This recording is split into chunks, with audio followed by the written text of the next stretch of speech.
goodness.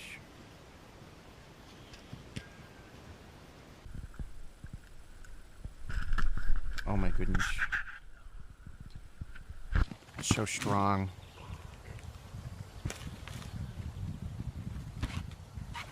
Oh wow. Look how strong. I don't know why, like, YouTube's been doing this for a while. Fucking me on the fucking bitrate thing. Hey, what's up?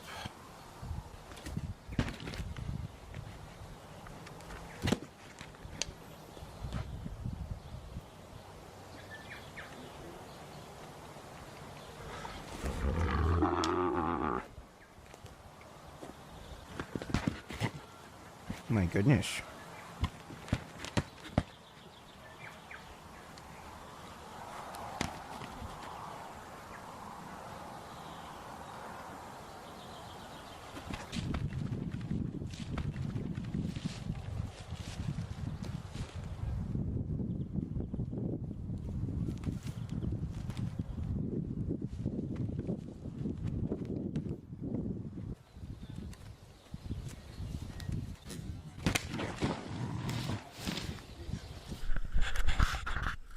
Oh wow. So powerful.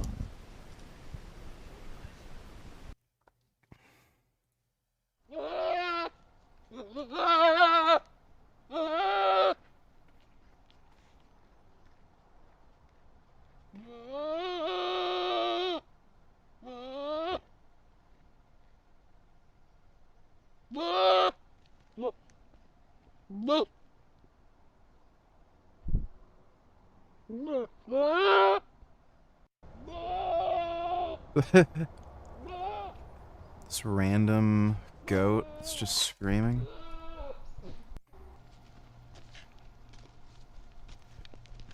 Oh.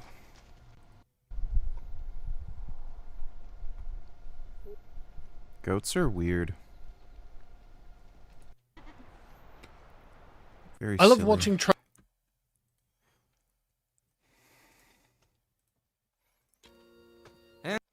And we're down. Oh, jeez.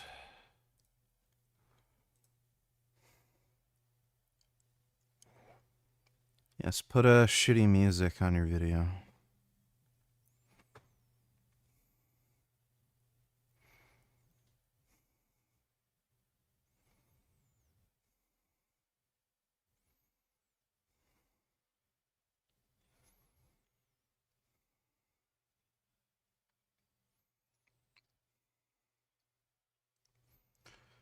That tire's going a really long distance.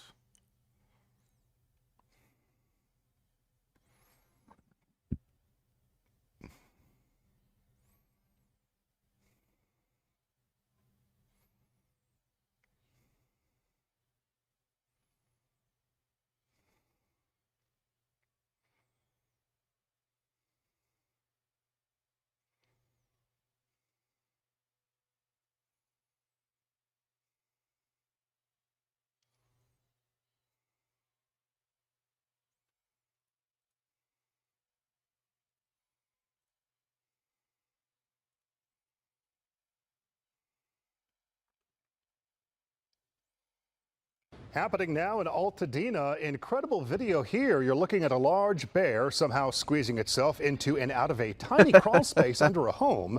A homeowner facing a serious problem today, saying the stubborn animal won't leave. Eyewitness News reporter Josh Haskell live in Altadena with more on the video and what is being done today, Josh. And Mark, the bear right now is underneath that home behind me. How do I know that? Well, throughout the day we've had looky-loos, all sorts of people come by here trying to get close, and that is when from our vantage point here we've heard a loud roar. That's when those folks have been coming, running right back towards us. Crawl spaces under homes can be tight, even for a bear. But this now famous Altadena bear has made the narrow space under Ken Johnson's home a den for the winter. I think the longer he's there, the more comfortable he's going to be, and the this won't end. The bear is famous in this neighborhood along Altadena Drive below the San Gabriel Mountains because it's been spotted almost every week for over 6 months. Some residents believe the Eden fire destroyed its home, which is why it now roams their neighborhood looking for shelter and food. Our neighbors had a bear, and I hear now there's one across the street, and it's in the mountains, and we burned, so. Yeah, how are bears not friend if they're so friend-shaped? What am I eating? It's like a potato stew. It's a mix of potatoes, corn, and chickpeas, and some broccoli. And I also have some Beyond sausage in it. So they had to go somewhere. They had no place to live. Where are they going to go? And nice, dark basements, perfect place. But the size of this particular bear who is tagged concerns Johnson, who is working on a plan to draw the bear out of the crawl space, then block the entrance with sandbags. It's terrifying. I have to stop shaking when moments ago. I'm starting to get used to it, but it sounds like a dragon. Wow, this guy's a little pussy. It's coming around, and I think it's just a matter of time something's going to happen. If they're that bold to get under the house, Situation will He just wants a nice cozy spot to relax. Oh my god, he's so big. determine the next steps, which could include capturing the bear and transporting it back up to the mountains. Keep your distance. Bears are pretty funny. The former teacher who used AI to create child sexual abuse material of real kids, including students at the school, has just been hit with his sentence, and it is something. We are updating you on the latest on this case out of Florida and what message this sentence sends and whether this is the start of more sick cases to come. Welcome to Sidebar, presented by Law and Crime. I'm Jesse Weber. Okay, real quick before we jump into this any further, the reason we can do a deep dive into this kind of story is because a former adult This one film sounds star crazy. OnlyFans model turned killer. Maybe watch that of the one support later. that we get from our sponsor, Upside. Now, this is the free app that gets you cash back on daily essentials like gas for a lot of different crimes here on Sidebar, right? But wait until you hear what the sentence was for this very unusual, very disturbing, and I hate to say it, maybe start of what we may see more of in the future. I don't want to say it, I hate to say it, but this is the reality that we're living in now. I am talking about the former Central Florida elementary school teacher who was officially sentenced for using AI, artificial intelligence, to create sexually explicit material of real children. This is a new day and age. This couldn't have happened 5 years ago, 10 years ago. This is a new reality. And maybe when I tell you what this sentence is, it will hopefully deter anyone from doing something like this in the future. We're talking about David McEwen. We've spoken about him before here on Sidebar. Let's actually go back to the summer. That is when Florida Attorney General James Othmeier's Office of Statewide Prosecution charged McEwen with 1 count of aggravated possession of child pornography, 18 counts of possession of child pornography, and 6 counts of sexual conduct with an animal. Yeah. So this investigation began on June 2nd, 2025, after the Holly Hill Police Department got a tip from the National Center for Missing and Exploited Children. This is an amazing organization, by the way, because they alert law enforcement when there are reports of not only children who disappear, but also sexual exploitation of children on the internet in particular. Now, McEwen was arrested by the Holly Hill Police Department. He was a 6th grade teacher at UBIC Academy in Holly Hill, that is United Brethren in Christ. They get word that this teacher was using AI technology to create child sexual abuse material involving actual real children, including those who even attended the school where he taught, UBIC Academy. Let me read directly from the AG office's release at the time. Quote, initial search warrants revealed that McEwen was disseminating, downloading, and communicating with users on Discord, a popular group chat service, during school hours and while connected to the UBIC Academy Wi-Fi. During these exchanges, Dodo donated $2. Did you know that a lot of Turkish dishes just happen to be vegan? I traveled through Turkey to learn about the traditional plant-based dishes, and here's what I found. I've seen how a fragrant mix of spiced bulgur and walnuts is turned into the famous çiğ köfte. How beans are slow cooked in a fiery broth for the country's national dish called kuru fasulye. And how sweet pumpkin is paired with tahini and walnuts for an incredible dessert. I learned about an entire category of Turkish cuisine that revolves almost entirely around olive oil and vegetables. From there you get dishes like stuffed aubergines, onions, vine leaves and courgette flowers. Or slow-cooked stews made with wild herbs and green tomatoes, as well as greens and pumpkin roasted to perfection. Then there's a rich baking culture. All across Turkey you'll find these iconic sesame rings. In Izmir there are flaky oil-based pastries like boyos. And wherever you go, spinach and potato stuffed gözleme cooked over a rounded griddle are never far away. I also loved that you could walk into shops dedicated entirely to pickles, or that you can stop for a fermented drink made from millet that is topped with roasted chickpeas. And finally, there are a ton of sweets, like Turkish marzipan with its many different flavors, donut-like pastries called lokma, and possibly the oldest dessert in the world, known as ashure. Apparently Turkey is not great to travel to if you're like a tourist. It's kind of a pain in the ass. Judge in the Netherlands handed the migrant killer of a little girl 120 hours community service as punishment. What? Based on the foregoing and considering the penalties usually imposed for similar cases, the court is of the opinion that Verbarkten should be given an unconditional community service for the duration of 120 hours sub judice per data hecticus.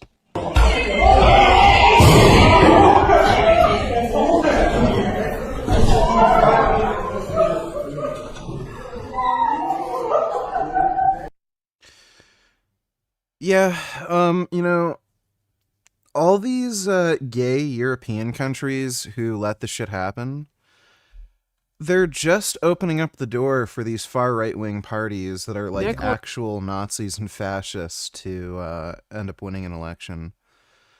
Like, look at what happened in Germany. That crazy far-right party that Elon Musk was backing.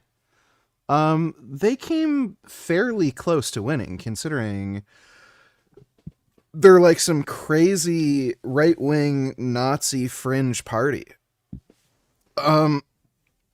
So it's bound to happen eventually if they keep letting that shit happen. Nicholas II decides to send his Baltic fleet all the way around to come and relieve the siege at Port Arthur.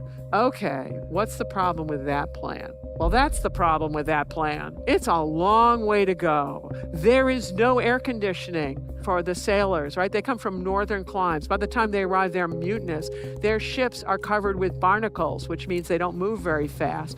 Well, if you think about Britain will do these worldwide adventures, but they had a complete basing system across the globe so that their ships had coaling stations, they could refit, put more water on, give people some R&R time. And also the British were very careful to fight on their own terms whenever possible. You don't want to fight on the enemy's terms. Well, guess what? You're going to be fighting right next to Japan barnacled ships and mutinous crews. That's not going to go well for you. And Port Arthur falls while this expedition is taking place. So then the purpose of the expedition is no longer there. They should have taken a U-turn and go home, but no, they're going to keep on going. So there is only one other possible location for them, which is a far inferior base up at Vladivostok. So the Japanese know there are 3 ways to get to Vladivostok if you're coming up from the south. The short way is to go through the Tsushima Strait, which is what the Russians take. And guess what? They have a welcoming party there of all these newly refitted Japanese ships that know exactly what they're up to. And the Battle of Tsushima is one of the most lopsided naval battles in human history. The Japanese just either sink or commandeer basically the entire fleet, proving the Russians had no idea of how to do naval strategy. Russians don't know how to do anything, really. They are infiltrated, bought by Russia, by the way, the German party, man. Yeah, it wouldn't surprise me. That would make sense.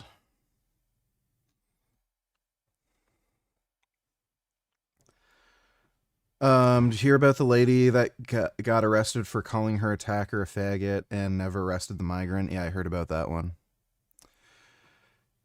Yeah, they didn't give the rapist any jail time, and then they gave the woman jail time. It's fucking crazy. Nicholas. Like, dude. Jeffrey looks I'm glad I don't live in Europe. at the McDonald's job application. Minimum 7 years experience? What the hell? He's struggling financially. He's going McDonald's does not require 7 years job experience. to have to do something. And so Jeffrey's parents convince him to go to university. He works hard, he studies, he stays away from the girls, he's focused on getting his degree. Finally, I have it! Now he goes back to applying for jobs on Indeed, but he realizes the degree didn't make any difference. He's still hardly getting any responses. So what was the point in the last 3 years of my life? Not only the 3 years, Jeffrey, but also the mounting debt. You should have been like Adonis. Adonis and his wife Anastasia did something very different for their children. Instead of pushing them down the outdated BS schooling system, they let their children discover their own curiosities. One of their children pursued sports and became a pro athlete. They didn't force him to get good grades in school, but they pushed him hard for What in the mother of a fuck? Like, this is so stupid already. his training. Their little girl was academic. She actually wanted to study hard. He's claiming there's no point in going to school, and then shows that you should go to school. Okay. And to learn all about the body, and when she wanted to become a doctor and needed a degree for it, her parents supported her because she needed the degree. And then their youngest boy, just like Adonis himself, wanted to become an entrepreneur, and he became the most successful. I never did well in Yeah. Right. That is cringe. Man has life saved by Grok, ruptured appendix.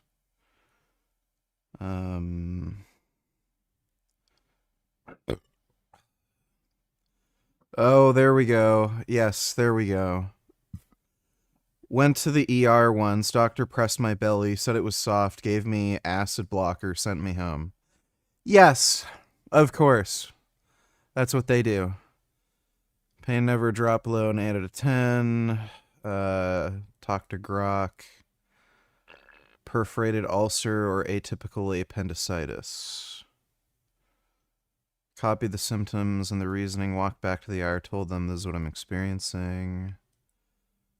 Appendix was inflamed, close to rupturing.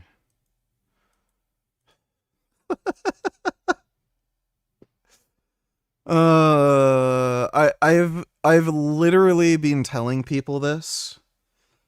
You're better off like going on Google or asking an AI than going to the doctor because they're just gonna send you home. Oh, it hurts. Here's a Robitussin. Go home. Like, that's literally always what they do. Oh my god, that's hilarious. It's fucking retarded. This is Dude, like, there's literally no point to seeing a doctor. Like, just talk to an AI. Like, that's it. everything I ate at Yochi as a vegan. The queues were always crazy long since it opened, but I finally got the chance to try it. They have 3 vegan flavors, acai, chocolate, and coconut. I got the acai one. They had so many fruits for toppings. I went with the fresh strawberries because I wanted to keep it simple. They also had fruit compotes and a variety of fun toppings. Some were vegan, some were not. I think the most intriguing for me was the vegan chocolate chip cookie dough. Disclaimer, this was so good. I will definitely get this again. I also drizzled a generous amount of Biscoff spread because why not? She's thick and luscious. My Yochi cup cost about $8, which was expensive, but honestly, I don't think I can find desserts or acai under that price range either. Next time, I think I'm gonna try the chocolate one. And Alright. Well, thanks for the donation, Dodo. Sedow, donate $2. VG, don't start taking red yeast rice. It can cause ED. Look it up. Also, you once recommended That new vegan supplement, EPA, DHA, why do you think it's necessary? Those are essential fats, so... It's not exactly necessary. It's not like you're gonna die, but they are essential fats. Thanks for the donation, though, dude. Red yeast rice extract also doesn't cause ED. But thanks for the donation, dude. He shared 19 images of CSAM, this is child sexual abuse material, and 9 images of himself engaging in sexual acts with the family pet. We're talking a whole other level here, folks. And the digital trail back to him was devastating, clearly. In fact, according to the Florida Department of Law Enforcement, back on June 20th, they released a statement explaining how both the Holly Hill Police Department and agents from FDLE's Orlando Cybercrime Task Force, quote, served a search warrant at McEwen's residence. FDLE provided use of electronic storage device K9 Ruby during the search of McEwen's residence. K9 Ruby assisted in locating several devices within the residence, which were seized for forensic analysis. HHPD officers served a second search warrant at UBIC Academy, where additional electronic devices were seized. Now, unsurprisingly, UBIC fired him, released the statement to the school community that the administration was, quote, shocked and deeply grieved by the serious allegations of misconduct against him. In fact, the school announced it was closing for the rest of the year after all this came out. And something that the FDLE noted was that this was all happening in the wake of Florida Governor Ron DeSantis signing into effect Brooks Law. Florida has taken a very aggressive stance against this. Now, when it comes to Brooks Law, as described by the Florida Senate, quote, the bill revises provisions of Florida's deepfake law to require covered platforms, such as websites and online services, to remove altered sexual depictions and copies of such depictions from their platform upon request of the victim. The bill requires such platforms to establish a process for persons to notify them of deepfake depictions and request their removal. The bill requires the platforms to remove such content within 48 hours of receiving a request, provides liability protections for platforms that act in good faith, establishes penalties for failure to comply, and makes such failures a violation of the Florida Deceptive and Unfair Trade Practices Act. The bill provides an exception for certain information or telecommunication services and certain online services that do not primarily consist of user-generated content. Now, at the time of McEwen's arrest, AG James Uthmeyer said in a statement, quote, as a teacher, parents trusted Mr. McEwen to impart knowledge to their children. Instead, he spent parts of the school day sending and receiving child sexual abuse material and providing other pedophiles with UBIC Academy students' personal information. What he did is beyond betrayal. It is devastating and sick. Our Office of Statewide Prosecution will aggressively pursue justice for these children and their parents. This all brings us to what just happened. This is the update. So McEwen ended up pleading no contest on all the charges. Accepting conviction, doesn't really admit guilt, but accepts conviction. He enters an open plea, meaning the judge is going to decide the sentence here. He's adjudicated guilty on all the counts. Can't say I'm that surprised considering the digital trail leading right back to him. I think it's a fair estimation that if he took it to trial, if he took it in front of a jury, he would have been found guilty. But what is his sentence? What is his sentence for all of this? So you have the CSAM and you have his conduct with an animal. What was his sentence? 135 years in prison. Let me say that again. 135 years in prison. That's what was handed down by Circuit Judge A. Christian Miller. And Judge Miller designated McEwen. That guy probably was not expecting that sentence, but yeah, good. Keep him locked up. A sexual offender, also ordered that he not be allowed any animals. All of this once his 135-year sentence is complete, although I gotta say, I don't think McEwen has to worry about any of that because, by all accounts, he's gonna die in prison. Now, the Attorney General said this, quote, the abuse and trauma this predator inflicted is sick, and he deserves every moment of this sentence. We will always seek the longest sentence possible for anyone who harms innocent children or defenseless animals. Thanks to Senior Assistant Statewide Prosecutor Emily Frazier and the Holly Hill Police Department, this criminal has been brought to justice and will not be allowed to harm another child or animal again. Talk about sending a message? Okay, now here's the question. Is this going to stop people in the future? The conversation doesn't end here, because with this sentence, I want to know, is this just the start? Will we see more of this? What effect does this case have? And by the way, could this guy ever get out? Let me bring on Dave Arenberg, former Palm Beach County State Attorney, friend of the show, friend of mine. Dave, good to see you. Thanks so much for taking the time. Before we get started, you're like in a million different things right now, but it's your Substack that you recently launched that is getting a lot of attention. And tell everybody where they can find you and what you're putting up on Substack before we get into this. Jesse, thank you, brother. I'm crying. Honestly, This is just, I think this is an important case. I really, really do, because we're in a questions. Is this the sentence that you expected? And is there any way possible this guy gets out of prison? He's going to die in prison. He will receive 85% of the 135 years. There is no parole in Florida. We did away with that years ago. And so he is stuck there for 85% of the 135 years. And if you do the quick math in your head, it means he's going to die in prison. So this guy ain't going anywhere, and it should send a strong message to everyone in Florida that we're going to take this seriously. You can try to hide behind that this is just AI, but when you're dealing with kids and you're dealing with your family pet, those are two things that no one has any tolerance for.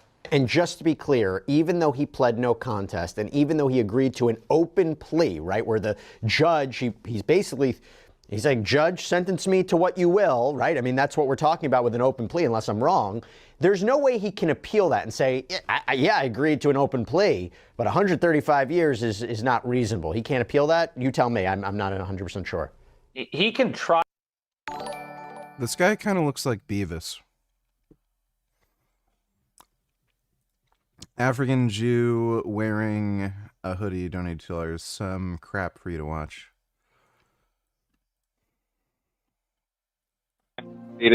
On a helicopter very near several guys, but they didn't see it and they didn't know it happened. So is it gay? What was the context of being in the helicopter in the first place? War. You were fighting in a war. Yes. Riding in a helicopter. Correct. Masturbating in the helicopter. Briefly. Where did you ejaculate? Out the window. Were you a soldier? No. Yes. Military, not soldier. You're wearing all this like combat gear. You have an AK-47 strapped to your back, and you somehow find a way to pull your dick out and masturbate it? Yeah, well, I mean, there's several layers. So it does take some skill. I mean, does that make it less gay because it takes more skill?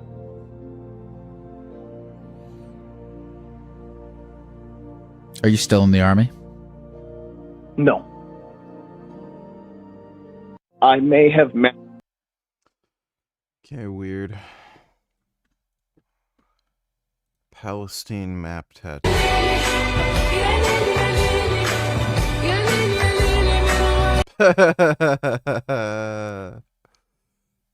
Get fucked.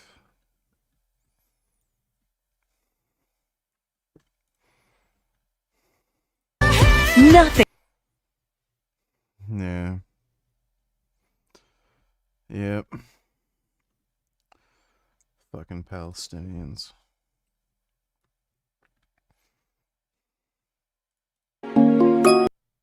Following you from your real damn, yeah, Free Palestine or whatever it's called.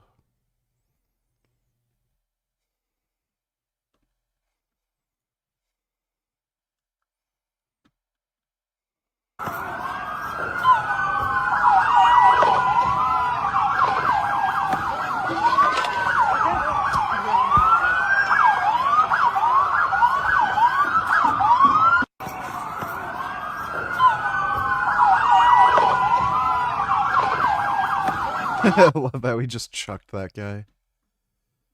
These fucking pro-Pally activists are fuckheads. Thanks for the donation, African Jew wearing a hoodie. Try to appeal it, but it ain't going anywhere because an open plea is this. So you don't trust the jury because you know the jury is going to be inflamed by these passions. You don't trust prosecutors to give you a deal. Prosecutors aren't offering you a good deal to accept. So you say, you know what, I'm going to go to the judge. I'm going to go around these people, go to the judge. Your Honor, I plead guilty to you. No contest to you, and you're a judge. You're not supposed to be influenced by the whims of the public and polls and public sentiment and passions. So just follow the evidence and law and give me what I deserve. And the judge threw the book at him. I gotta believe believe that if they knew in advance that they would get 135 years from the judge, they would never have pled up to the court, because in doing so, it really does cut the knees off of your appeal. And this guy, like I said, is going to die in prison. To be clear, is this to send a message? Is this to deter future conduct? Because let's be clear, AI technology is going to get more advanced, and I'm concerned that it's going to become easier and easier and easier to create this content. And by the way, he wasn't just sentenced for that, he was also sentenced for what he did with the pet, which is disgusting to say in and of itself. Awful. But Awful. the point is this to send a message? Will it deter future conduct? Is it a message to those out there, do not do this? It is a message. Will it resonate? Will it affect people? You have people. Well, fuck that piece of shit. See you later.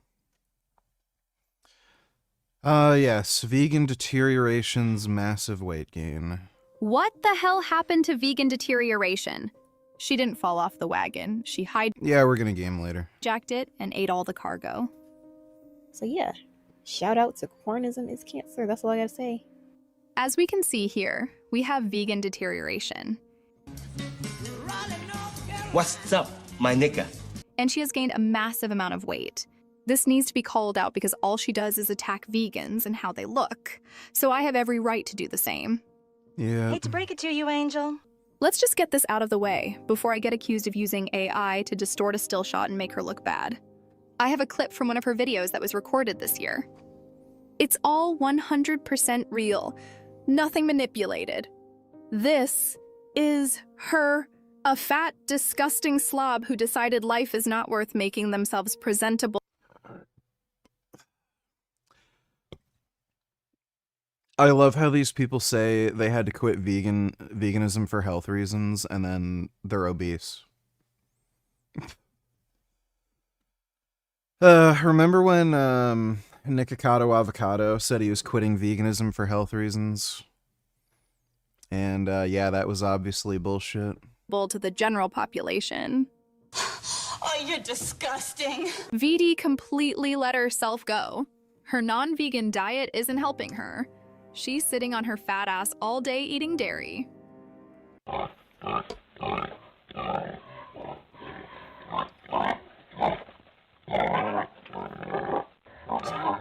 pig. Her upper body looks like it lost a bet with a slaughterhouse. Decades of cheeseburgers and ribeyes didn't just digest. They formed a permanent Airbnb in her torso. Vegan deterioration reminds me of that fucking morbidly obese vampire in Blade.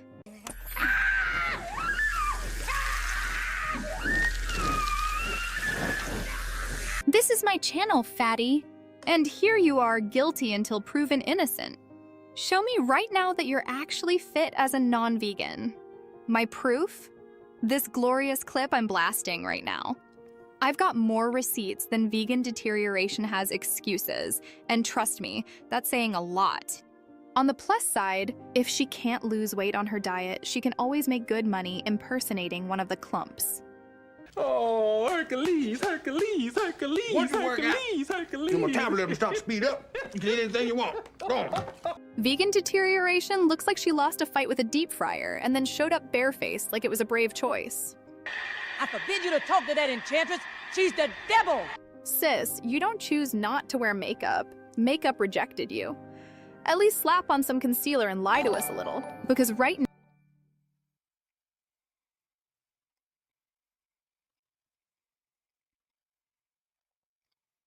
Dodo Donatellas, guarantee you it was a Clandis Owens right winger or something, and they're, as usual, going to make it seem it was a liberal.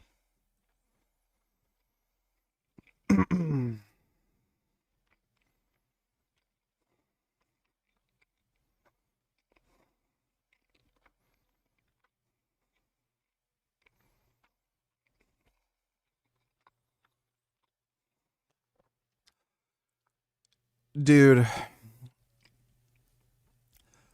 Dr. Disrespect, before the pedophile allegations and everything came out, had somebody shooting at his house.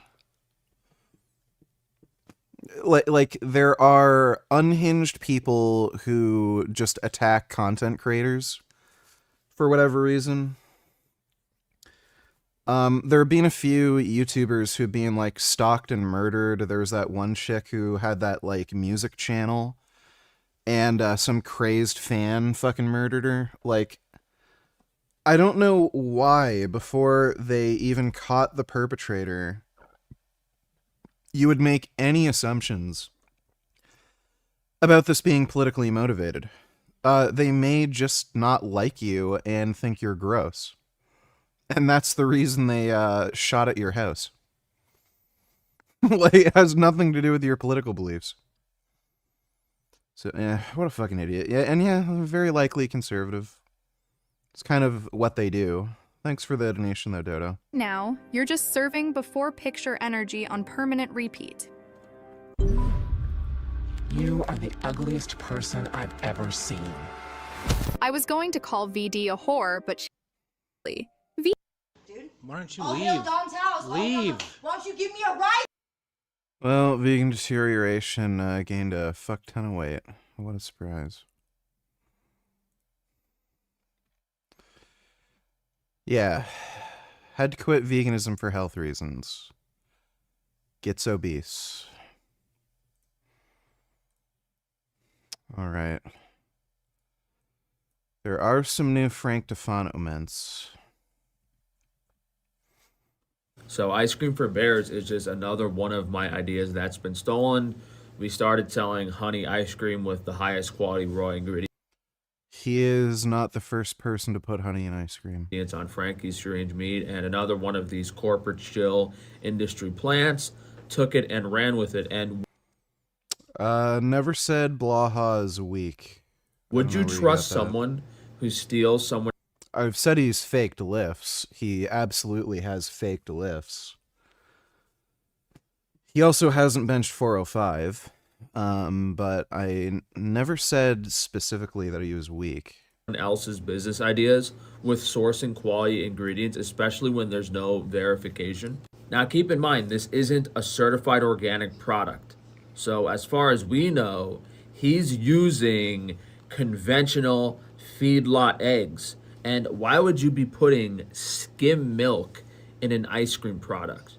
So there's definitely some questionable sourcing on this. And the fact that it's not USDA organic and that you're trusting this guy saying that his milk is from grass-fed animals, and technically grass-fed can be corn stalk, so wouldn't trust it with a 10-foot pole. It's like all the other snake oil, these copycats.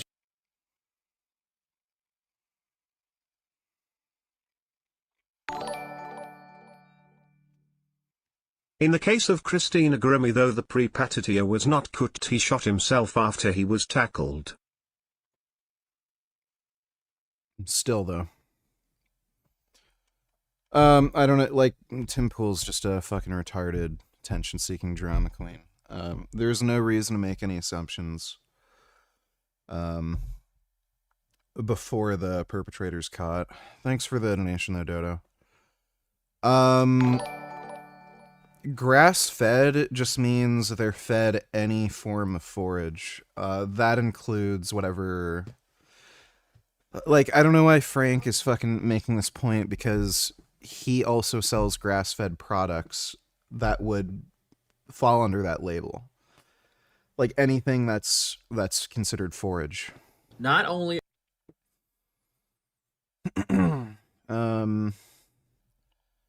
Dodo Donatillers, people are weak and lazy. I'll give you $100 if you take the stairs instead of the escalator. I'll give you $100 if you take the stairs instead of the escalator. I'll give you $100. Well, they don't believe him. If you take the stairs instead of the escalator. Oh, hell yeah. Yep. Yeah. All right. You gonna walk up with me? You've recently been doing a lot of gymnastics and kind of calisthenics. And I also do Brazilian Jiu-Jitsu. Out of breath though. Right now. Yeah, let's do it, man. 45. I would not want to put my hands on the dirty ground there. 1. Go. Yeah. I am 29. Again, the account is Body by Mark. Oh, How you doing? Yeah, most people just didn't believe him. I wouldn't say they're lazy. Thanks for the donation, though, Dodo. Are BBLs the most unnecessary procedure to exist? They also have a very high mortality rate compared to other surgeries. And if you spend that money on a steak every day and a gym membership, you will thank me and you will wonder where your mind was when you were even considering getting a BBL, because they don't look good. You can always tell, and they usually go away. And a natural butt, even from just 6-7 months in the gym, will always look better than a BBL. As I said, increase your protein intake. You don't even have to go to the gym. Just do 100, 200 squats every day. Do some home leg exercises. You don't BBL should not be a surgical procedure, yet it's so popular. I don't know if it's because people are lazy and don't want to go to the gym, but it's Yeah, they're lazy. not good results either way. You know, it's crazy too. Like steroids exist. So women, the go-to one is obviously Anavar. That's like the most. That's the woman steroid, you know. So if you're a woman and you're having trouble, like, you know, building muscle and everything, steroids exist, and they're cheap. Like, even though Anavar is considered a relatively expensive steroid, it's still cheap. I was, from my supplier, I think it was $115 for 50 20 milligram tablets. So if you're a female, you're probably only going to want to take like 10 milligrams. So that's a 100-day supply. So, yeah, that's like over 3 months supply of Anavar. Why in the fuck? So, like, for $100 and, you know, a bit of effort, you can build a butt, like, at the gym, you know? But, people want to spend thousands of dollars just so they don't have to fucking lift because they're, like, fucking lazy.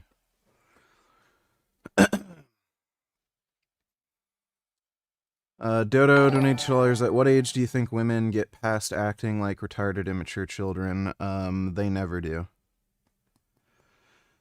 Yeah, they never do. Thanks for the donation, Dodo. What you think, donated $2. What is your opinion on men that date single moms? Pretty cuck day. Yeah, I'll take care of another man's kid. Slavery, literally.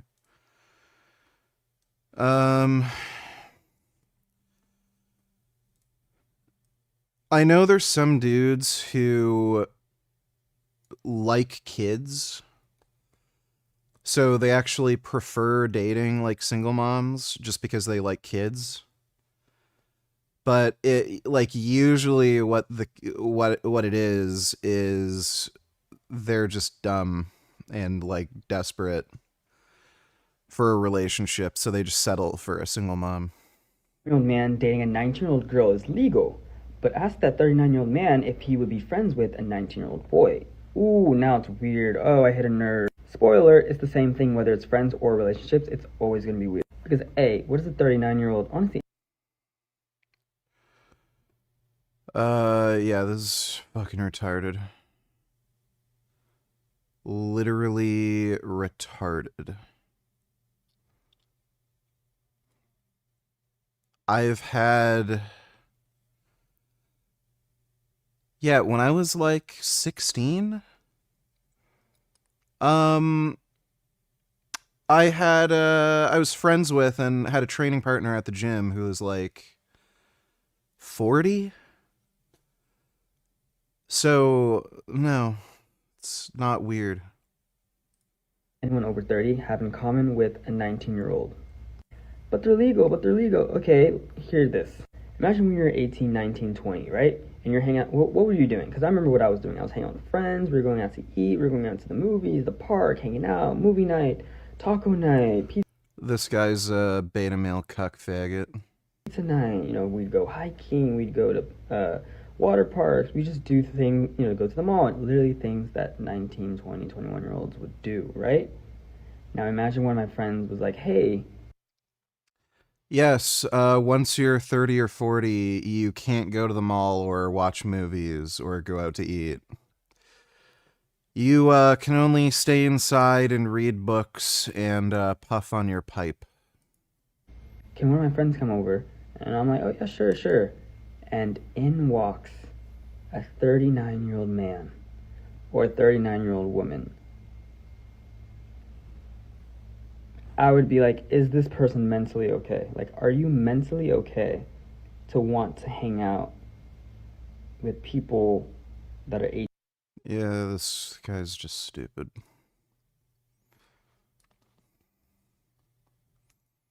Have tried to cancel me this week because I said I would happily sleep with 18-year-olds. I'm going to apologise for my statement.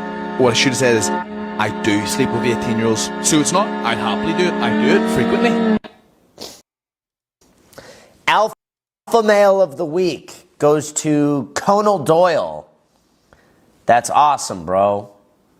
Keep up the good work. Amen. A lot of people... They're adults. So, yeah. If you're 18 or over, you're an adult. Goo goo ga ga, oh my god, I am so offended that they are dating 19-year-old woman. She is just 19, can you believe it? Oh my god, I am so offended, I am gonna bitch and complain on my Facebook. Gosh, I can't believe this. Yeah.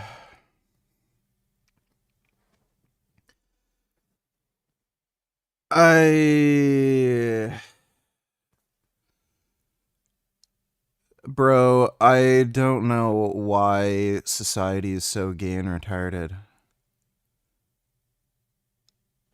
If we're not going to see, like, women as adults when they're 19, like, we're literally calling it, like, child rape, if a 40-year-old dates a 19-year-old, okay, can we take away women's rights to vote? They're children, right? They're stupid. So, I guess women shouldn't be allowed to vote when they're 19. I guess they shouldn't be allowed to do, like, practically anything. They shouldn't be allowed to drive a car. Because, again, they're fucking stupid children. They shouldn't be allowed to, like, have a job. Because, again, they're stupid children. So, like, it's just fucking retarded.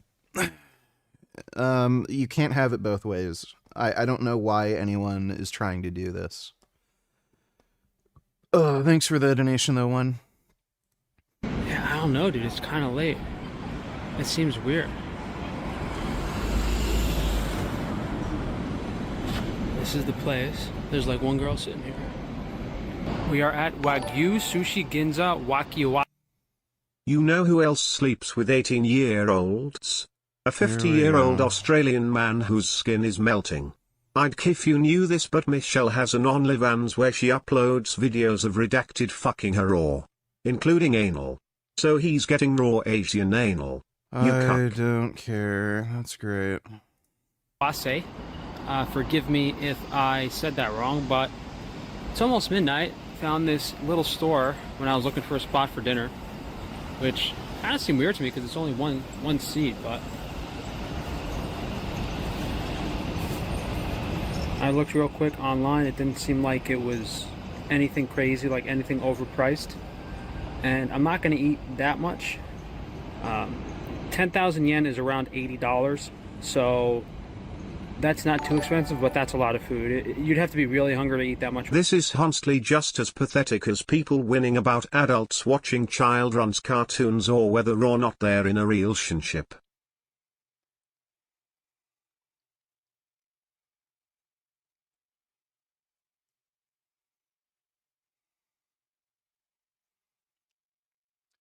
Yeah, pretty much.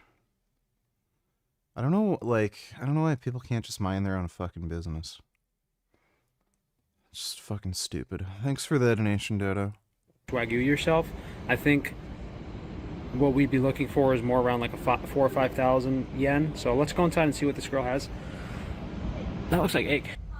Are you open? I open. Yeah. English menu. Yeah.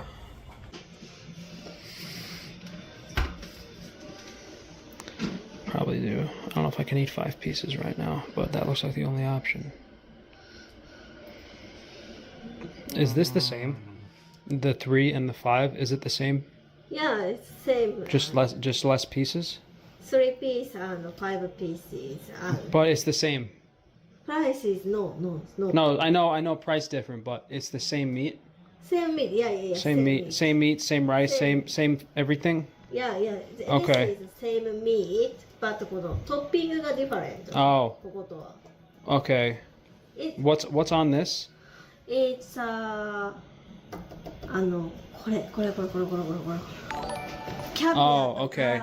So the 3. It's funny watching the difference in reactions in MFC's comments between older and younger men.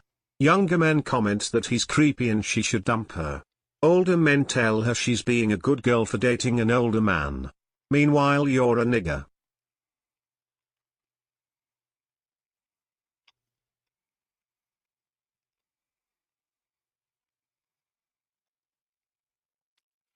That's nice. Thanks for the donation, 21st. On this 3, what is that? Caviar, uni? Uni. Okay, ikura, caviar, and then... So you have ikura, uni, and caviar. Okay, I see. And this is the same? Yeah, same というかこれね、これ替えで This is. Okay. This is pretty gross. What is that? Just more caviar? The 2-piece? What is that? That's just more caviar? The 2. Yeah, the 2. Yeah. Oh, that just has more?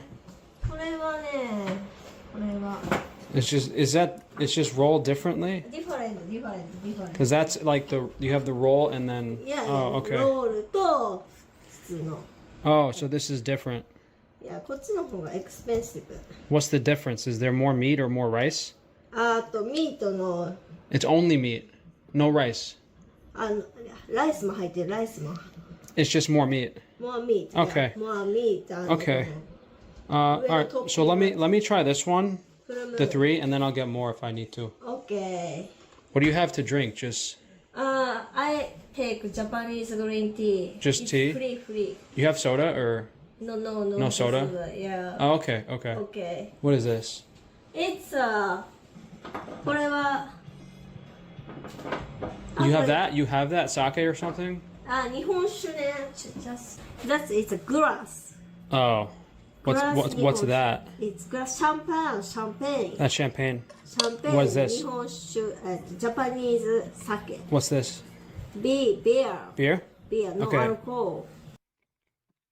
Why in the hell doesn't he just use a phone translator app? Okay, I'll have the champagne. Glass champagne.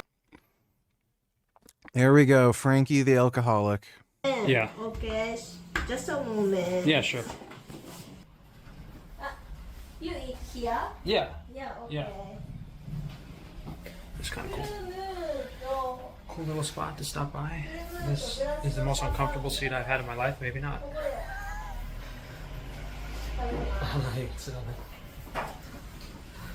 Probably better off standing up, to be honest. Where are you from? I'm from New York. New York! Yeah. So you are second. その最近の人も New York too. Today? Today, Oh, yeah. Coming. You get a lot of visitors from New York. Yeah. A lot of people from New York. Yeah. They got the money. The Wagyu is very cheap here compared to New York, America. yeah. Compared to America, very cheap here. Yeah, New York is very expensive. Yeah. Yeah, what is that? That's like 4,000 yen, right? In New York, probably be like 50,000. Yeah, something crazy. Yeah. Crazy prices, My friend is in Queens, in New York. Yeah. My friend is in New York. Yeah. So they have the round rolls, which are like more meat, and then just the regular sashimi style that has ikura and caviar on it. What is that? What's that?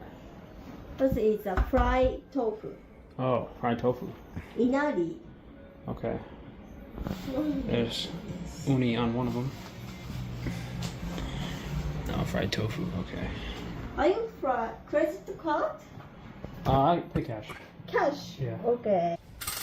They don't take tip here. Type. Ah. You know, like tip? Type. Like tip. Tape. Tip. T-I-P, you know tip? Tape. Like gratuity, you know? Tape. How does he not know that there's no such thing as tipping in Japan? No, tip. No. I'll translate. Oh, okay. Japanese is No tip? deep, No deep, tip in no Japan? Tip culture. No tip culture. No tip culture. They don't. So it's funny though, because I like give you tip and they don't take it. No, They won't take it. So I like no, because in New York you always pay tip. Ever always tip. $2, $3 ぐらい. Oh, okay, it's a recipe. Yeah. Because in New York, if you pay $4,400, Yeah. I would give you like 1,000 tip. Nice try. New York, yeah. That's how so in restaurant you go, you pay the price and then you give the extra 20% tip on top. Tip. Yeah, so you'd be getting Tax, man. Tax. Yeah. No? No, I don't need this. Okay, thank you. Okay. Yeah. Tipping culture in the US is crazy. Like insane out of this world.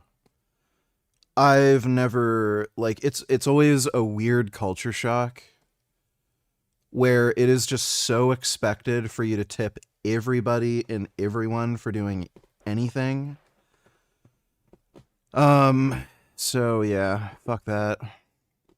That's the other thing too. She mentioned tax. Like, they don't charge tax here, but some restaurants and some food businesses now they're trying to get away with charging sales tax, which they're not supposed to do. Anytime you purchase food anywhere, no sales tax. Nice little place.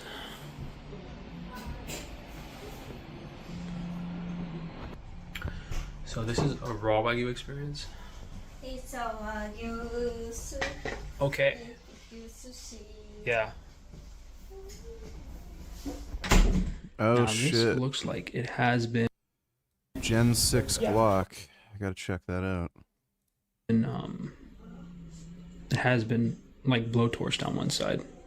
It's a champagne. All right, thank you. The rosé. Rosé. Yeah. Yeah. Didn't say that. Rosé champagne. Feeling a little fruity.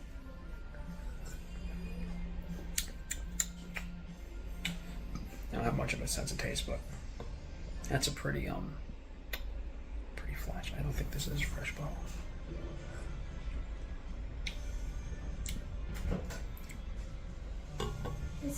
No, it's okay. No tea. No, okay.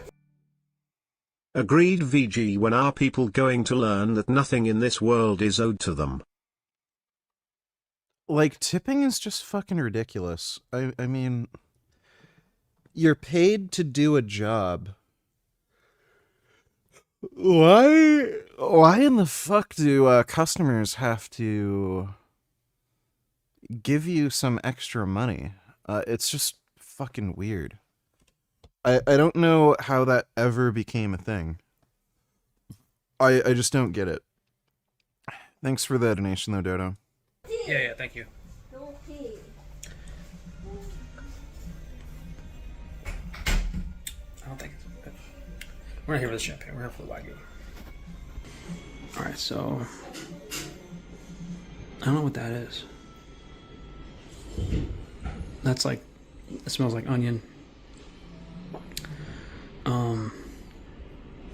I guess we should go from right to left. That makes sense to me. You want to have the strongest flavor thing last. So the Ikura is probably the strongest flavor, or maybe even the onion's the stronger flavor. I'm feeling the. Oh my god! Why is he eating with his hands again? The unagi. Use chopsticks, you fucking Neanderthal. He's gonna be pretty mild. I was trying one of these with Yeah, Frank could possibly get a disease from that. chopsticks at the place I was at the other night, and it just fell apart. I had a hard time. So this is Wagyu. I actually want to. Oh my god, what an idiot. I don't know. I think. Dude, that is triggering the fuck out of me that he's like picking it up with his hands. I think they seared part of it and then they sliced it. So there was like a little blowtorch on one side and then they sliced it. And there's a little gold flake on top with some chive and wasabi. I'm trying to see if there's something under the unagi, the sea urchin. So, oh, you know, I wonder if there's something under the... Man, that's so gross. Yeah, it is. Thanks for the donation, Dodo. The cat is looking at me and judging me. He's a son of a bitch. There's definitely soy sauce on the rice too. So this is like completely seasoned. So Is uni vegan? No, it's not vegan to do any book learning.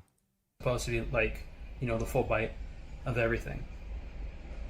And I'll say that one more time. So you have the rice with soy sauce, Wagyu beef that's been seared on one side, very mild sear on a small part of it, unagi, chives, wasabi seasoning with gold flake. You know, honestly, chopsticks just aren't that hard to use. They just aren't. I don't know why people freak out about using chopsticks. It's just not hard. Like,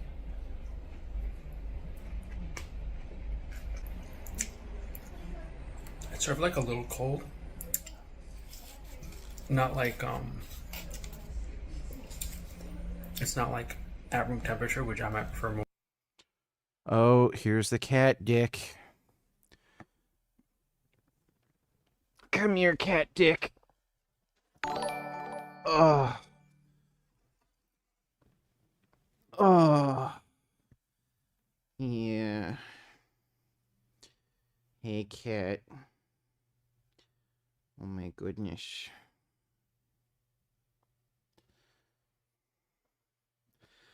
You know what this fucker did today? I got some Gardein chicken burgers. And I bought, you know, a bag of hamburger buns. I had the hamburger buns on the counter, like in the bag. This cat jumped up on the counter, grabbed the entire bag of hamburger buns, and ran off with it. And he tried to run to my room and, like, hide in the corner so that he could eat the fucking hamburger buns.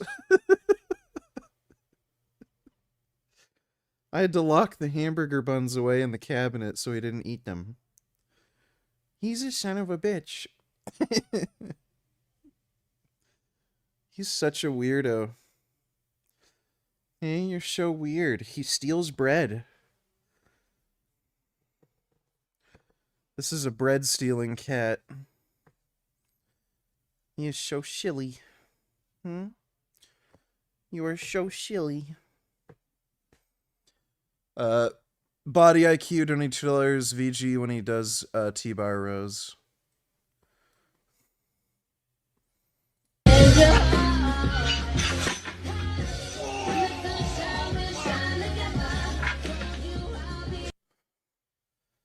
Well, not that bad, but similar. Yeah, that did happen to me, kind of. Thanks for the donation, Body IQ. Are you just on test now? Did you drop the GH and boldenone? I think test plus aromatase inhibitor plus dutasteride plus telmisartan is the best stack to do. Testosterone is the safest steroid to use in high doses. Thoughts? It entirely depends on how you react to it, right? Everybody has different tolerance for different drugs.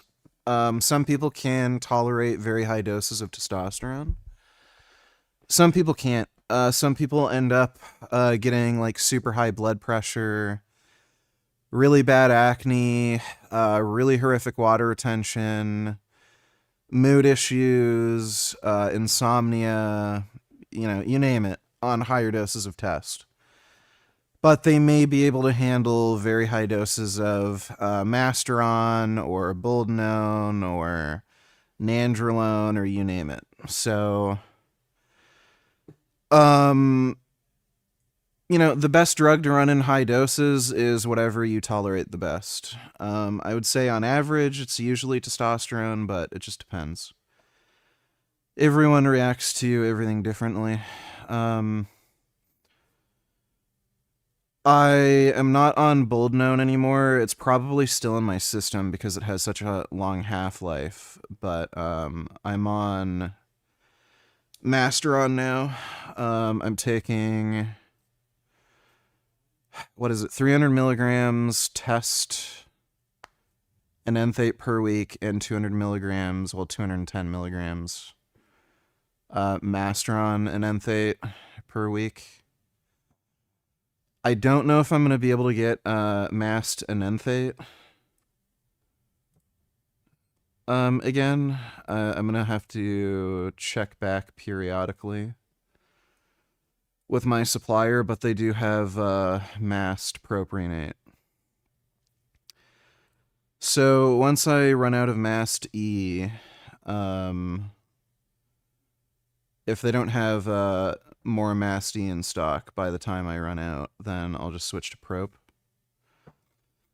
But yeah, 300 milligrams Test E, 200 milligrams Mast E, and I am on growth hormone. 5 IU's growth hormone per day.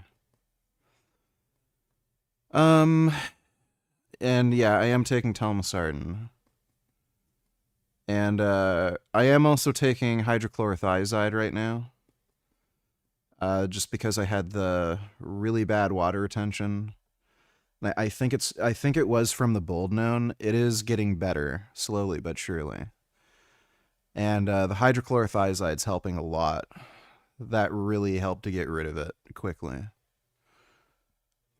Thanks for the donation though, Blake. Okay, I'm gonna put my food away because Gummy keeps just being annoying. But I'll be right back.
Oh. All right.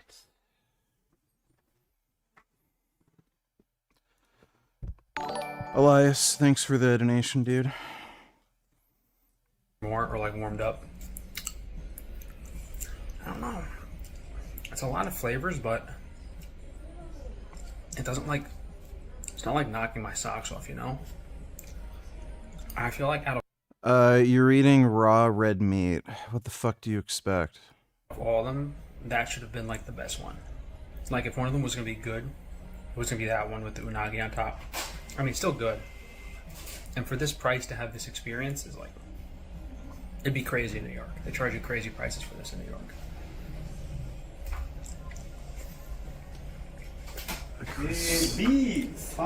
I hate watching this gross fucking weirdo eat with his hands. Oh my god, it's triggering. This to your house.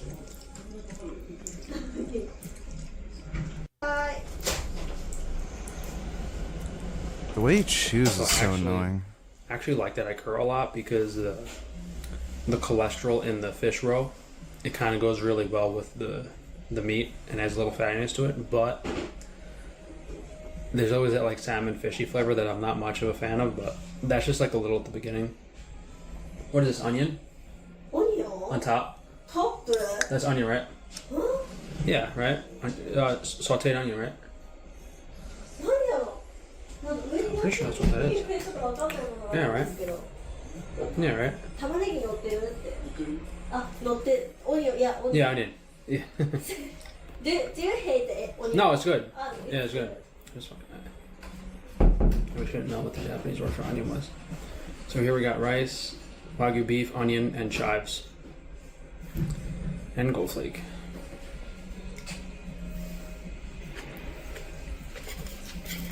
You eat this every day? Yeah, no.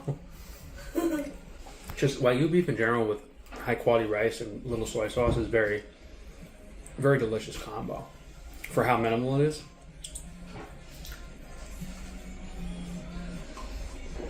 I like all of those.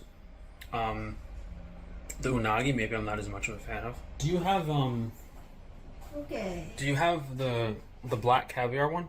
Black caviar. Do you have the black caviar? Halo, are you ugly on purpose? Working hard for treats. Oh. Say mom. Wow. Oh. A very helpful servant. I do 5 that. seconds after escaping home. What do you have to say for yourself? Do you feel bad at all that you just hissed at the girls at the ice cream shop? Nothing to say. Not even a little bit. Oh my god, he's like a little gremlin. Trying to hide from the vet. This is like ridiculous here. Oh, he's a good boy. Oh, poor baby. But wait, he's actually just played with you. No, I'm actually gonna cry. Always demanding attention.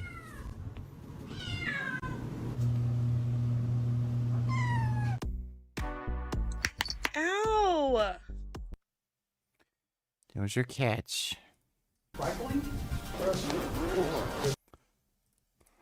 Yeah. Can I get one or? Oh, can I get that one or no? Like one of that? Or no, that one. That's one. Like the one I had, but with the black caviar. Black caviar. Elias, Tony Tiller's billions of men have to deal with that shit daily. Hey, can you take out the trash? Yes, just give me 2 minutes. Fine, I'll just do it myself, you fucking lazy piece of fucking shit! You fucking pussy ass bitch! Get off your fucking ass, loser! Yeah, that's what they do. That's literally what they do. It's not even an exaggeration.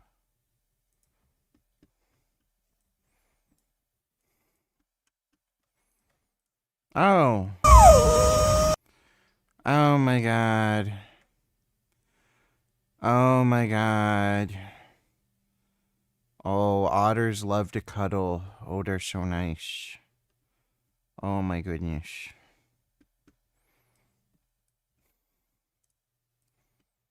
You could initiate a ceasefire between Israel and Gaza by standing in the middle?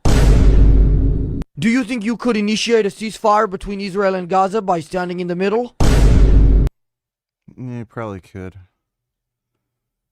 I can't imagine living life being that fat. It's pretty crazy. Thanks for the donation, Elias. Do you have that or no? This one. Yeah. You have this one? 実はちょっと聞いてくるわ。 Okay, let me know, yeah. Yeah, just one. Wow. Yeah, that's like more than that's like what I paid. This is like what I paid for all 3 of those.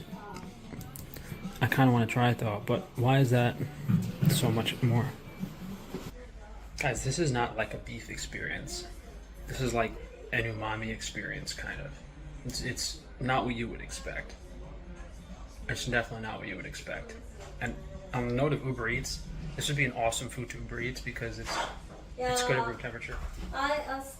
Those 3 pieces we tried was 4,400 yen, which is like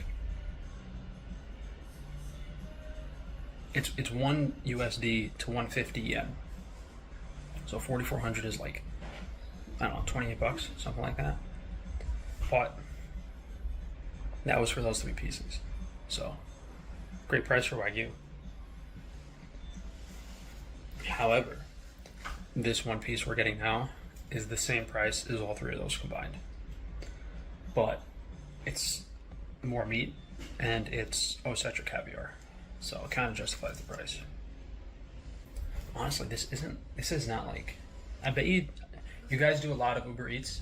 You guys do a lot of Uber Eats? You do Uber Eats? A lot of Uber? Oh yeah. Yeah, I bet you. With the pricing, I bet you it's a lot of people like want to order this stuff and have it sent to their hotel, which would be nice. Yeah, because like if you're on Uber Eats and you see like, oh, Wagyu sashimi set for like 5,000 yen, you'd be like, oh, that's not bad. And I thought this was going to be like, you would think it'd be more than like a teppanyaki or like a grill place because it's raw, and you would assume there's like, it's a little more difficult food safety, more care going into raw preparation, but no. It's almost like they say, oh, it's raw, it's easier, we don't have to cook it. Stop knocking stuff off my desk. Which is nice. Yeah, I'm not that hungry, and I didn't really want to get that, but I figured for you guys, for the video. The 3 things before, probably enough, but this is definitely enough to say. This is definitely enough to say whether this experience is something you should try. I think those 3 are definitely worth it. We'll do a cooked Wagyu place, although I think I've pretty much... Kid Boo donated $2. Let me see.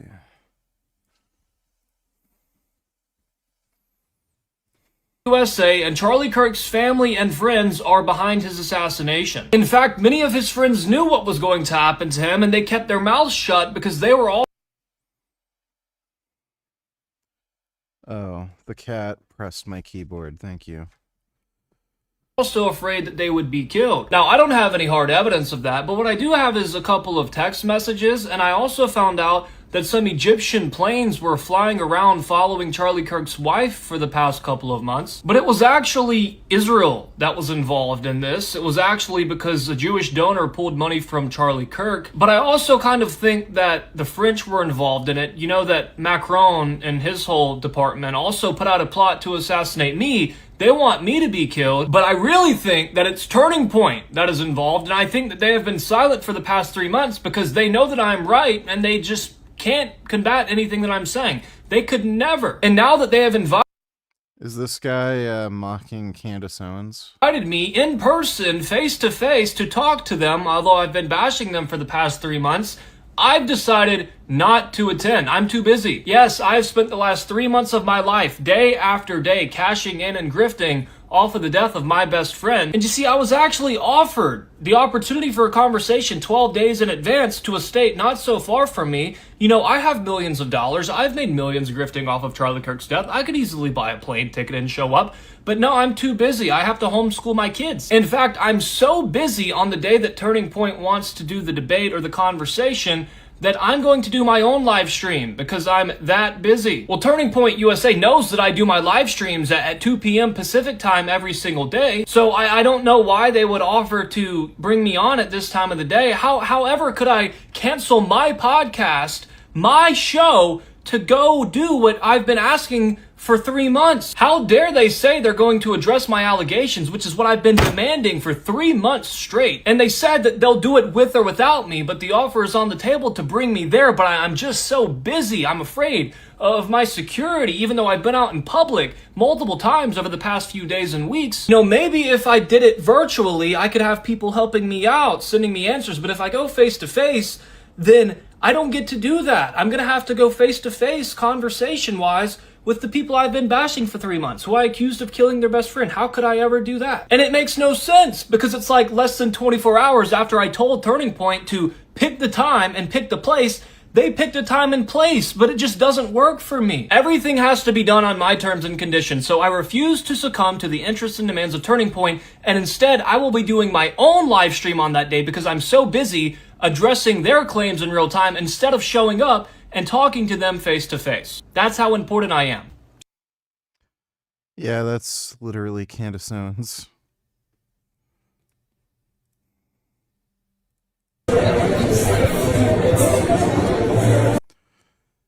Yeah, that's AI generated. That's not real. At some point, we're gonna have sex robots that are that convincing, but not yet. That'll be kind of fun, poking a sex robot and just doing weird things to their face, like putting your fingers up their nose. That'd be quite a novelty. Experience the extent of Wagyu in its entirety. Honestly, probably enjoy it raw more than cooked. It's just so, dude, it's so greasy and it's so rich when you cook it. And when it's raw, it doesn't have that greasiness to it. I think that's a huge factor you have to consider. It's so fat, it's so rich, it's so greasy. Like, I honestly think Wagyu is like better as a raw food. I'm not really a fan of cooking it that much. Cooking it, and the way they cook it most of the time, when it's thin, and they like cook it through, and it like ruins the flavor. Not it ruins the flavor, but it's like it's not seared that well. There's not a lot of color on it, and you know you want to have either like really nicely browned and caramelized meat or raw meat. Anything in between is like in the mush zone, you know. Like who wants to eat gray Wagyu? And that's how a lot of places serve it. Got some gold flake on my lip.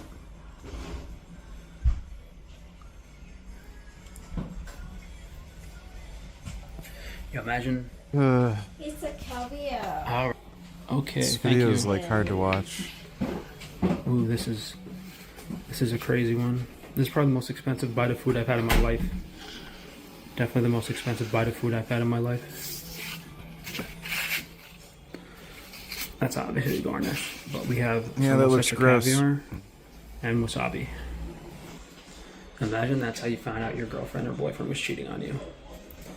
Like they have gold flake on their lip, and they like kiss someone that was eating at an expensive restaurant. Uber guy's back. B393ですよね。そうです。米沢牛握り15 The 貫 grease comes off on my hands. はい、これです。すいません、お待たせして。お願いします。お願いします。 Should we rob him? Should we mug him? It's not a bad idea, Rob. In New York, if you had a place like this, there'd definitely be someone. They'd definitely steal this stuff. You can never Uber this stuff in New York. Who would be poaching your stuff? Yeah, that looks This is honestly about really like gross. twice the size of something I'd want to put in my mouth. There is rice in the middle, but it's a pretty big bite. It's like a really big bite, almost to the point where like you almost have to swallow some of it, and you don't really enjoy it as much.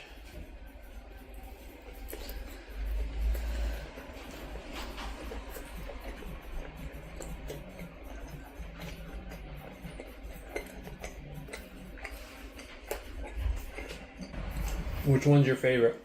Which one is favorite? Your favorite. Which one do you like? Yeah, I like. You like that one? Oh, you like the tofu. Tofu. Oh yeah. It's inari is Japanese food ですね。Yeah.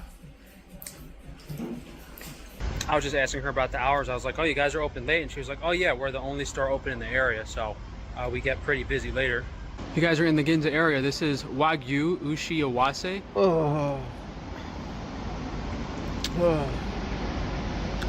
Some construction down that street. Kind of like almost looks like a more industrial area, to be honest, compared to the other places. They do a lot of takeout. Not too overpriced compared to the other places I've seen, you know. And just to go over the pricing again more in depth for you guys, 10,000 yen's around 80 bucks. That's around 160. That's a really good deal. You get to get 10 of these pieces for 80 bucks for you and your buddies. That's an amazing experience for the price. Amazing experience for the price. If you buy yourself, I would say get 3 pieces, or you know what? You probably want to get 3 pieces and then one of the rolls or something with osetra on it. Actually, yeah, that's probably what I would have got. I didn't think I could stomach 5 pieces, so I got the 3-piece and then I got an osetra separate. If there had been an osetra caviar, a black caviar with the 3-piece, I would not have gotten the 4 pieces, to be honest with you. But I did just have dinner, and I wouldn't treat this as a spot to have dinner. The fried tofu version, I don't know about that. I don't know about that fried tofu stuff. Especially at that price. You know, get the Wagyu beef. This is definitely worth it. It's not too expensive. And just so you understand what you're getting into from like a taste perspective, this is not really a meat or beef experience. You know, if you have a partner or a friend or yourself, you don't really like beef or meat that much, try this out for sure. Try it out. I would say the unagi was probably my least favorite, the sea urchin, but maybe that was a sea urchin quality thing. I don't know. That can really vary depending on, you know, what water it's from. However, even the stuff I didn't think I would like, the ikura, the salmon caviar, and the onions, very, very delicious. Very delicious.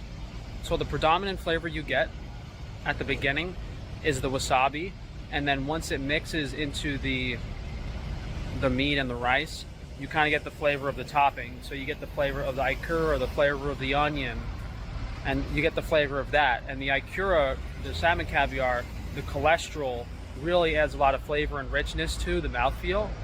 And then same with the onion. The onion adds a ton of onion flavor there, and then the onion has onion flavor. Wow. Experience with the black caviar, the sturgeon caviar, is a little different. But after you get those flavors, then comes the richness and the fattiness of the Wagyu, and it's really tender texture and the softness of the rice. So it's more of a texture experience than a flavor experience, is how I would describe it. And it's really rich and delicious, and like it's complex in that texture way. So it's really enjoyable experience. I really like it. The salmon caviar is just, if you've had caviar before, it's just this like, it's a really, that's actually has a lot of the buttery black caviar flavor. And you won't know this if you haven't tried caviars before, but I wouldn't even put salmon roe, salmon roe is also called ikura. Red caviar, I wouldn't even put that in the same food group as black caviar because the flavor is so different. Black caviar, to me, it's not fishy at all. It has a very, very mildly ocean-like buttery flavor.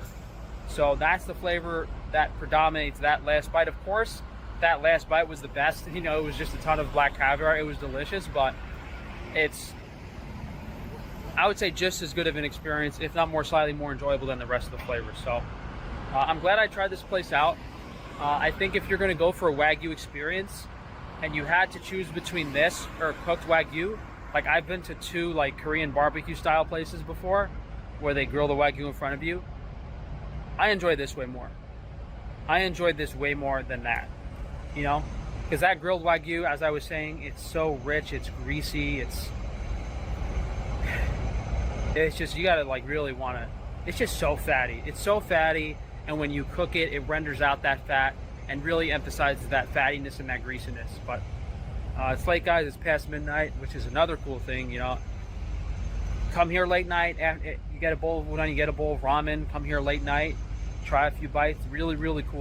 I am not entirely sure what Frank thinks of tofu. Like, you'd think he would believe it would be safe to eat because, yeah, it's white. He has that weird complex with white foods.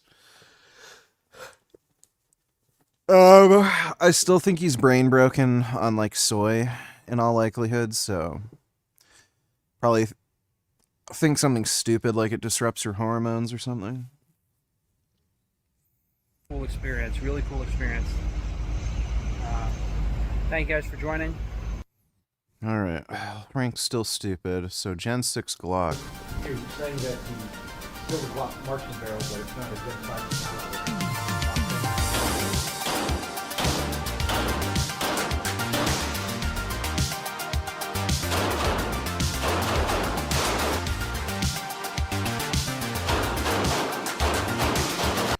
Looks like there's some new ergonomic improvements. They've got like a thumb shelf and shit.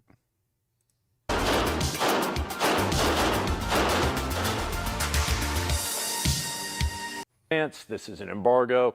There is everyone and their dog, if their dog has more than 5 followers on Twitter, in here today for this event. So you guys are going to see a ton of videos. Hopefully we're going to be able to provide you something a little bit different, a little TFB TV flavor for you, talking about the Gen 6 Glock and all the improvements that have been made. Now, before we get into it, you've got guys like me who are hardcore Glock fans who don't want to see a lot change, right? The question is, how much is this like prior iterations of Glock that I trust, that I'm familiar with?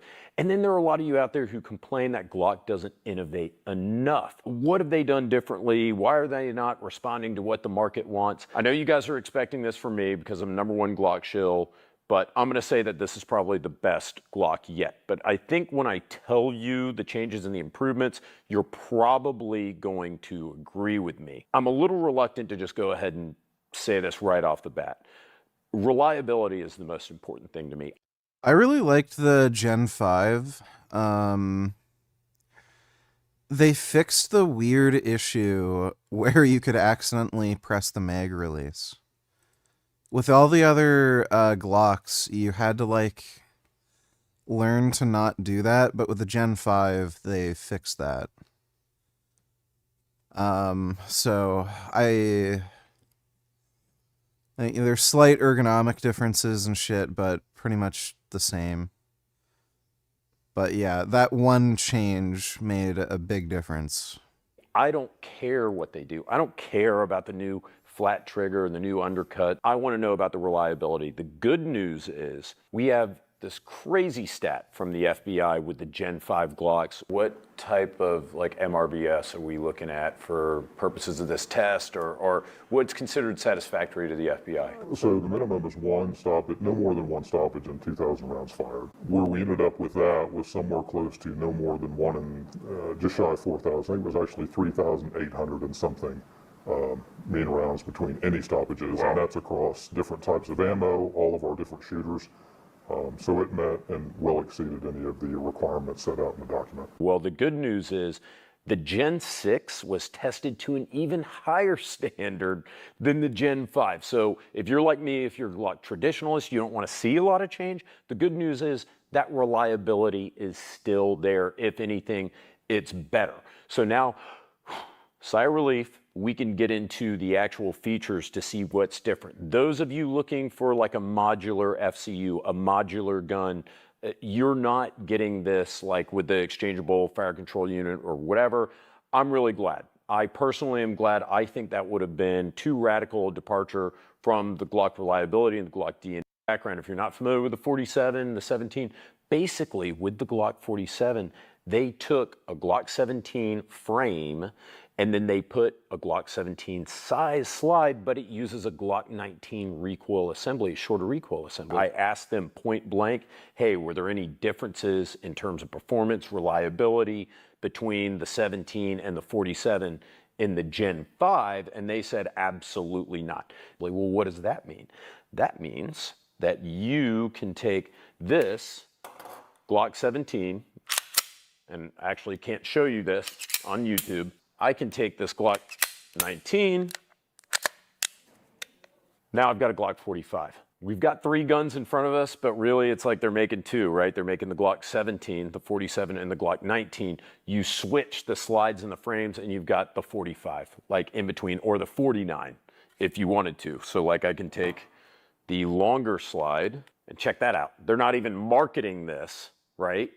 But here it is. This is the longer slide, the 17 slide with the compact. So really, it's like they're making 4 guns. So if you buy the 17 and you buy the 19, see how that works?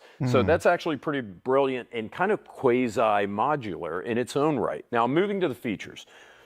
The big change here is going to be ergonomics. First of all, the texture. This is a blend of RTF2, the greatest handgun texture ever made, RTF2 and RTF4 from the Gen 5. So it's kind of got this grippy, granular sublayer and then like a blockier, taller layer. For a lot of people, the RTF2 is a little bit too tacky or it would shred clothes or whatever. This gives you that same grippiness, but you know, it doesn't tear up your clothes, whatever. You might be able to notice now, we've got actually a little bit of a palm swell. So Glock, crazy story, they mapped all of their employees' hand sizes, all of them, in Austria and in the United States to figure out the perfect average hand size.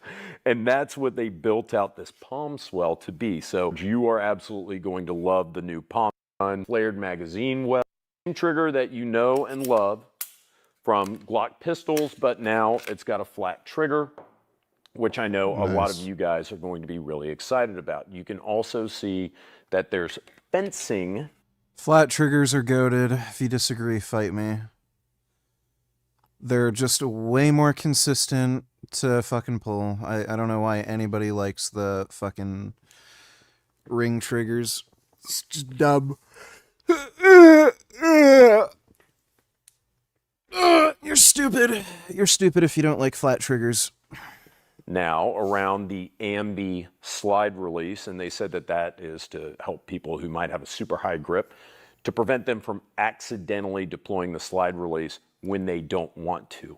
Another big thing that a lot of the more astute viewers out there may have noticed, you've also got an undercut finally in a Glock. And what they did, a lot of testing for the undercut, they wanted to make the undercut thin enough where it was comfortable, but thick enough where you wouldn't be able to break it. There's less distance right here between the tang of the grip and the trigger finger. They found that most shooters, even shooters with larger hands, preferred, almost like the Glock 43X style, being able to get more finger if they want to, because you can kind of adjust more or less finger. So they reduced the reach between the tang of the grip and the front of the trigger face.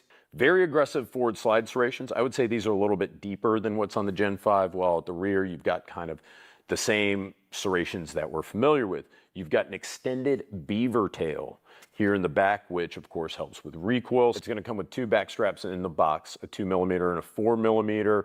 None of them will have the beaver tail since you already have the beaver tail built into the frame, but if you want to adjust it a little bit, then you still have the option to do that. So again, does this have the same modifications to the back of the slide? Yes, it does. Exact same modifications to make it harder to convert to full auto. You guys have already gotten that figured out. Now, yes, California. Thank you, you fucking bitch. let's talk about the optics mounting system. So this is something, it's a little bit more modular. They got away from the MOS plate system, which I am very happy about, and that's a huge improvement. What they're doing now is they've got kind of a multi-mount system that'll work with anything with an RMR or DPP footprint. It comes with plates. Theoretically, I would not advise this. Glock probably isn't even going to be happy about me saying this in a video. You could theoretically run this without any of the plates. The plates act almost like crush washers to use with any particular optic. They're polymer. They're made out of deliberately, because polymer helps absorb the recoil, and it helps, it's almost like, again, like a wash, and all in that theme of ensuring that this gun was more reliable. Now they're going back to a single captive recoil spring.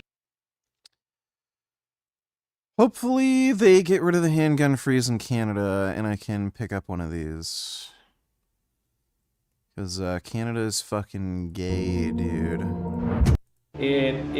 Gay. Oh. This was some funny shit. Not like funny because something bad happened to him, but funny kind of like, what did you expect? Hey guys, my name is Brandon Buckingham, and it really pains me to write this, but I feel obligated to only because I have an 11-month-old baby who is taken care of by my beautiful stay-at-home wife who I provide for. 4 days ago, I woke up not knowing where I was, completely deaf, my feet were swollen, and I was in severe pain. I was rushed to urgent care and eventually the ICU. I was very disoriented, confused, and unable to breathe. The initial diagnosis was acute systolic heart failure, kidney failure, and liver failure, all things brought on by pneumonia and subsequent sepsis or possibly tuberculosis. The good news is they no longer think I have tuberculosis. The bad news is my heart is still failing, and my lungs and kidneys are still in very rough shape. I don't know what's going to happen to me, but I know for sure if I do survive, it will be a very long recovery, and I will not be able to provide for my family for at least several months if things go well. A cardiology specialist informed me that I may be on bed rest for 2 to 4 months, and as I recover from this very scary, life-threatening illness, I will need help with things like my mortgage, utilities, baby supplies, and the over $100,000 in medical debt I've racked up while dealing with this nightmare. I will also likely need to be on heart medication the rest of my life. You know what the last video he made was? The homeless child epidemic of the Middle East.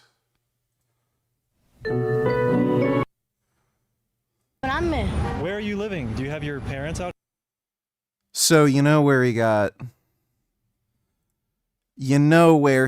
that infection from. So he went to some shithole in the fucking Middle East,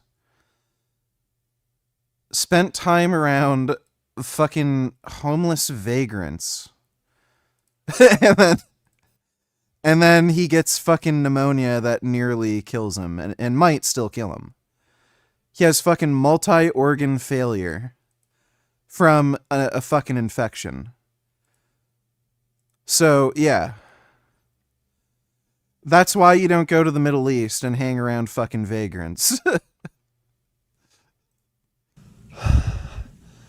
I've never asked for help before, but my heart is currently only working at 15 to 20%. So if anyone out there cares, please consider donating to my GoFundMe to help me provide until I am able to work again, as well as help pay off the medical. Yeah, that is pretty crazy. I wonder how's this GoFundMe doing? Okay, raised money. Bills I've racked up. And if you aren't able to donate, please consider by watching my videos, as I won't be able to upload new ones for a while. Thank you for all your love and prayers. This has been one of the scariest times of my life, and all your support has meant the world to me. That is fucked. Yeah, but pro tip, don't go to the Middle East, period. And if you do go, don't hang around a bunch of homeless people. Children or not. Do not hang around a bunch of homeless vagrants in the Middle East. Just don't go to the Middle East, period. But, you know, again, like, you know where he got this fucked up pneumonia from. Like, given his last video. Is embarrassing. I have called for his resignation. I've called for his firing after Signalgate. I think he more recently has really shown who he is, and he shouldn't be 1,000 yards from the Pentagon. The Trump administration has been accused of ordering U.S. forces to kill survivors of a boat strike, a war crime so obvious, it's literally the example used in the DoD textbook.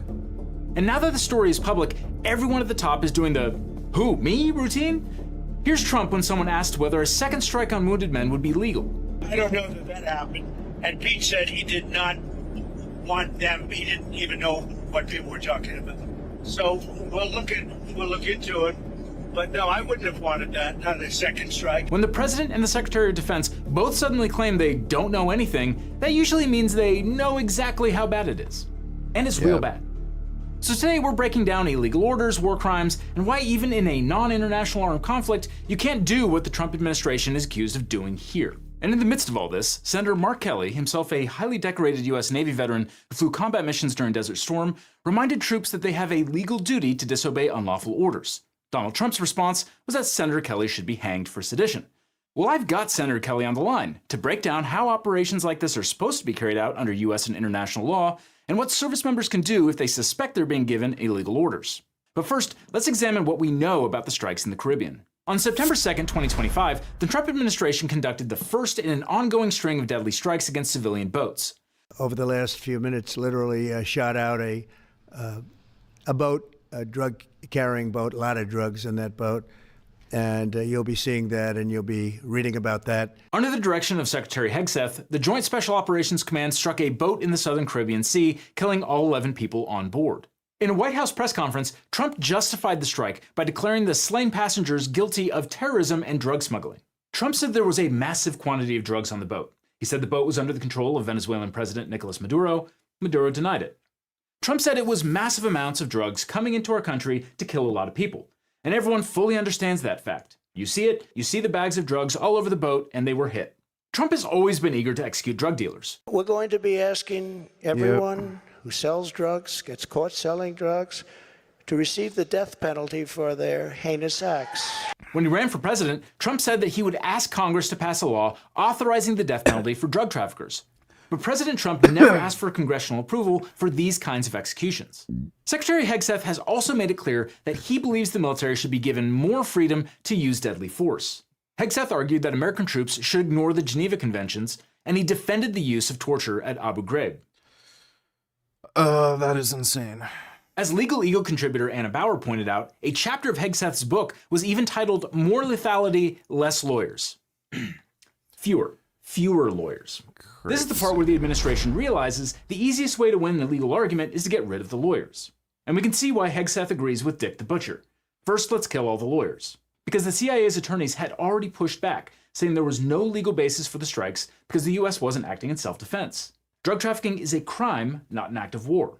Stephen Miller wanted the CIA to bomb the boats and release the videos, but that was not exactly covert. Normally, lethal operations have to survive a gauntlet of reviews across the CIA, ODNI, Justice, State, Defense, and the National Security Council. But by summer, that whole system had been hollowed out. The NSC's legal team was gone, including its top lawyer, Paul Ney, one of the people raising objections.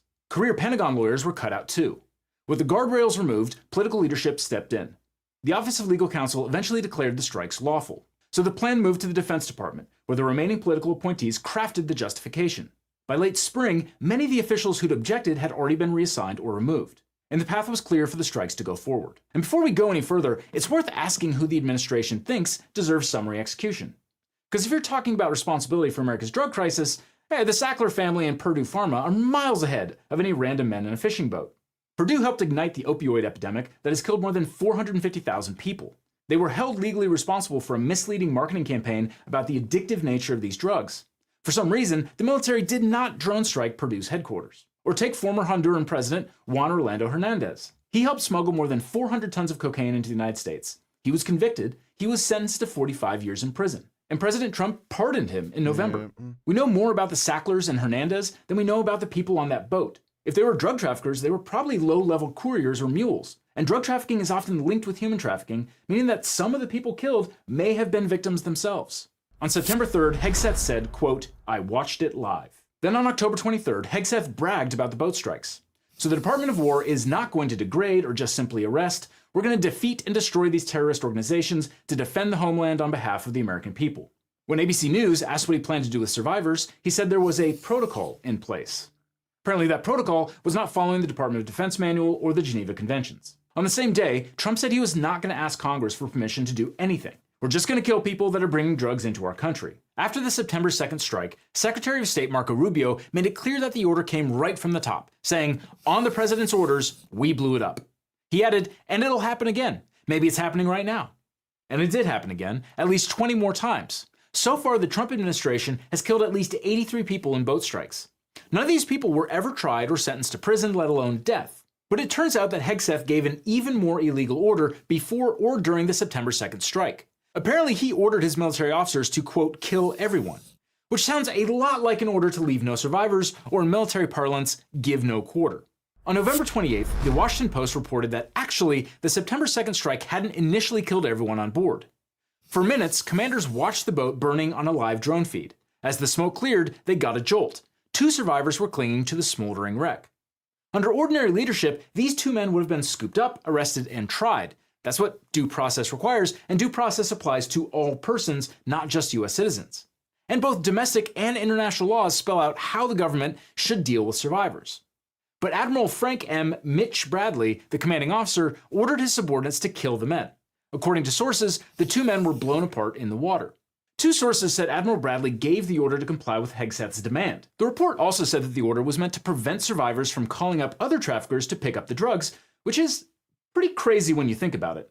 Then Hegseth said he did not give the order, but if Bradley did, it was fine. I stand by him and the combat decisions he has made. Technically, this wasn't really combat. In a press conference, Trump said that a second strike wasn't necessary and that Hegseth... They always do this. They always try to put the blame on somebody else. Oh, I didn't do it, he did it. Oh, I didn't do it, they did it. Like, they always do that. Oh, man. The Trump administration is the most, like, pathetic, lying, cowardly, incompetent load of fuckwits of all time. They act like fucking children. That told him it never happened. But no, I wouldn't have wanted that, not a second strike. The first strike was very lethal, it was fine, and if there were 2 people around, but Pete said that didn't happen. But on December 1st, White House spokeswoman Caroline Leavitt contradicted their claim that there was no second strike. She admitted there was a second strike, and Bradley gave the order. She claimed, "The strike was conducted in international waters and in accordance with the law of armed conflict." On December 2nd, Hegseth said, "As you can imagine, at the Department of War, we got a lot of things to do. So I didn't stick around for the hour and 2 hours, whatever, where all the sensitive site exploitation digitally occurs. So I moved on to my next meeting. A couple of hours later, I learned that that commander had made which he had the complete authority to do." He also said Admiral Bradley made the correct decision to ultimately sink the boat and eliminate the threat. He sunk the boat, and eliminated the threat. And it was the right call. We have his back. Hegseth said he did not see any survivors while he watched the video. "I did not personally see survivors, but I stand, because the thing was on fire. It was exploded and fire and smoke. You can't see anything. You got digital. This is called the fog of war. This is what you in the press don't understand. You sit in your air-conditioned offices or up on Capitol Hill and you nitpick and you plant fake stories in the Washington Post." The Washington Post doubled down on its reporting. Sources said the second strike was ordered when 2 survivors were detected. That report Well, Isaac's planning on getting a 3D printer. If I win the lottery, I'll get like a crazy titanium 3D printer where I can print titanium parts. contradicts what Hegseth said about the fog of war. The New York Times reported a different version of events, which is that Hegseth ordered the first strike and told them to kill the people on the boat, destroy the cargo, and sink it. But he didn't tell them to kill them all. If we accept this version of events, it doesn't make the initial strike any more legal, just to be clear. Of course, this wasn't the story the Trump administration initially announced. Instead, they released a redacted video of the first strike and declared victory on social media. Trump crowed that the strike resulted in 11 terrorists killed in action, no US forces were harmed in the strike. Please let this serve as notice to anyone even thinking about bringing drugs into the United States of America. Beware. Hey, sorry to interrupt, but if you've been following our channel or paying attention to the news, US-led military strikes aren't even the worst of what the world's was illegal, or maybe they just didn't want to get force choked for failing to execute the mission perfectly. Either way, DoD's Joint Special Operations Command, JSOC, also lied about the real reason for the second strike. In briefing materials provided to the White House, JSOC reported that the second strike was intended to sink the boat so it wouldn't be a navigation hazard to other vessels. The Trump administration made similar claims to Congress members in private meetings.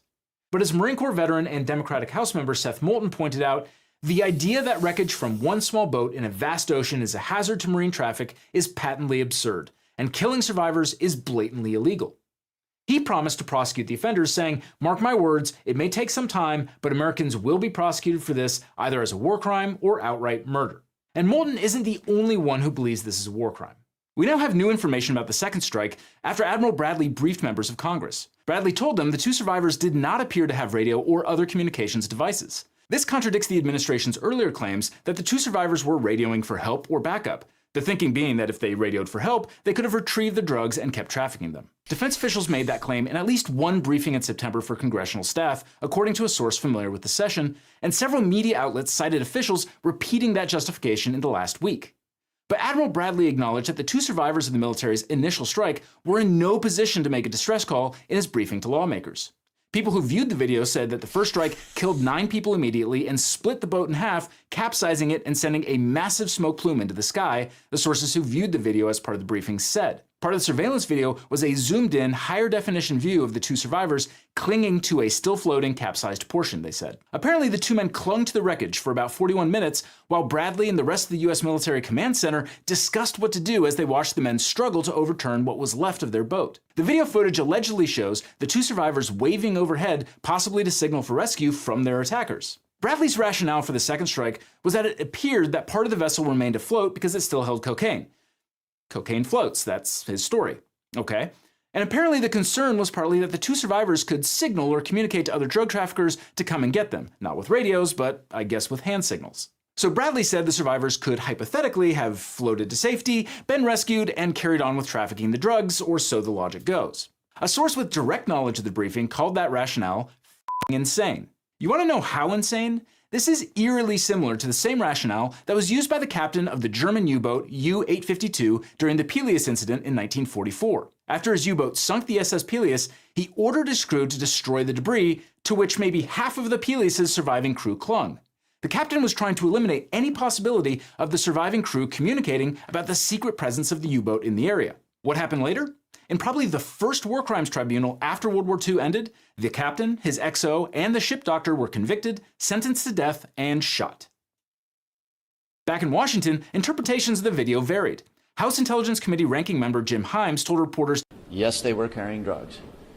They were not in the position to continue their mission in any way. People will someday see this video and they will see that that video shows, if you don't have the broader context, an attack on shipwrecked sailors. The last thing I'm going to say is that the Admiral confirmed that there had not been a kill them all order and that there was not an order to grant no quarter. Tom Cotton saw it differently. I saw two survivors trying to flip a boat loaded with drugs bound for the United States back over so they could stay in the fight. What fight? The U.S. blew up a boat. There's also no evidence that the boat was bound for the U.S., and in fact, according to two sources, Admiral Bradley acknowledged the boat was actually heading for the country of Suriname, where it was allegedly going to transfer its cargo to a second vessel. Rand Paul saw the video and backed up Himes.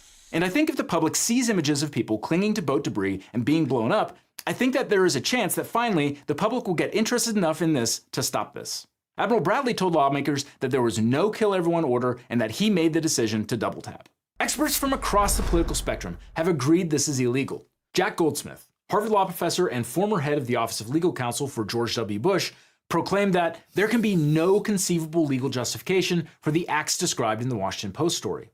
And most lawyers across the CIA, ODNI, Justice, State, Defense, and the NSC agreed it was illegal to bomb the boats. By the summer, though, the system had been gutted. The NSC's legal team, including top lawyer Paul Ney, was gone. Pentagon career lawyers were cut out, and CIA Director John Ratcliffe was on board. The White House didn't need the CIA's approval, but once they got it, Trump made it public. This was an unusual move by a U.S. president, but it shows that the administration was desperate to convince the public that this was legal. According to media reports, the Trump administration's Office of Legal Counsel claims the strikes are part of a non-international armed conflict. This opinion was spelled out in a long memo drafted by a small interagency group of lawyers and political appointees who unanimously agreed that the president has the legal authority to continue the strikes. They relayed that opinion to the military in August. The bombings commenced in. I'm gonna take a nap. I need like 5 minutes. Maybe 10 minutes. I need a nap.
All right. In September. So why did they conclude the strikes were lawful under the rules governing a non-international armed conflict? This specific term of art is defined in the DoD manual as an armed conflict that is not between states, which basically means that there hasn't been a formally declared war between two countries. This covers a wide variety of situations, things like non-state terrorist groups, civil wars, or separatist guerrilla groups. The administration says this is legal because we're in a non-international armed conflict with Tren de Aragua and Cartel de los Soles, which have been designated terrorist organizations.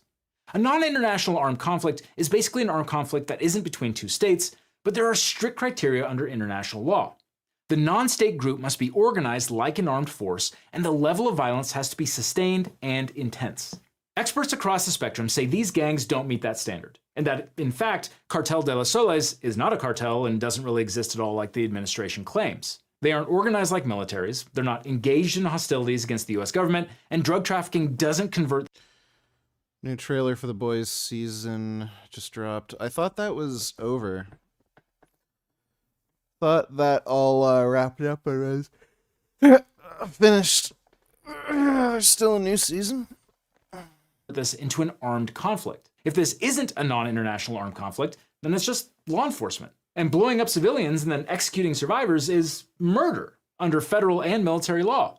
But even if Trump's Office of Legal Counsel is correct, and this is a non-international armed conflict, the law of armed conflict still applies. And the law of armed conflict explicitly bans no quarter orders and to protect shipwreck survivors. The DoD Law of War Manual even gives the textbook example: you cannot fire on the shipwrecked. Even in a non-international armed conflict, there are still limits. And Goldsmith and other experts have argued that by torpedoing survivors, the military has blasted right through those limits. Even in a non-international armed conflict, the law bars no quarter orders. The DoD Law of War Manual says it outright in section 17.6.1. You can't order that there be no survivors. Sources who spoke to the Washington Post said Secretary Hegseth's order was to kill everybody. And legal experts, including conservative Jack Goldsmith, have interpreted Hegseth's statement to be an illegal no quarters order. Article 3 of the Geneva Conventions, which was signed and ratified by the United States, applies to non-international armed conflicts. This is binding international law. Article 3 states that persons taking no active part in the hostilities, including members of armed forces who have laid down their arms and those placed hors de combat by sickness, wounds, detention, or any other cause, shall in all circumstances be treated humanely. It expressly prohibits violence to life in person, in particular murder of all kinds, and the passing of sentences and the carrying out of executions without previous judgment pronounced by a regularly constituted court, affording all the judicial guarantees which are recognized as indispensable by civilized peoples. The DoD's Law of War Manual echoes this and even mentions shipwrecks specifically. Section 17.14 is actually titled Protection of the Wounded, Sick, Shipwrecked, and Dead in Non-International Armed Conflicts. It declares that all the wounded, sick, and shipwrecked, whether or not they have taken part in the armed conflict, shall be respected and protected. Just in case protected isn't specific enough, the manual makes it really clear. This means that they should not be knowingly attacked, fired upon, or unnecessarily interfered with. The manual Yeah, it sounds like a war crime to me then. Even requires that the military provide necessary medical care to any wounded, sick, or shipwrecked combatants. The manual also requires that all possible measures shall be taken without delay to search for and collect the wounded, sick, and shipwrecked, to protect them against pillage and ill treatment, to ensure their adequate care, and to search for the dead, prevent their being despoiled, and decently dispose of them. So that's at least 4 provisions of the DoD's own Law of War Manual that Hegseth and Admiral Bradley and everyone down the chain of command ignored. It's worth pointing out here that the DoD manual doesn't just... No, I don't want a pet orangutan. I'm sure they're really hard to take care of. Pull all of this from thin air. It comes from Article 12 of the Second Geneva Convention. For context, the First Geneva Convention covers conflict on land, the Second Geneva Convention covers conflict at sea, the third, prisoners of war, and the fourth, civilians. Article 12 of the Second Convention states, members of the armed forces and other persons mentioned in the following article who are at sea and who are wounded, sick, or shipwrecked shall be respected and protected in all circumstances, it being understood that the term shipwreck means shipwreck from any cause and includes forced landings at sea by or from aircraft. Such persons shall be treated humanely and cared for by the parties to the conflict. Any attempts upon their lives or violence to their persons shall be strictly prohibited. Article 12 of the First Convention reads almost identically, except there's no mention of shipwrecks, which, makes sense as it deals with land warfare. But there's a good reason why Article 12 of the Second Geneva Convention gives special protections to shipwrecked people. The sea is inherently dangerous, and people who are surviving in the water are inherently out of the fight. It's different on land. If you hit a truck and destroy it, survivors can run away and continue the fight. That's basically been part and parcel of America's wars since 9/11. The first strike gets the lion's share of the target, and then you move on to the squirters, the ones who survived and ran off. As long as they're not hors de combat, they are likely still legitimate targets. Yeah, but what if we're at war with dolphins? Ever think of that? And that's what's itched at the back of my head since we learned of the second strike. It's the military applying the rules of engagement from 25 years of war in the desert, in cities, in mountains, without any appreciation for or understanding of the differences between war on land and war at sea. It's GWAT brain rot. If I win the lottery, I'll come out and visit you, Aaron. I don't think you'd like it here. It's pretty cold. Which is probably why a group of former Judge Advocate Generals, the former JAGS working group, said flat out that, quote, anyone who issues or follows such orders can and should be prosecuted. In their November 29th statement, they added that international law not only forbids targeting survivors, it requires rescuing them and treating them as prisoners of war if needed. Violating those obligations, they said, is a war crime, murder, or both. There are no other options. But will they be prosecuted, as the former JAGS, Representative Moulton, and a lot of other legal experts have called for? Or is there a magic get-out-of-jail-free card? Yeah, it's called Donald Trump. That's their magic get-out-of-jail-free card. I'm expecting a lot of these people to end up getting prosecuted after Trump leaves office. That's the most likely scenario. The Trump administration is already teeing up a few potential legal defenses. Pentagon spokesman Sean Parnell said lawyers up and down the chain of command have been thoroughly involved in reviewing these operations prior to execution. He claimed that all those lawyers were cool with it, which is strange since pretty much all non-DOJ legal experts, conservative, liberal, and in between, say this is illegal. A Justice Department spokesperson told the Post that military personnel are legally obligated to follow lawful orders and thus wouldn't be subject to prosecution for following lawful orders. This is true, but only for lawful orders. Under military law, if the person executing the orders knew the orders to be unlawful, or a person of ordinary sense and understanding would have known the orders to be unlawful, then they can still be prosecuted. And given how clear the DoD Law of War Manual was on this point, there's a pretty strong argument that everyone in the chain of command should have known it was illegal to blow up 2 shipwreck survivors. In fact, killing defenseless shipwrecked people is the textbook example offered in the DoD's manual. In section 18.3.2.1, under a section titled Clearly Illegal Orders to Commit Law of War Violations, the guide states, the requirement to refuse to comply with orders to commit law of war violations applies to orders to perform conduct that... You found out today it's illegal to sleep in your own garage in the UK. Yeah, there's a lot of stuff in the UK where they just arbitrarily say it's illegal just so that they can collect fines and revenue or just arrest people for no reason. But, you know, if a Muslim migrant rapes teenage girls, nobody cares. Yeah, they won't do anything about that. That is clearly illegal, or orders that the subordinate knows, in fact, are illegal. For example, orders to fire upon the shipwrecked would be clearly illegal.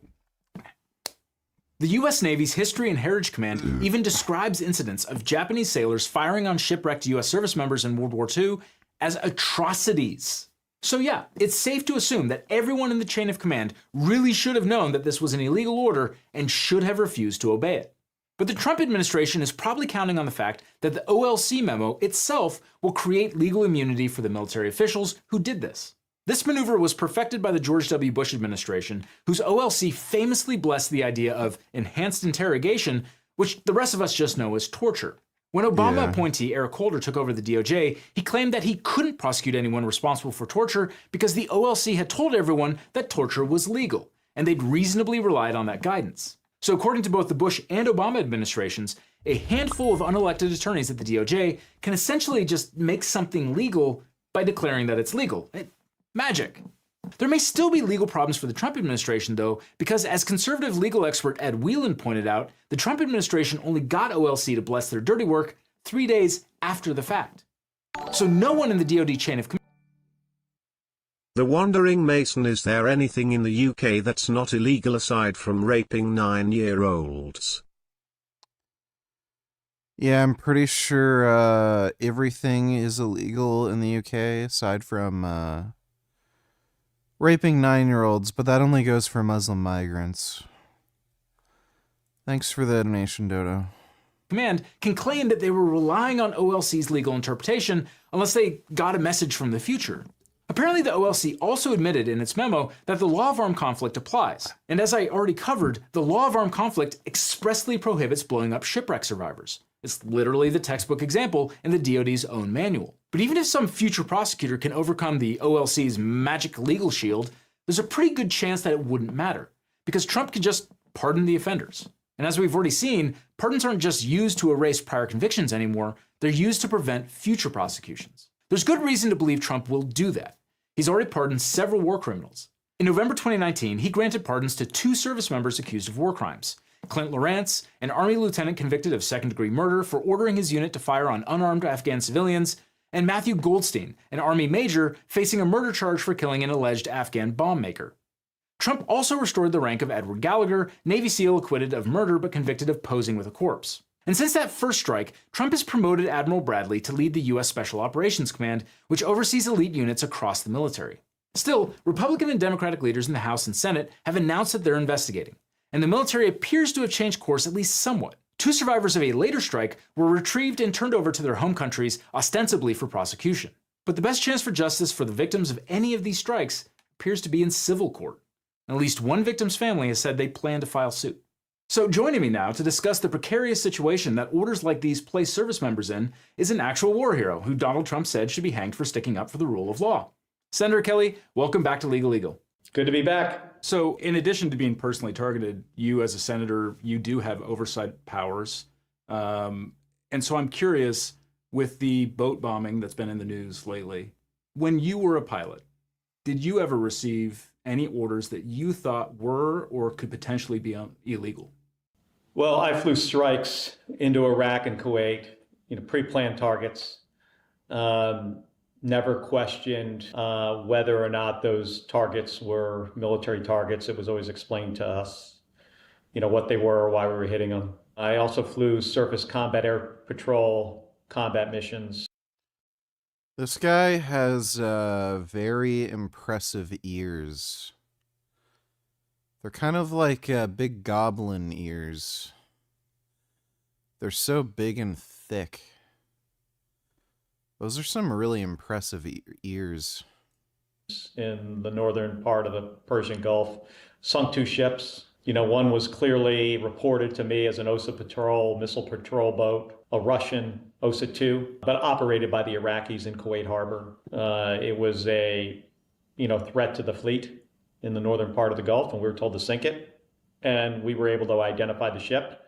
Actually, the EP-3 identified it, and we sunk it with 2 rockeye, 2 cluster munitions. Another time I had 2 Polnokny troop carriers heading out of the Euphrates River towards Iran.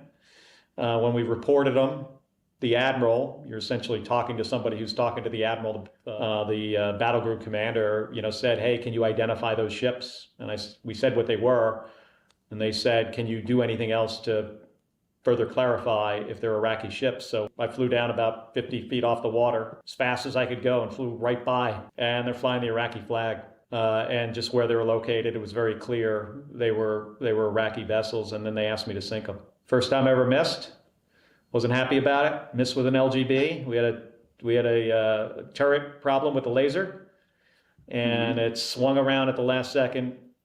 500-pound laser-guided bomb hit behind the ship, and then they started shooting at us. One of them did, with AAA, and I jinked around a bunch. Had my Bombardier Navigator set up for a visual delivery of 2 rockeye, and then I rolled.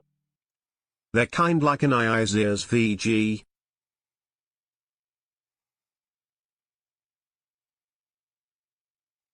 I don't know what the fuck that is.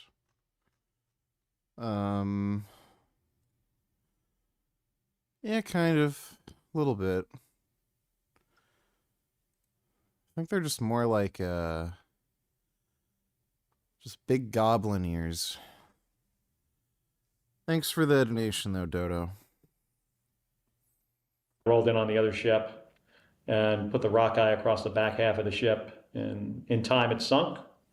And then the other ship was hit by a squadron mate of mine with an LGB. So ultimately we sunk both ships, but I had no question, these are ships, these are Iraqi ships in a war in Iraqi waters. But, sometimes there are questions. I think what's going on in Venezuela right now, people would understand why there would be questions. This first strike, we're going to have to get some information. And you're right, I have oversight responsibility over the Department of Defense. And, we're going to, try to get the video, execute order, on this and whatever else they have, and try to figure out if everybody did what they were supposed to do. What is out there right now on this, though, it does not look good. What advice do you have for the service members under this administration who may be confronting the possibility of receiving an order that they perceive to be illegal or they know to be illegal? Well, first of all, you're required to follow legal orders. Required, right? And I think it's pretty easy to, suss out something that is not legal, unlawful. And when that happens, if you have time, talk to your commanding officer about it and say, hey, this just doesn't feel right to me. Or if you have an opportunity, if there's a JAG officer left to talk to the JAG officer and get some advice. This is pretty basic stuff. But it's also stuff that some members of the military are not reminded of often. I remember hearing this when I was a midshipman at the U.S. Merchant Marine Academy. I also remember hearing some stuff in SEER school. Did you go to SEER school? You have that in the Army, right? Marine Corps. Oh, you're a Marine. Survived. Yeah. So you went to SEER school. So you hear a little bit about Geneva Conventions at SEER school, and I remember hearing about lawful, unlawful orders as a midshipman at the U.S. Merchant Marine Academy. I don't remember getting a lot of refreshers on it. We just try to send a message. This is something you guys need to think about under the circumstances. It's not complicated, but I think getting advice from your officers, if you're an officer, from your senior officers, up the chain of command, is a healthy thing. If the administration tries to prevent Admiral Bradley from coming to testify before Congress about the nature of the order that was precisely given by Pete Hegseth, what do you think Congress can do about that? Well, we can, I think we could subpoena him in a different, instead of just a request, we can try to compel him to come. He should, so should Pete Hegseth. The Secretary of Defense should come before the committee in the Senate and the House. Tell us, their side of the story, what happened here. In the law of armed conflict, combatants that are shipwrecked, you're not allowed to kill them, and you're required to rescue them. So that's why what's reported, and I think it's important to say, this has to be all confirmed. But what's being reported is that they did a second strike, on the boat that killed people that were in the water. That does appear to be very problematic. If you had received an order like that for a second strike when you were actively flying, what do you think you would have done in that moment when you received that order? Well, if there were, survivors in the water, you say no. I would have said no, not doing it. Go back to the ship. You jettison your bombs, you go back and talk to your, commanding officer about it. Talk to the lawyers about it. I don't think these things happen, frequently. I think they're rare. It's really odd that this, happened shortly after we put out this video. It actually happened before we put out the video. I feel a little bit regretful that we didn't do the video a few months ago. Maybe that reminder, would have been enough to some folks to prevent things like this from happening. You said it's pretty rare for these things to happen, and I think by that you mean issuance of illegal orders to our service members. Do you think that the administration is trying to change the culture in the military so that more illegal orders can be given? Oh, yeah, they're fascists. They want to be able to do whatever the fuck they want and, impose whatever rule of law they want. Because they're fascists and they want the military to just obey them regardless of legality. And followed. I think Pete Hegseth is trying to change that culture. He talks about it all the time. He speaks very negatively about rules of engagement and implies they're a hindrance to us doing our jobs. We're not Russia. You see what happens, see what the Ukrainians do, or the Russians do in Ukraine to Ukrainians, murdering people, intentionally murdering kids. We have to meet a higher standard. We're the United States of America. We're not like them. We can't operate like that. We have to have a moral compass and be ethical. We lead the free world and our adversaries. Right now we have other countries, the UK being one of them, doesn't share intelligence with us anymore. In the Caribbean, any organizations that are, narco, criminal cartel organizations, they stopped sharing that with us because they have serious questions about what we're doing. And I never expected to see this. These are our closest allies. Yes, so I do think that he is, trying to, make some serious changes, and they are not positive changes. For that reason and others, I think he should have been fired a long time ago. He should have been fired. They fired the wrong guy in Signalgate. They got rid of Mike Waltz. Mike Waltz is not the one that shared the sensitive information on Signal. That was Pete Hegseth. And there was a pretty damning Inspector General report that just recently came out about it. Yeah, I read it today. There'll be a unclass or a redacted version tomorrow. It's mostly unclassified anyway. It's pretty basic. It's what you would expect. One thing about illegal orders is, for one, it actually can expose people to criminal liability. E1s, E2s, E3s, people who just, they don't have a whole lot of say and a whole lot of discretion. But it can also cause moral injury. And we don't talk a whole lot about moral injury. When we talk about people going to war, we usually talk about physical injury, people getting hurt, getting shot. But do you think that illegal orders, or the potential, the specter of illegal orders, actually makes it more dangerous for people's moral injury or moral injury to our service members? I mean, in some cases, they could be exposed to prosecution. That can, hurt people, could be their career or their livelihood, all kinds of issues. But I also think I think you're right that, when you think historically, situations that have happened in other wars, that it does affect the psychology of people when they found that they did something that was unlawful. It's a heavy burden, and it's a weight that can follow them around for the rest of their lives. That's why we try to avoid it. Thanks again to Senator Kelly for joining us. Now, we didn't plan on this being the week of Pete Hegseth does a war crime. Yeah, they did it bad. Trump himself should be fired from the presidency, that is.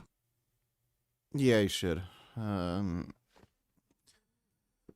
Unfortunately, probably not going to happen, but yeah, he definitely should.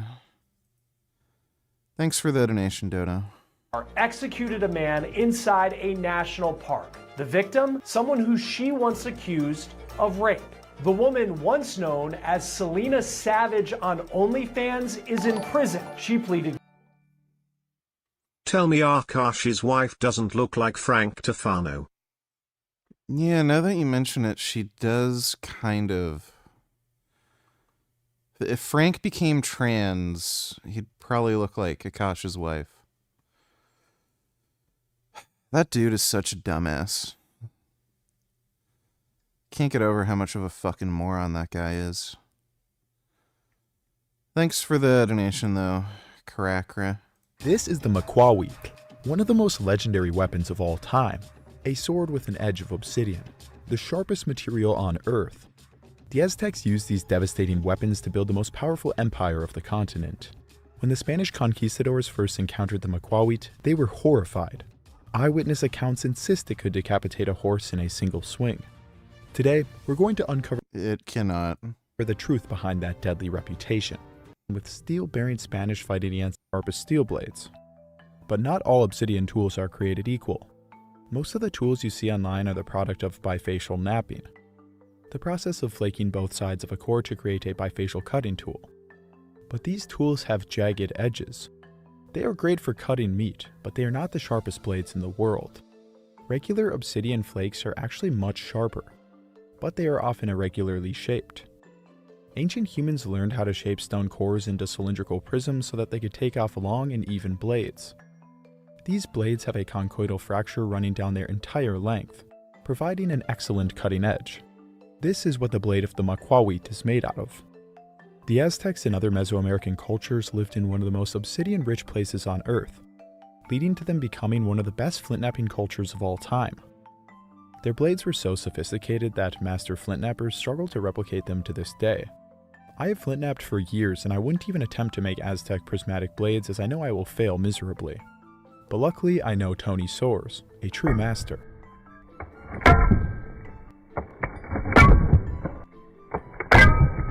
Razor sharp. I had him nap these blades and send me the cores they came off of. They are truly works of art. With this understanding, you can see why 99% of makwawich you see online are complete pieces of junk. People lack the knowledge, skill, or effort in order to make an accurate replica. But not on Northo 2. This thing's gonna fucking break. My growing suspicion of my own are much simpler in design. And just look at them, they are absolutely stunning. Recorded. Test. We're going to be testing the makwawit on this bone-in pork loin right here. It's Spanish actually. Let's take a swing at this thing, man. We're gonna aim right here and just...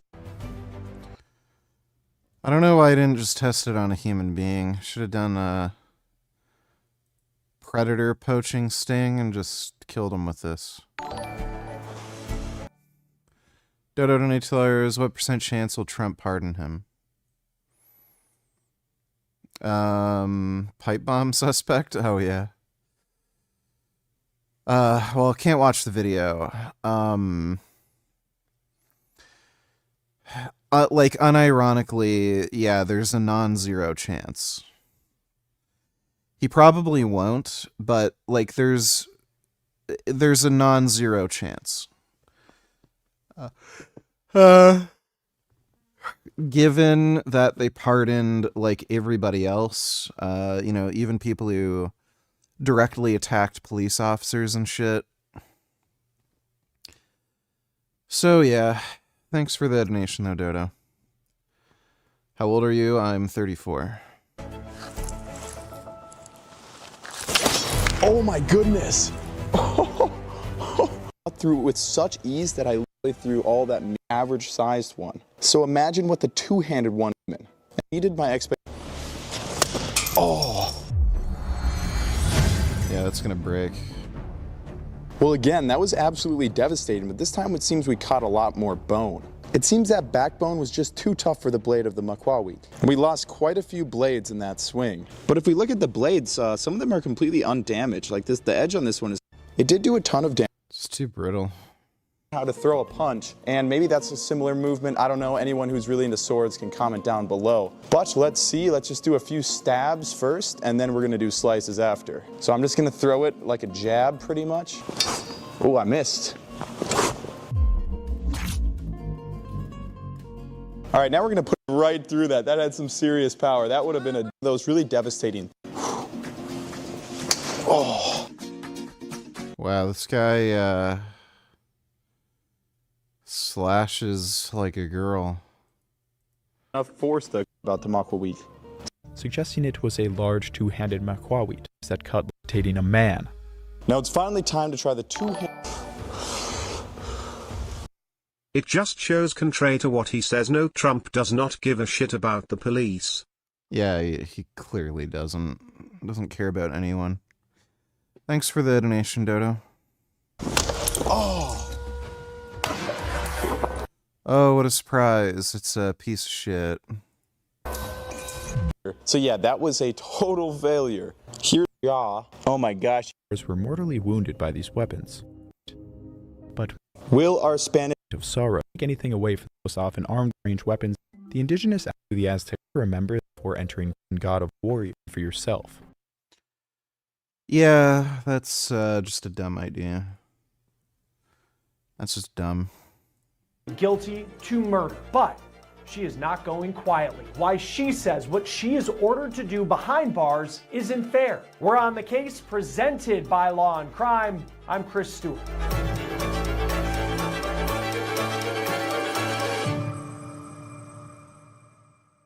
Selena Savage has a shocking life story. Now, much of it moving forward is going to be spent in prison. Her real name is Chelsea Perkins, and she wasn't always making explicit content for work. She's actually a Coast Guard veteran, and she claims to have a very traumatic past. She claims that that past was her motive when she committed murder that she pleaded guilty to earlier this year. How come the Biden administration didn't try to negotiate with Putin even one time during his term, regarding the war? Serious question. Probably because they understand it's a pointless waste of time. Thanks for the donation, stupid. Now, the big update that we are following in this case is a real shocking new claim that she appears to be making from federal prison. So before we get into that, let's lay out this case, including what happened after the fact, after this murder, when someone went to shocking lengths to try to kill Perkins, aka Selena Savage, months after she killed a man in an Ohio national park. Yes, there are a lot of layers to this story, so let's break it down. On Instagram, Perkins, again, identified herself as Selena Savage. She was a, quote, cam model. Perkins' last post on Instagram was December 9th, 2021.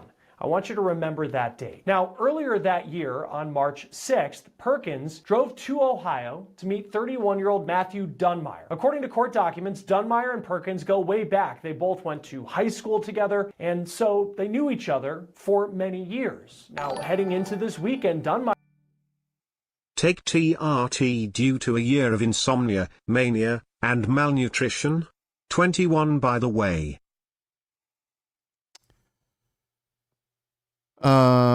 You're saying you're on TRT because of the fucked up issues you've had, like lowering your test? You know, what's fucking stupid is, like, people will say, oh, well, before considering TRT, like, live a perfect life, you know? Like, eat perfectly, exercise perfectly, get perfect sleep. Like, the reality is, it's rarely ever the case that anybody can optimize every single aspect of their life. You know, like, a lot of people have stress that makes it hard to sleep, makes it hard to eat perfectly, train. A lot of people do shift work, too. Like, there's a lot of things that get in the way that make it either extremely difficult or completely impractical to, like, optimize or fix certain problems. So, if the fundamental issue is, like, your low testosterone making you feel like shit, then why in the fuck wouldn't you just take testosterone? You can figure out, you know, all the other crap later. Like, if you have a wide variety of problems that are lowering your test, just take test. Now these problems will not cause another problem, and taking testosterone might fix some of these issues. Like, it might help with sleep, it might help with mood, it might help with, you know, like, just other things, and it might resolve on its own just from, like, boosting the testosterone. But everyone's just afraid of testosterone for no reason, because, you know, they're beta males. But thanks for the donation, Heavy Iron. Pointless waste of time to try to get peace? I'm afraid it may be too late to negotiate for peace now. Biden may have royally fucked us. Because Russia is too deep into this now to turn back. Not that I support Putin BTW. Yeah, nice attempt at rage bait, don't care. It's a shame people like this will probably get out of prison just because they're a woman or just because no one believes in life in prison anymore. I don't know. Depends. If she's from Florida, then she's probably gonna Virginia, Ohio. Yeah, if she was in California or some other gay state like Portland, you know, but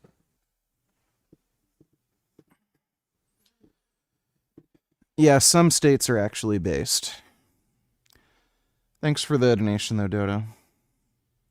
Meyer told a friend that he was going to meet up with a woman who was in town for the weekend. In fact, his boss saw him get into a car with a woman who drove a white vehicle. I also want you to remember that part. Now, on March 6th, the two go to Cuyahoga Valley National Park, which is a beautiful park, has incredible views like this, and it's also a quiet place to get away from the hustle and bustle of Cleveland or Akron in Northeast Ohio. On March 9th, a few days later, around 11 o'clock in the morning, hikers found Dunmire dead. He had a single gunshot wound to his head. At that time, Perkins was nowhere to be found. During the investigation, police did speak to some hikers who remember on the day of Matthew's murder that they heard a gunshot and they passed Perkins, who seemed lost in the woods. They noted that it was odd that she was wearing knee-high boots walking through a national park, and we're not talking about hiking boots. Now, Perkins eventually made her way out of the park, and then she drove across state lines to Michigan, to a tattoo parlor, and then she eventually made it back to her home in Virginia. That's where her husband lived, and her husband owned the white vehicle that Matthew's boss saw him getting into before he went off and was murdered. It took several months to arrest Chelsea Perkins. Police say eventually they were able to line up Matthew's cell phone data with the location of an Airbnb rental that Perkins had booked for the weekend that she was in Ohio. Her DNA also showed up on Matthew's body and a water bottle that was near his body after she shot him in the back of the head. Now, Perkins was arrested in December of 2021, specifically December 10th. And that's why her last post on Instagram as Selena Savage is December 9th of that year. For as clear as the evidence seems in hindsight, it took several months for law enforcement to arrest Chelsea Perkins. And during this time, this story took an even more shocking turn. I promise you, you're not expecting it. So a little more than a month before Perkins was arrested, a woman was shot in Northeast Washington, D.C. And the shooter, according to the Justice Department, wore a brown vest and brown baseball cap and was carrying a cardboard box. They knocked on the front door and they shouted, quote, UPS. They shot the woman who answered the door. The person dressed like a delivery driver shot the woman who answered the door. Later, we would learn this was the woman who was dressed like a UPS delivery person. This was the shooter. Her name was Tommy Lynn Dunmire. She's the mom of Chelsea Perkins' murder victim, Matthew. Government prosecutors say that Tommy Lynn and her longtime partner, a man by the name of John McQuillan, drove to a house in Washington, and they had the intent to shoot Chelsea Perkins. The couple had grown frustrated by November that no one had been arrested for their son's murder, and they really believed that Chelsea Perkins was responsible, so they decided to take matters into their own hands. Now, the problem was that the woman who answered the door, who Tommy Lynn shot, wasn't Chelsea Perkins. It was a woman who had nothing to do with Matthew Dunmire's murder. Now, that shooting victim survived. Tommy Lynn and her partner, John McQuillan, then tried to escape by changing their license plates. Police eventually caught up to them, and at that point, they say Tommy took her own life. Hey, before we continue, I want to pause and talk about something many people deal with, debt. It can feel like it's not an accident. Every call, every fee, OTC. I don't know why I'm so fucking sleepy. Dude, I slept like all day today too. Now, McQuillan, Tommy's longtime partner, he pleaded guilty in 2022 for his role in the shooting, and he was sentenced to 3 years in prison. Perkins no longer lived in the Washington, D.C. area at the time. Favorite Uncharted game? The Uncharted 4 DLC. What did they call it? With Chloe and Nadine. That was extremely good.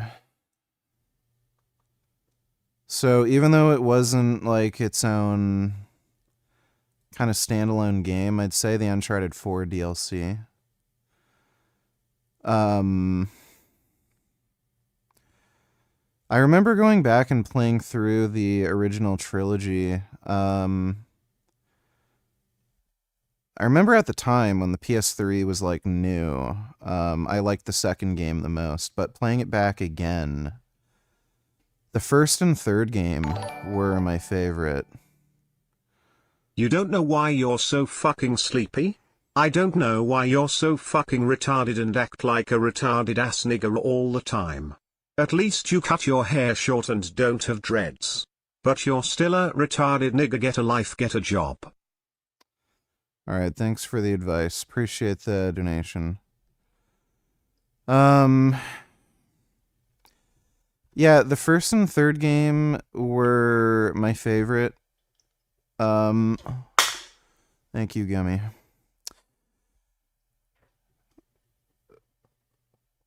I don't know why, like, some of the, like, complaints about the first game are just fucking stupid. Like, they complain about the enemy waves, like, being too big or something. It's literally the same as every other game. They also complain about some of the enemies being, like, spongy. It's really not that bad. And headshots are, like, instant kills, too, so... If you suck at the game, you know. How many steps do you aim for daily?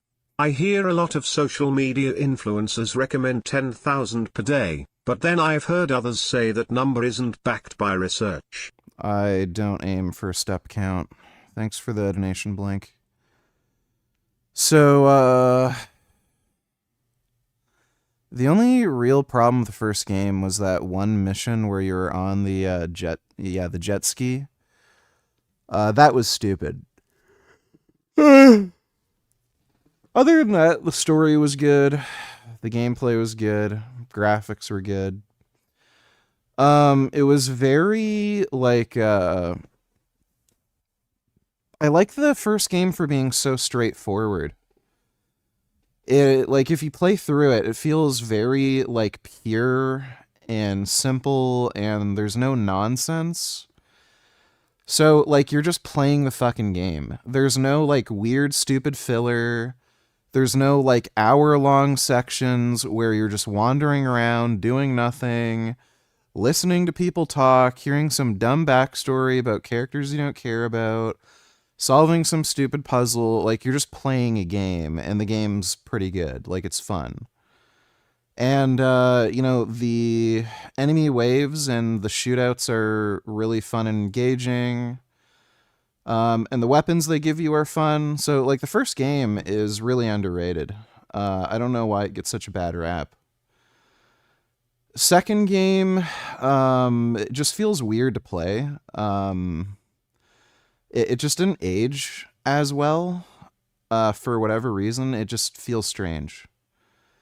And it does get bogged down a lot by some of the, like, weird puzzles. It's not that bad, not anywhere near as bad as the fourth, but it does feel a little slower. And the section at the end where you fight those weird monsters is kind of fucking stupid, and the end boss is just gay. Third game just had a stupid story. That's really the only big downside to the third game.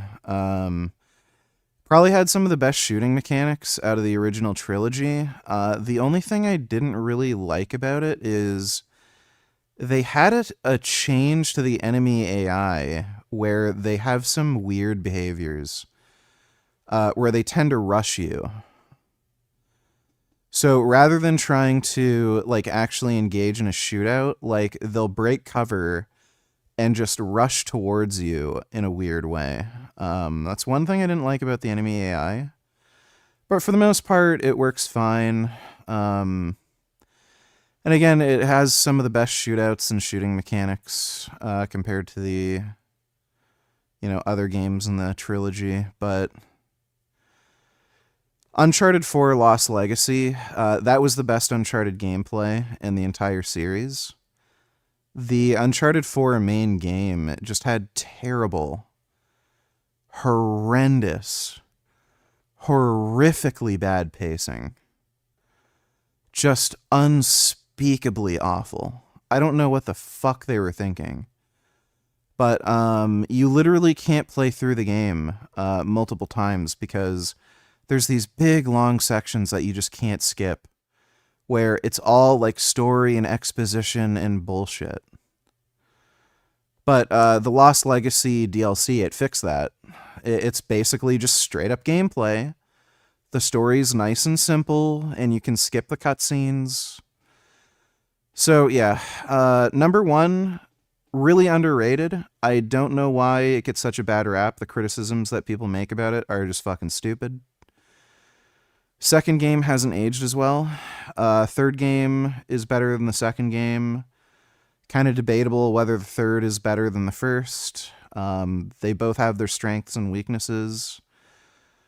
Fourth game has great gameplay, but you barely ever get to play the game. And the DLC is fantastic. It's what the main game should have been. So that's my basic stance on the Uncharted series. 21st, how about no and forget it, VG does not have to waste his life working a pointless job especially since he will be winning the lottery soon. Yeah, lucky for me. No one won the 70 million, so now the draw is up to 75 million. So in the next few days, I should be $75 million richer. Have a really good feeling about this one. I'm definitely, without a doubt, gonna win that 75 million. And once I win that 75 million, I'm gonna sleep in bed for hours and hours and hours without a fucking care in the world. It's gonna be great. Thanks for the donation though, Dodo. Time that Matthew's parents went to try and kill her under the disguise of being a delivery driver. Perkins, though, was arrested in Pensacola, Florida. Court records show that the motive for the murder of Matthew Dunmeyer was, in the mind of Perkins, revenge. Court records show that she accused Matthew Dunmeyer of rape in 2017. The Cleveland Plain Dealer newspaper in Ohio says that police in Virginia Beach, where Perkins claimed the rape happened, didn't have enough evidence to support a charge. That fourth Uncharted game sounds like it shares the same issue with a lot of these TV dramas, too much taking and no plot. Yeah, pretty much. Like, it's especially bizarre when people do that with video games. Like, you know, it's a game. I don't know why some people forget the game part. It's really strange, especially for a company like Naughty Dog. Like, what the fuck are they thinking? So irritating. Just so fucking stupid. I don't get it. On May 27th Thanks for the of donation, this year, Dodo. so a couple of years have passed, we've made it to 2025, Chelsea Perkins pleaded guilty to driving more than 300 miles across state lines and killing Matthew Dunmeyer. She pleaded guilty to a charge of second-degree murder. Perkins was sentenced in September to 22 and a half years in prison. She faced sometime between 20 and 25 years in prison, so it appears the judge found right down the middle as what her punishment was going to be. And she is currently in federal prison at a facility in West Virginia. Now, along with that 22 and a half year prison sentence, the judge also ordered Perkins. You'd think that not smoking, drinking, not taking other drugs would be good enough to start TRT rather than optimizing your daily routine like Brian Johnson. Yeah. The only other thing I'd recommend would be trying your best to get down to as low a body fat percentage as you can, because that will help prevent some side effects. But yeah, you do not need to perfectly optimize your life to start TRT. Perkins to pay restitution to Matthew Dunmeyer's family. The amount was $596. Oh. That's a big mangus. What's the matter? Oh. What's the matter? Oh. Hey. What's Is the the cow matter? upset? Hey. Why are you so mad? Is he upsetty spaghetti? Huh? How come he's Why are you upsetty so mad? spaghetti? It's okay. Yeah, it's all okay. Yeah, you just want to be tough? Oh. What? Why is he Yeah, you so just trying to be upsetty tough? spaghetti? Huh? You just trying to be tough? 22 and a half is too nice. It should be life in prison for this bitch. Yeah. Yeah, it should. Thanks for the donation, Dodo. Probably went easier on her because she's a woman.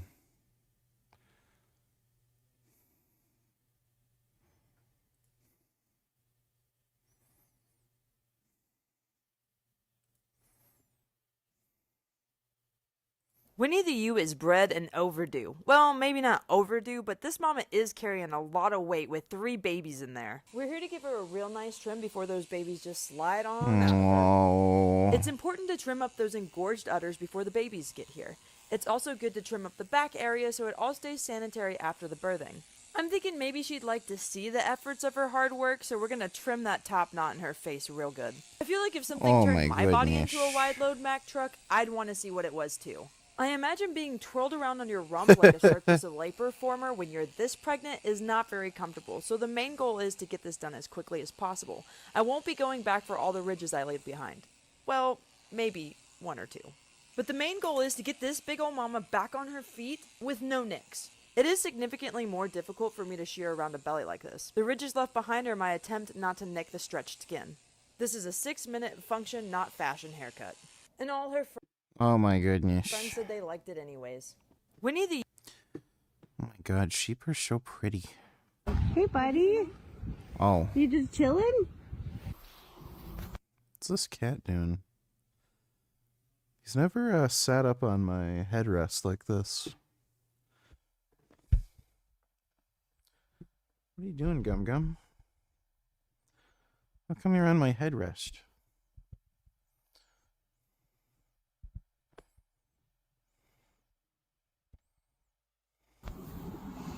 Oh, Roxy.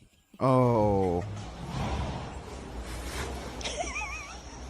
Dawson, are you gonna wake up? Dawson, hello? Hello? Squidward, are you dead? Are you dead, Mama? No? Okay, well, that's good. The hell? This one is sleeping. Oh. It's funny. I can't get up, he's too heavy. Midnight. No, I'm stuck. I'm taking a nap here. Did I wake you? Oh, good stretch. What are you doing? $1,000. That is the amount that the court says pays for Matthew's family's travel expenses for them to get to court because they lived out of state, and it pays for Matthew's funeral expenses, but it's also an estimated amount of the money that Matthew would have made in his life if he were still alive. He worked as a musician. Now, in this court document obtained by Law and Crime, Perkins is disputing the amount of money related to the future earnings. It reads, quote, no pay stubs, tax filings, sworn affidavits, or expect analyses were produced to verify the length of this employment, consistency of his hours, or what reasonable living expenses he may have incurred. Prosecutors countered by calling the amount a, quote, conservative calculation, and they argued that they have met their burden. They say, quote, she should not now be able to avoid paying into his estate, which one day will belong to his minor children, by claiming that he did not make any money despite having a full-time job and being capable of work. To order otherwise would be to give defendant a windfall despite her crime. This week, court records show that Perkins and prosecutors agreed during a status conference over Zoom that they would work together to determine what a resolution could be in this case when it comes to the issue of restitution. But it didn't appear that those negotiations went on for very long, because they met on December 2nd. Then on Thursday of this week, December 4th, the government filed another document saying they could not reach a deal, and the court should order Perkins to pay that nearly $600,000 amount that she was already ordered to do. At this point, it's unclear how the court could rule what happens next. Joining us now is former Deputy Attorney General of the state of Ohio and Prosecutor Mark Weaver. It's always great to have you on Law and Crime, especially when it comes to cases like this that happen in your state, though this one was federal. When it comes to the argument over restitution, how strong of a case does it seem that Chelsea Perkins has? Yeah, pretty strong case. Now, every time victims look for restitution, you have to see whether they're exaggerating the expenses or asking for too many things. But for crimes of violence, federal law makes it very clear that the victims, in this case the children of the murder victim, are entitled to compensation. And one of the big ones is the money that this man would have made in his career had he gone on to live a life and provide for his children. What goes into calculating that? Who's the person who's responsible for figuring out what that money would be? Yeah, your viewers might be surprised to know that there's actually an industry of people who do this. These are actuaries and accountants and experts who can look at somebody's career.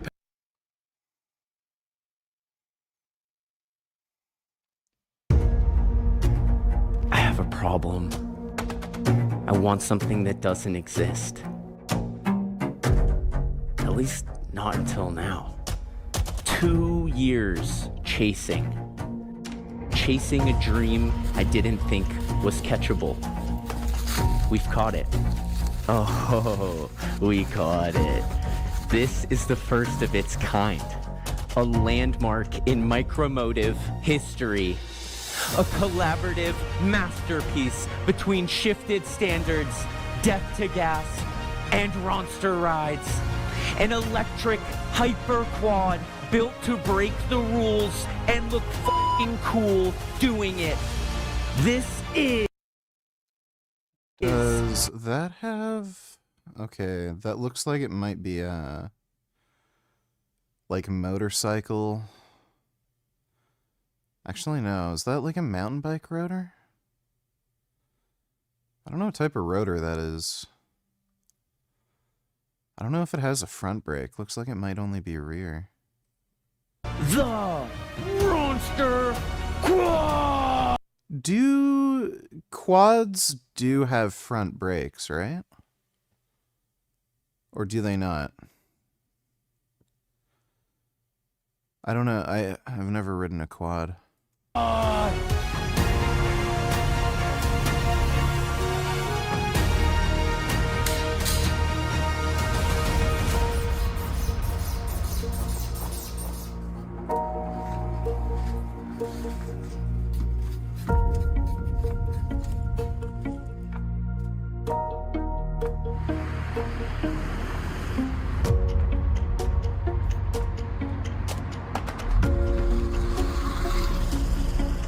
Am I too big to get on the bike path? Nope. Perfect size. Steam keeps censoring and banning games. They banned this horse game that has a vegan message. If humans were portrayed as horses and abused from their point of view, they banned it for some completely retarded made-up arbitrary reason. And Epic Games.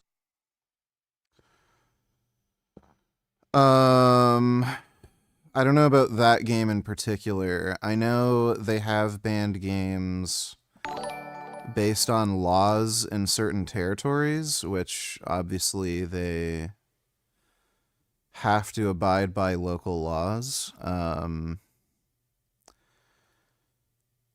I think they're having some issues with payment processors. So I know they banned some of those like hentai rape games. Because payment processors were like, I don't even know why. It's fucking bizarre. I don't know why like Visa and MasterCard are playing this fucking stupid game where they're acting like they're on some moral high horse where they're not going to support this shit. They make like half their money comes from drug trafficking. So I don't get it. I don't know why they're doing any. It's bizarre.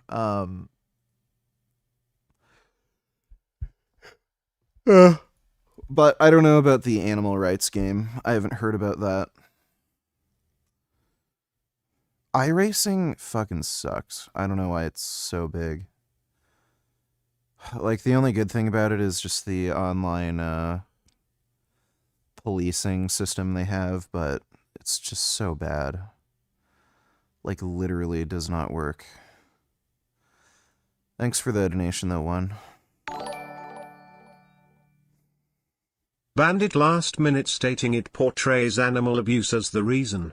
Like what, motherfucker, you're not even vegans, you virtue signaling cunts.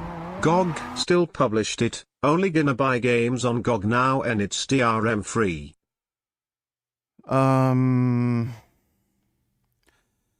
Do they have, like, Indians working for them or something?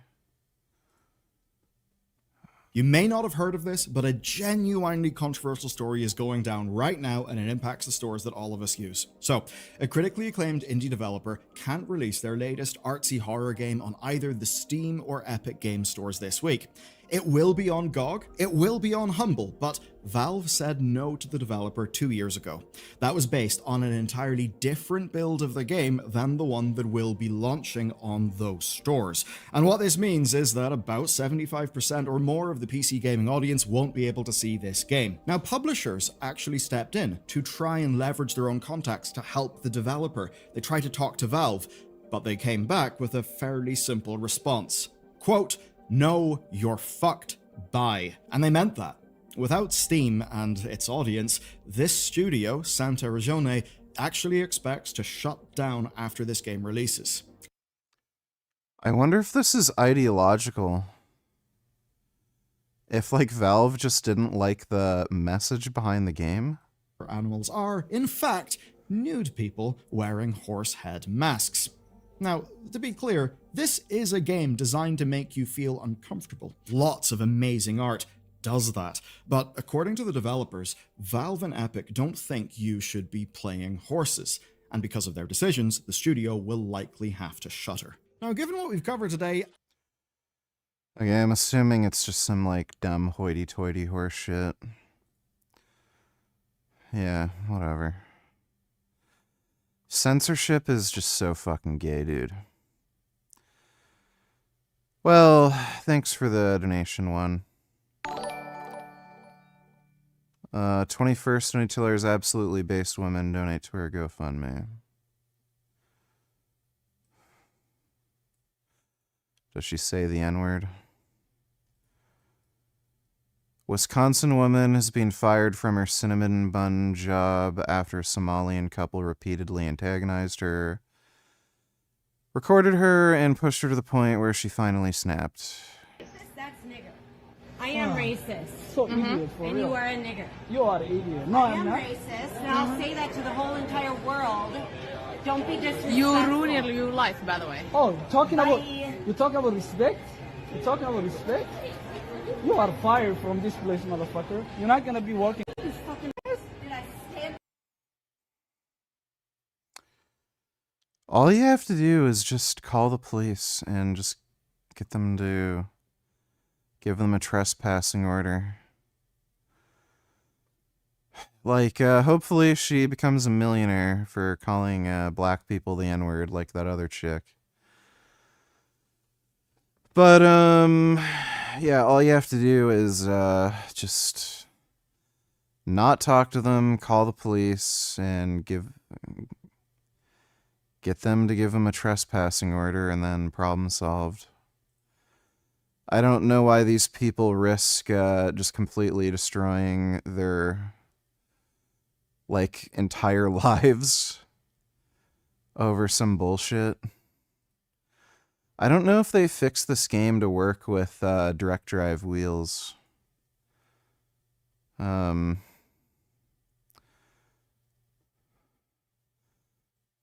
in the free demo before the game was released, the wheel sim physics were amazing.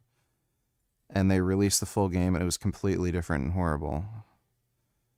That's bizarre. Spent more time trying to reconfigure the controls than I did playing, and every time I went back to the game, it was reset. This is the 7th of November.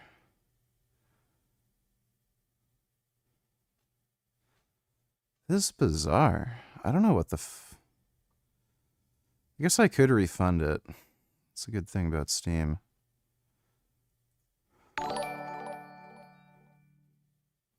They're not comfortable with games that have vegan message where it shows animal abuse and makes you think from a different perspective, but they are perfectly fine paying for animal abuse. What fucking hypocrites.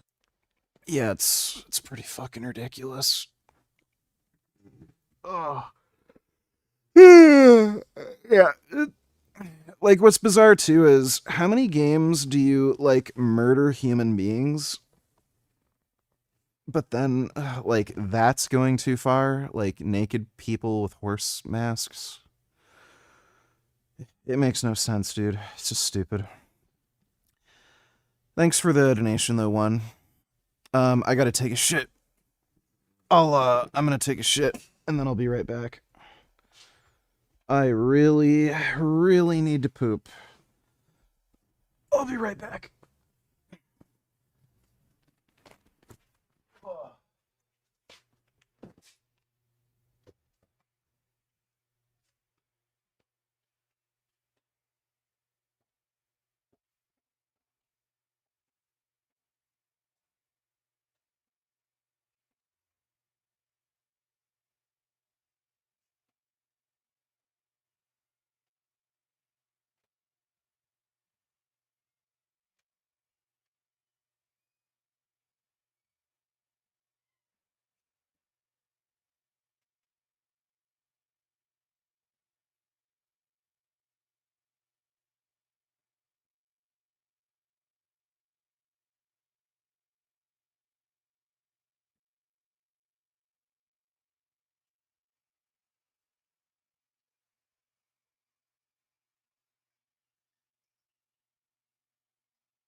All right.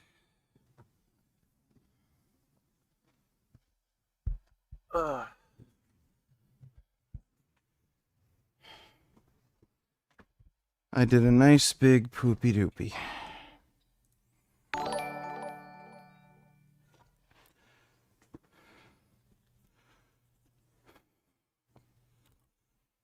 Gummy, shut the fuck up.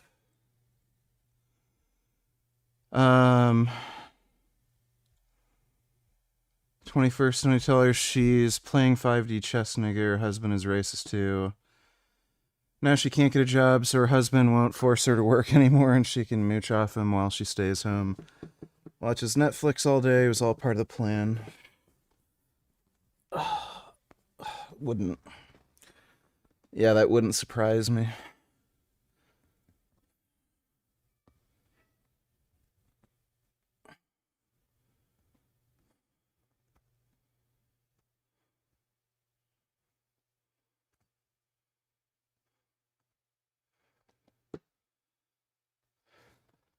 That woman was charged for saying the N-word.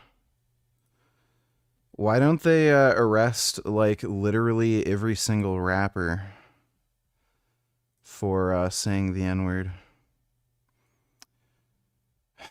Stupid.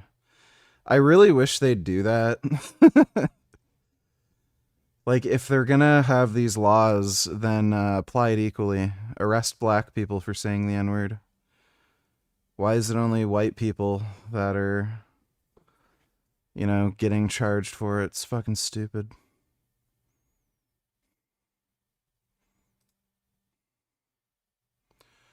Old school rally looks kind of neat.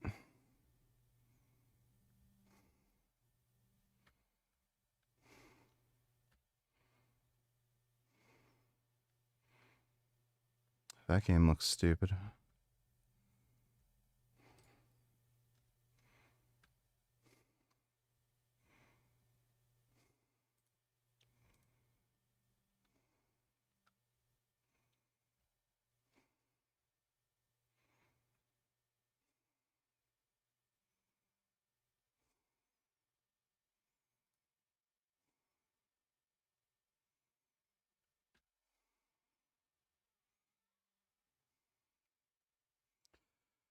Dude, Gummy has been being a fucking pest lately. I don't know what his problem is, but he's gotten so, like, food obsessed. It's weird.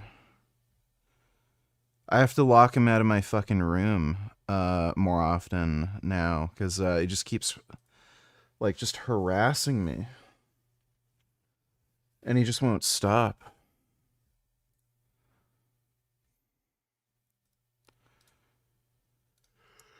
I also let shut up too. Just throws these crazy fucking tantrums. Yeah, we gotta try the 0.4 update. We'll do that tonight. Come on, dude. The most comfortable thing I've ever ridden. There's so much space on here. Like, it's a whole couch on wheels. Oh, easy. Play baby steps. Ooh, I We'll can't play wait it to again. start drifting this thing. Please, please, please, please tell me that didn't just f***ing break something.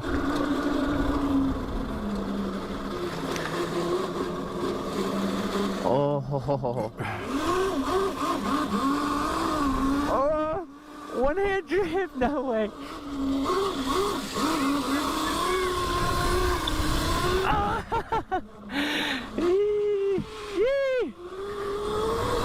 No way, this is the funnest thing. Does it do the sand? Yee! What's up, guys? Sick entrance right there. Thanks, I'm having too much fun on this. It's my new quad. Oh my god, it's so sandy. I'm sorry, but that wasn't cool what you just did. Like, roller skaters paid a lot of money to make that look nice. And you think it's a public place, but it's not, you know, all the time. Just because you see an open area doesn't mean, like, it's free to ride on. You know what I Oh my mean? god, It's not here we public. go. It's pretty much private. For the most part, it's private. Like, yeah, we allow some things to happen, but it's under roller skating restrictions. Do you understand? You didn't ask. Well, it's public. I mean, I don't need your permission to do anything. You think it's public? It's public. This is public. Karen. Okay, well, I really didn't mean to disrespect you guys like that. and just, you know, now you know. Like, bro, look at this thing. It's so beautiful.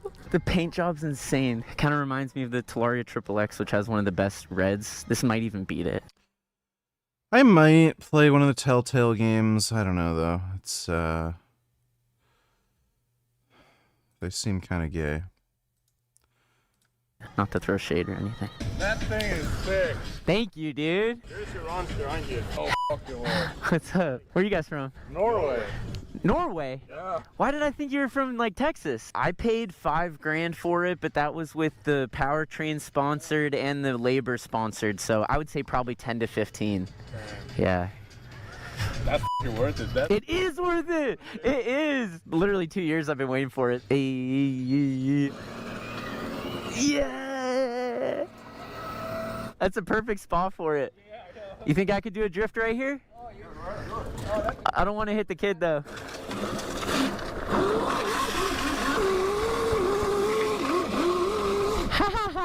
Have a good one, guys.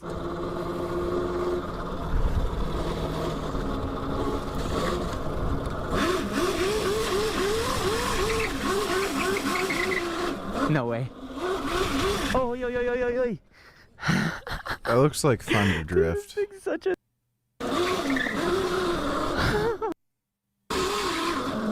You're fucking talented. I'm actually headed to my wedding, bro. You getting married right now? Right now. Wow, I just got invited to a wedding. What's your name, brother? Jirian Ryder Nigalamau.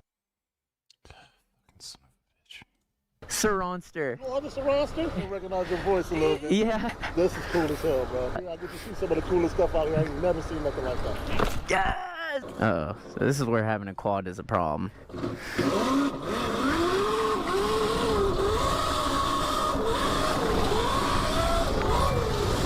No way. Goatis physiognomy analysis.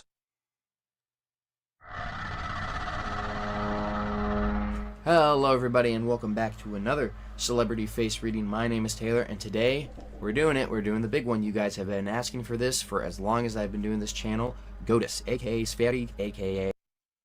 What is physiognomy?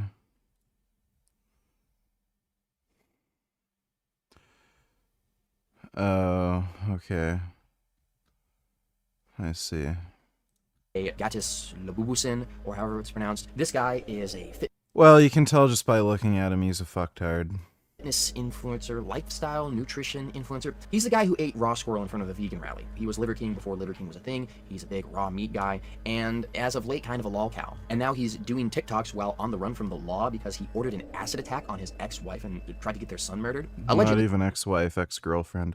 Allegedly, I don't know if an international refugee can sue me, but I want to be careful here. And knowing what this guy's deal is with the raw meat and the attacks on people, I mean, he might not sue me, he might just try and eat me. And that gets to the core of why I'm doing this video today, why I'm analyzing goatis. I find that some of the best case studies for physiognomy are people with weird appearances and weird personalities to match. And so today we're going to be analyzing goatis's physiognomy and physical appearance and trying to figure out what it is that makes him tick, why he does the things that he does. We're going to cover all that and more today on this celebrity face reading. Real quick, just want to say, if you want to learn more about this topic or get a face reading done for yourself or someone you know, check out the links in the description and pinned comments that will go to my website where you can get a personal reading, or to my Physiognomy Academy, which is on my Patreon. Well, let's go. Now we're going to start off with his phenotype, which is the physical expression of his ancestry and heritage. Now he is Latvian, so he's Baltic, but he's not Baltid. There is a Baltid or East European phenotype that has a very distinct sort of appearance. If you know any Polish people, you'll recognize it. Very broad head, short skull, kind of short, stocky body, and light pigmentation. He doesn't have this. He has much more of a classic Nordic look. He would fit right in Sweden and Norway. And specifically, I think that he has the East Nordic phenotype, which is actually quite common in those Baltic countries. Places like Estonia, Latvia, Finland, Lithuania, they're kind of a mix between that more Slavic-looking, short-skulled Baltid type and the longer-skulled,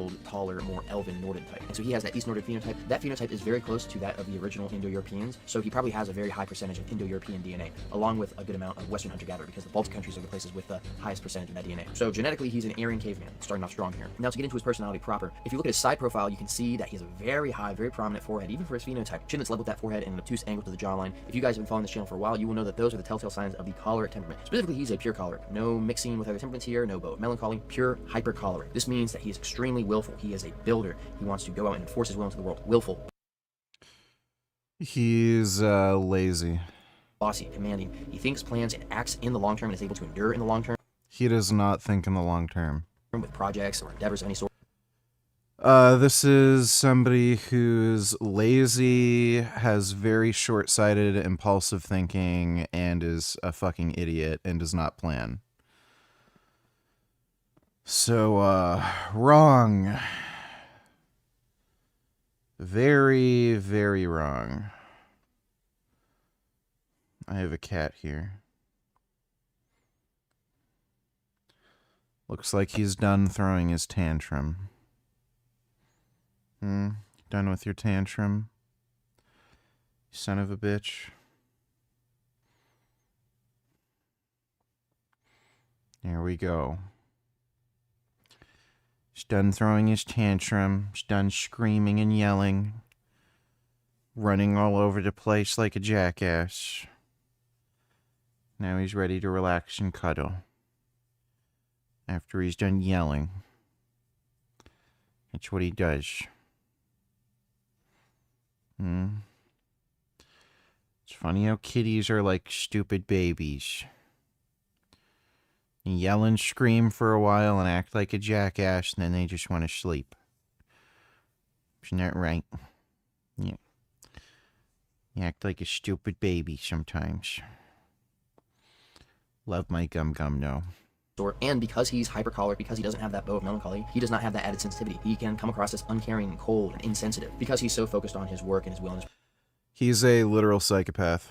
plans. And he can be quite overbearing and domineering with other people when he's at his worst. Finally, he likely has quite a high sex drive and can mistake sex for love. And I normally don't talk about this, but because he's a nutritional influencer, I will mention it. With the 4 temperaments, I don't know if he has a high sex drive. According to his ex, he watches porn all day.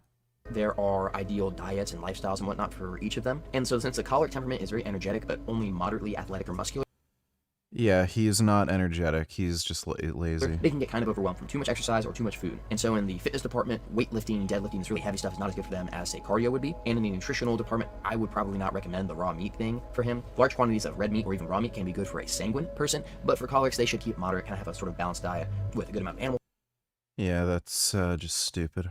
fats, moderate amount of grain, lots of fruits and veggies. But apparently this guy just lives off of Burger King and doesn't actually eat the raw meat, which makes sense because his body is probably rebelling against that. Again, because of that giant forehead, the raw meat thing, it's a thing of will. It's a thing he planned out. It's a thing that he thought would be a good idea. It's not something he really felt physically, like, I really like this. So now that we've got the foundation of his personality established, the broad strokes, the very general stuff of the temperament, we're going to now look at his face shape, which will tell us about his personality archetype, how he presents himself to the world. Now, it's an interesting face shape. It's got a few different elements going on here, and something about it looks really familiar to me. You've got in the big picture the rectangular outlines of a Mars face shape. That stands for the warrior archetype. That means he's got an impulse. Yeah, notice his eyes are not aligned. This eye is higher than this eye. To fight. He's very active and gregarious, but kind of above and a bit down below it, going down towards the chin. You also have the secondary element of the Saturn face shape. That stands for the accountant archetype. And so that trapezoidal face shape element is going to indicate some extra diligence, meticulousness, time consciousness, attention to detail, and stubbornness. Yeah, no. None of this fits with Sverige. Now, as I mentioned in my video on Sam Hyde, the Saturn over Mars face shape is actually one of the unique face shape combinations that is marked and noted in the physiognomy and morphopsychology literature as a unique personality combination. Dodo Nuclears, I agree with Gigliardo. This is astrology for men. It's dumb as fuck. Yeah, it's stupid as shit. If this guy knew anything about Sverige, he'd realize this physiognomy stuff is just kind of like complete nonsense. Thanks for the donation, though, Dodo. I call it the assassin archetype, because while the Mars face shape in its pure form is dominated by an impulse to fight, the Saturn over Mars face is dominated by an impulse to kill. It's almost like this aggressive, outgoing, warrior Martian energy is being forced and channeled through these narrow, willful, pessimistic, dour sort of Saturnian channels, such that they just turn to murder. And the reason why his face in particular was so familiar to me is because the outline of his face, his general face shape, is quite similar to that of O.J. Simpson, who is sort of my go-to example for the Saturn over Mars face shape. But another trait he shares with O.J. Simpson in the face shape department is that forehead. It's a wide and low arch. That's the sun forehead. That means that intellectually he doesn't really He does not have a similar face shape to O.J. Simpson. have the logical, rational, level-headed intellect of a Saturn or Mars type. Intellectually, he fits in more with the Sun face shape. That's the aristocrat archetype. This means that intellectually he's quite cold, distant, detached, aloof, which is needless to say a very dangerous combination. You get these. No. This is a common issue for a lot of psychopaths. They can't be left alone. He actually needs constant attention and validation. That's why you'll never see him without a girlfriend. This guy has never been single for long periods of time. Like, he'll be single for a few days, but he literally cannot handle being alone. So he needs constant attention from a romantic partner. So, again, just completely wrong again. The assassin archetype, plus a lot of intellectual coldness and detachment from other people in your situations, that can go wrong very fast. The last thing I'll mention here is that his face is rather long, specifically that lower chin area, that trapezoid element. It goes a bit longer than it does for OJ or for someone else with his face shape like Sam Hyde. This is because I think his Saturnian element leans towards the Uranus face shape, which is a long and narrow trapezoid. It's an exaggeration of Saturn. So this would mean that his Saturnian traits would be exaggerated, so he'd be very diligent, very willful, very stubborn. It would also crank his hypersexuality up to 11, especially with that hypercholeric temperament. He's going to be pretty obsessed with sex, I would guess. And the key element for the Uranus face shape here is that he would be very radical. I call this the philosopher archetype, and so he's going to have radical out there ideas that he wants to promote to the world, which we saw is exactly what he does. Alright, so we've got the big picture established. Hypercholeric with a Saturn over Mars face shape and a solar forehead. Pretty dangerous combination so far, but let's dig into his facial features and figure out the minute details of his personality. We're going to start from the top with his eyebrows. Now, in a lot of these pictures, they're kind of thinning, which means that he may be losing energy. This is a scientifically documented thing. If the outer third of the eyebrow is thinning, that means that you may have thyroid problems, and I'm not certain, but I think I can detect that in some of these pictures of him. In any case, his eyebrows are fairly short, which means that he is pretty spontaneous, likes to do things on the fly, and they're low set, which means that he's quick to judge, very decisive. He just wants to make a decision and move on. He's not a very contemplative or considerate person. They're also very deep set, which means that he generally thinks before he speaks. He plans things out, very calculating and withdrawn, kind of a planner, kind of a schemer, especially with that big forehead. And one of his most noticeable features, his eyes are very wide set. This means that he focuses on the big picture at the expense of the details. He's tolerant and kind of spacey. And now you might say, well, tolerant? Well, this guy goes to vegan rallies and he yells in their faces that veganism is killing children, veganism is human cruelty, he's eating raw squirrels, he's eating pig heads. Sounds like he has a pretty high disgust impulse to me. That doesn't sound very tolerant to me. Well, in this case, I would question his motives. Is he really disgusted with veganism? No, if he had a high disgust impulse, he wouldn't be eating raw squirrel. The guy definitely has a very low disgust impulse, obviously. I think that his anti-veganism doesn't come from a sense of moral indignation or self-righteousness or disgust. Rather, I think it's an exercise of will. He wants to feel powerful and he wants to, for lack of a better word, mod people. It's that Martian element there combined with that choleric will. He wants to impose himself on other people. As a mostly He's just a psychotic fucktard. And it's turned into a grift. choleric person with a mostly Mars-shaped face. I get that. I can get a little aggressive. I can get a little too willful. You can ask my wife or any of my friends. I got a pretty bad temper, and I like to just get in people's face and get up on them. Sam Hyde does the same thing. Also choleric, also Mars face shape. He wants to get right up in people's face and sort of harass them for fun and to feel powerful. So that's what I think's going on with him. His nose may appear long, but you have to take into account the East Nordic phenotype has a really long nose on average. So I'd say this is just actually a medium nose, which shows a balance between thought and action. His mouth is quite small, which means that he's quiet and reserved, resistant to new social connections. I imagine he doesn't have too big a friend circle, and if you met this guy at a party and not while he was recording a YouTube video, he'd probably be quiet and in the corner. And speaking of his mouth, he's got quite the full lower lip, which means that he's very in touch with his own inner world of emotions and feelings and whatnot. And in some of these pictures, it looks really big, almost kind of swollen, especially for that East Nordic phenotype that's supposed to have very thin lips. And so there's a secondary element in face reading where some aspects of facial features can tell you about the personality and others can tell you about organs. Dr. Todd Frisch does great face readings about that, of celebrities, cold readings mostly. Check him out on YouTube. And so in morphopsychology, deformities in the lower lip tend to be associated with intestinal trouble. Think low on the face, low on the body. And so an alternative perspective here would be that this is indicating intestinal problems of his. Don't know what that could be from, but anyways, that's there. The last thing, and it's hard to see in a lot of these, but you can see in some of the pictures, he's got messed up, crooked teeth. Now, there's a lot that bad third world Eastern European dentistry can do, but there is still a significance to bad teeth. When you've got crooked, disordered teeth that are going every which way, it stands for disordered desires. You interact with the world and you seek out things and you get what you want in a really messed up, disordered, unhealthy way. And I think that we can very much see that in his life. Alright, so the last thing we're going to look at here, and this is probably the best section here, I haven't done an analysis like this in a while, but he is showing it off really well. I'm talking, of course, about his asymmetry. He's got a very noticeably asymmetrical face, both in the shape and in the features. There's something very weird going on here. Now, the left side of your face is controlled by your intuitive and natural and honest right brain hemisphere, and the right side of your face is controlled by your very calculating and rational left brain hemisphere. So the left side of your face shows who you really are, and the right side of your face shows who you project yourself as to the world. And so two left sides and two right sides, see what's going on here. Now we're going to start off with his right side. As you can see here, he looks very nerdy, open, intellectual, spiritual. He's got more of a sun or even a Mercury face shape there, an oval or a triangle. He's got a very pointy triangular face, very big at the forehead, very mercurial. He seems clever, intellectual, idealistic, kind of wise and spiritual. This asymmetry stuff comes from how each side of the face asymmetrically poses and holds facial features, how emotions are expressed asymmetrically. And so we can see that he is subconsciously presenting himself to the outside world and to other people as this sort of wise guru figure where I'm enlightened and I can help you be enlightened too. But let's contrast that with the left side of the face. I love this because there's a really strong contrast here. Look at that droopy It's just so retarded. eyelid, the bigger jaw, narrower forehead. Deep down inside, he's much more materialistic, much more aggressive, much more assertive. He's cold, detached, and aloof. Just looking for pictures. Crooked teeth, aloof, detached, acid attacking his ex and all that, because the signs were all there. If you knew what to look for, you know that this guy was nuts, no squirrel pun intended. But I can't say I'm terribly surprised knowing that he's Latvian. I mean, this sort of stuff is most pronounced in Finns, but all Baltic people are a little crazy. Eating a raw squirrel out in public, hiring a hitman, thousands of little Baltoids typing up in the comments. Well, that guy's a moron. And physionics is stupid. Or physiognomy is stupid. Dude, I just drifted that whole corner. I got poop water all over me though. How you doing? Nice. Expensive one. Yeah. I'm Alex, Chaos manager. Hi, Alex. Sorry about that. Oh, Sir, thank you. Maybe see you Friday, all right? yeah, and congrats on the movie, dude. That's so impressive. Yeah, have a good one. Here we go, full throttle. It says we're going 4,500 miles an hour. Hitch me. Right here. Oh, yeah? I'm down.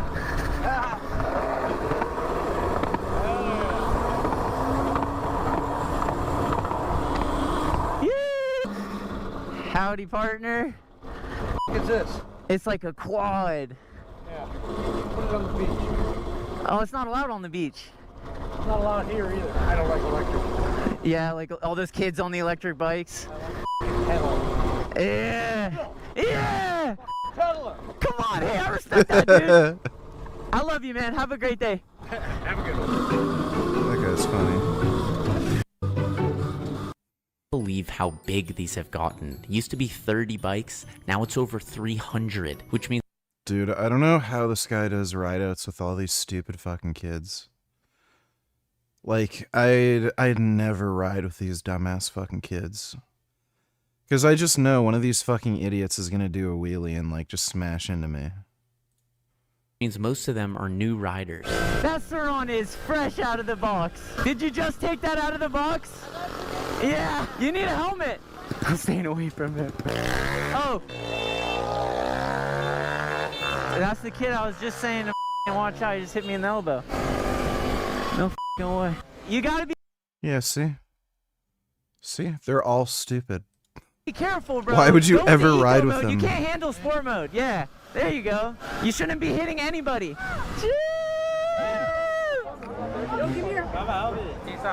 The group's stopping at a gas station, so I'm pulling off to the side to catch up with Jim.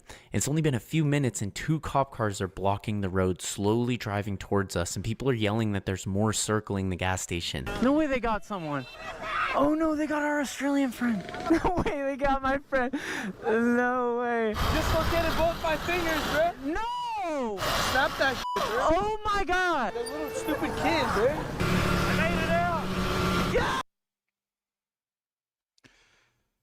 Why do they ride? Like, it's just, like, there's so many stupid kids in these group rides. Why in the fuck would you ever do it? You're just asking to get fucked up. Yes! Wait, he was so cool. What were they saying? He was just like, just ride safe, and he noticed my accent, and he was like, a big deal. But he was so cool. Oh, you're the kid who broke his hand? No, he hit me. He said you hit him. They're trying to make me pay. But I'm scared. They're gonna jump me. Oh, I won't let them jump you, bro. What's up, dude? Jeez. Hey.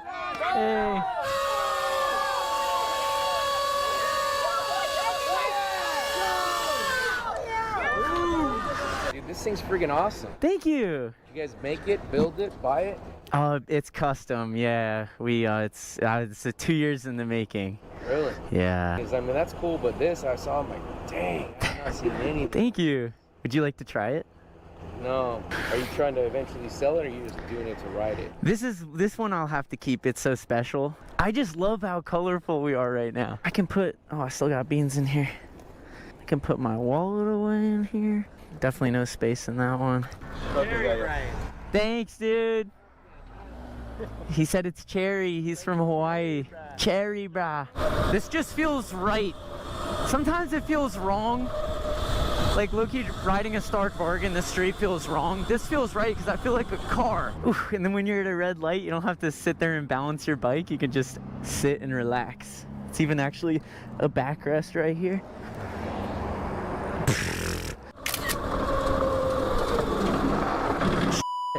Whoa, actually, I need some front brakes on this. I almost ran right into you, Jim. Tires expensive?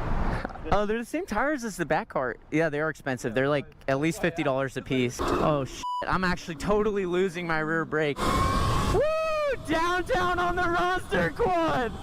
This is such a vibe. Ooh, tight turn. It's so hard to turn on this thing. You gotta put your whole body into it. It does not lean like a bike.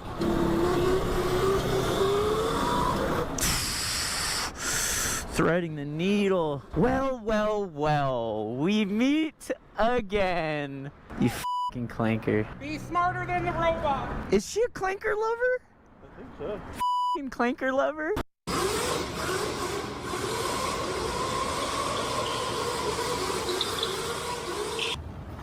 Drifting on that thing looks like a lot of fun.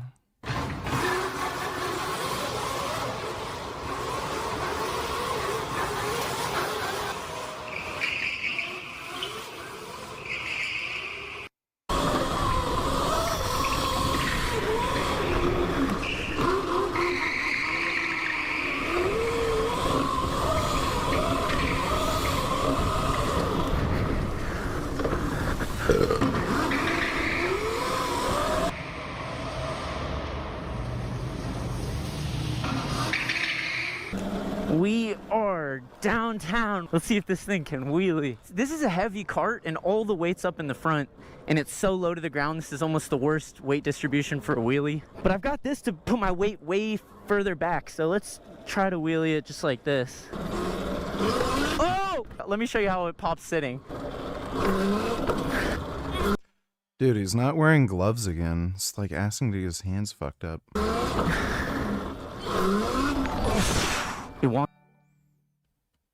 Have you ever played Need for Speed Underground half games? They were awesome, can't even buy them anywhere now, it's abandonware. They had such great soundtrack and setting, got me into metal music. Now modern racing games have some gay pop music as soundtrack. I don't think I ever played Need for Speed Underground. My favorite Need for Speed game by far was Most Wanted. That game back in the day was just so fucking dope. Had a big open world, the police chases were great. You know, you had that big main hero car, the BMW.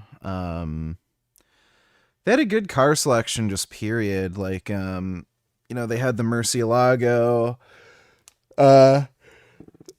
Mercedes CLK, GTR. Like, they had some really cool cars in that game, too. And I played a lot of the Hot Pursuit games, too. Thanks for the donation one. Wants to go to the right so much. You see how it wants to kill you?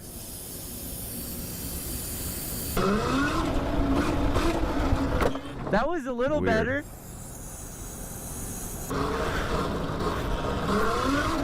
No way. No way! Oh. Let's go!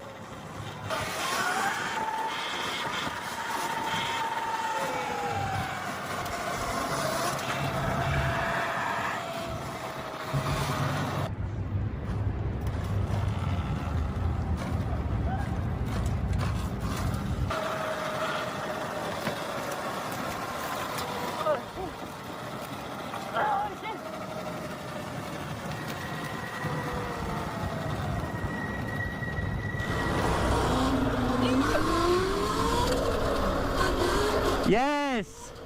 Let's go!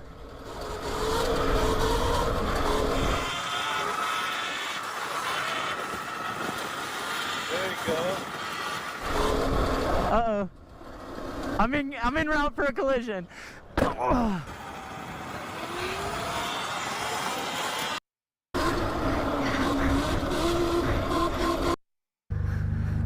Oh, nice.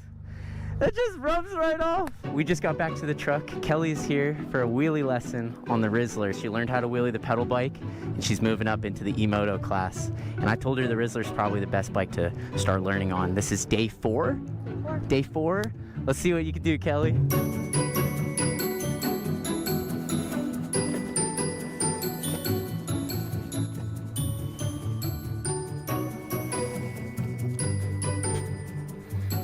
Oh, that's the position.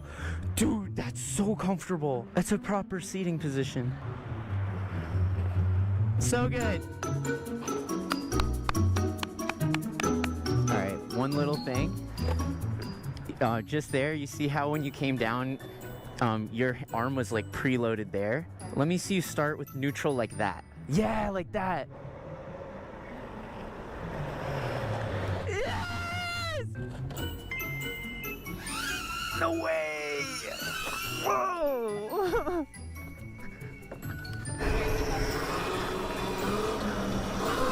Oh, shit. My foot. I don't think I broke it. Yeah, I think I'm good. I remember one time with my old Kawasaki Vulcan S. I was in stop and go traffic, and I was like, you know, I had my feet kind of on the ground, and I was like just letting the clutch out, like inching forward, and it was like stop and go traffic. And then somehow my left foot got caught underneath the bike, and my foot like wedged the entire bike off the ground. So the entire weight of my body and the bike like just went onto my foot, and that hurt so fucking bad. I thought I actually broke my foot. Turned out I didn't break anything, but yeah, that sucked. That was stupid. I don't know how I did that. Extra Mangoose donated $2. Oh. Oh my god. I think he's trying to communicate something. Oh. Oh, wow. Oh. Rain in hell. Hi, you guys. Is it raining outside? All of you guys are in here, and Mr. Highlander is still outside. Dude, that's a lot of pigs. I'm surprised she'd let all those pigs inside. I'd be worried about all the piss and shit.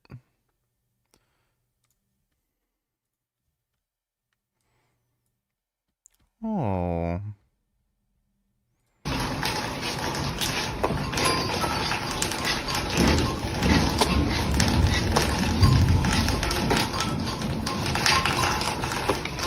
Wow, so beautiful. My goodness. What a nice moo-moo.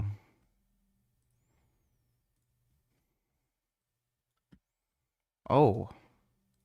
Binturong. Oh. Oh, wow. Oh, wow.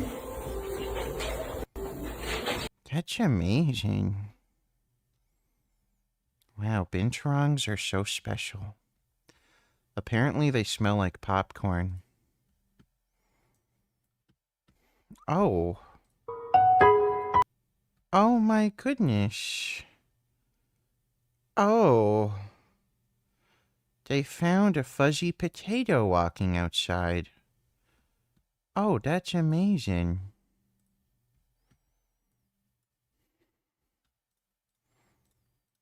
Show to us.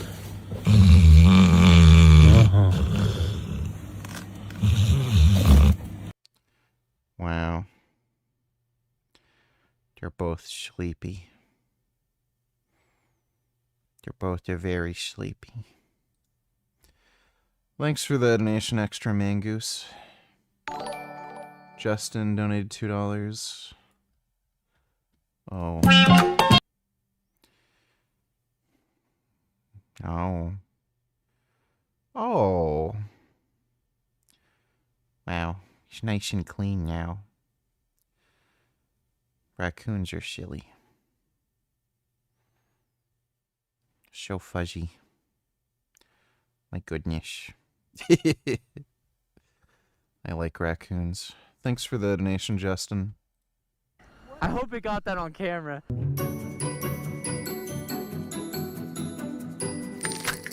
Yikes. Yeah, that looks like it hurts. My whole foot just went under the fucking thing. Woo! Holy shit, that's gonna hurt so much tomorrow. My whole foot went like... I'm so glad I didn't just break my... That's so sick! Is it fast enough? Oh no! Oh no. My bad. Oh my god. My foot slipped off the peg and just got sucked under there.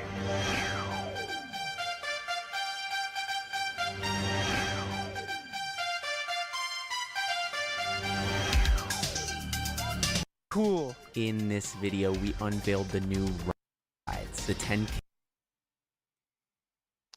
Yeah, that quad looks cool.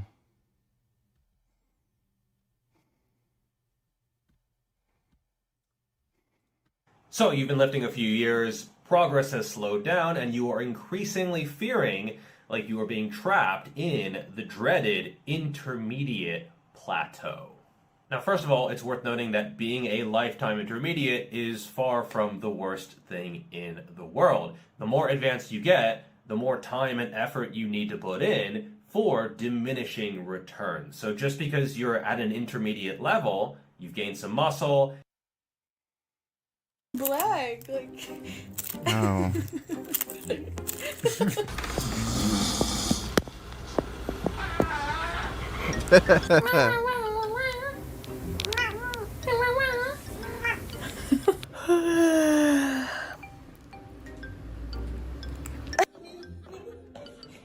Ow.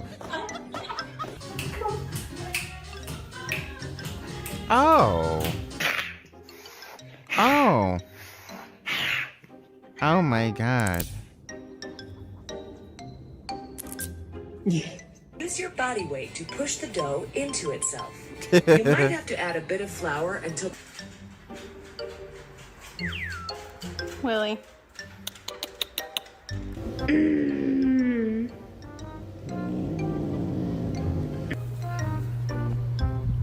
Wow. Black, like. Catch. It was pretty easy. You have to actually ask yourself, is it worth putting more time in the gym, more effort, and investing more time in this thing for ever decreasing levels of progress? That's a conversation that you have to be honest with yourself about. And so you might not have the motivation and the passion to actually be advanced. You want to want it, but you don't actually want it, and that gap is something that can be a little bit difficult to navigate.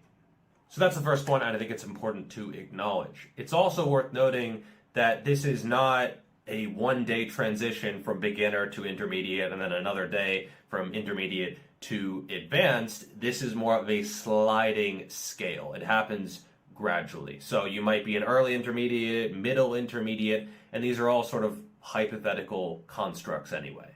And in general, the same things that take you from beginner to intermediate will take you from intermediate to advanced. You just might need to double down in terms of applying them in order to continue on that journey.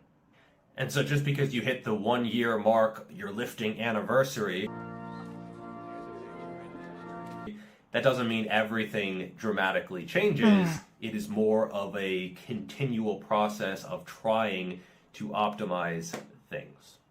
And in general, advanced lifters are doing pretty similar stuff to beginners.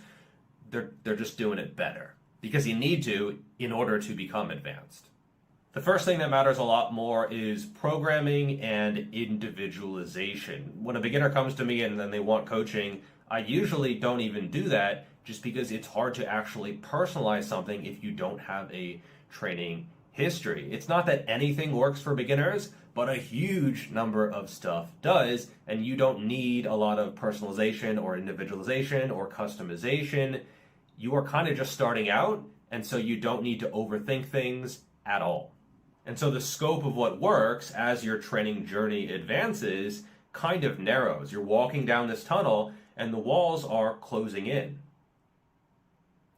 Sort of a dark metaphor, but you get what I'm saying. So the scope of what will actually work is going to become less and less as you go on. And when you're really truly very advanced or even elite, there's just not a lot of stuff that actually works. You can't just take something off the rack and expect to make progress. It needs to be tailored to you. And it can be a little bit rough as an intermediate because you have to start thinking. You have to actually observe what seems to provide the most growth, which can be difficult because there's a lot of noise and you don't really know what might be causing, well, oh, my biceps grew, but was it this curl or this curl? Was it this rep range or this rep range? And so not everything is working, so you're not necessarily making progress, but you have to find out your training system and what is actually going to provide any kind of results at all, let alone the best results. Technique matters a lot more. As a beginner, you're so sensitive to the stimulus, everything's so new, that as long as you're sort of pushing yourself and eating enough, you're going to see pretty robust gains. You don't necessarily need to be as dialed in with how you are moving, just because even if something is kind of a little bit astray from the stimulus, it's still going to get enough stimulus to grow. But that's no longer the case as an intermediate. So you need to be a lot more aware with how you are moving. You need to be individualizing your, and I think part of it last time, not the worst advice for a lifetime intermediate. And in a lot of cases, this is what is holding you back. And having that wake-up call of, oh, I saw this advanced lifter I follow get an 8-second rep on the last rep. I've never done that myself. Could it be my fiber type? Oh, yeah, that's comforting. Or maybe it's because you just don't know how to push yourself and how to commit to those last reps, which are increasingly important the more advanced you get. I also think exercise selection could be a cause of plateauing. I'll see someone's program and it's very, very minimalistic. Their only leg training is like back squat and RDL. And I think some people can go really far with that kind of minimalistic programming, but certainly not everyone. And so I've found that having more exercise selection, both in terms of stuff in the rotation at any one moment and just sort of tools in the toolbox, is a good idea. So a little bit more isolation, just a little bit more variety in your programming can absolutely help. And this is one thing that I think genetics, they are a thing. And so you might find that you need to do a little bit more volume with some areas, or maybe change your exercise selection or your technique in order to address that. Whereas a beginner, well, everything's a weak point. And while I think low volume can take you a really long way as long as effort is there and you're trying to progress on a regular basis, and some people can actually become advanced on a pretty minimalistic low volume plan, certainly not everyone can. And there are going to be people where you're going to need to increase your volume as an intermediate in order to get to be advanced. It's something that not everyone wants to hear, but not doing enough volume absolutely can hold you back. I've seen some people where they're like, yeah, I'm just not progressing. And I look at their plan and it's like, okay, well, I've never personally experienced like a benefit to reducing training volumes outside of like injury risk mitigation. So like the more you do, the better. The only thing is, like, you may find if you do too much volume, your risk of injury just goes up. I've had that with you know, my pecs with chest training. But yeah, like I've always found the more I'm able to do, like the more you grow. So I think the low volume thing is probably just ridiculous. I don't know why some people are saying they grow more with lower volume. I think they're just not training hard or something. Nude on each other's, did you like Reza from Chainsaw Man? Who's your favorite character? Who was that again? Oh yeah, she was cute. Yeah. I got to, yeah, I liked her. She was cute. There's a lot of cute girls in Chainsaw Man. I've got to, oh wait, was she the chick who was actually evil? I can't remember. Oh yeah, she was like the demon in disguise or something.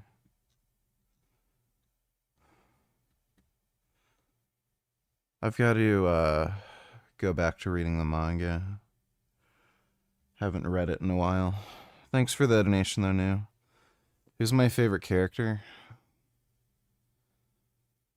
Who's that guy who's like super strong? With the ponytail.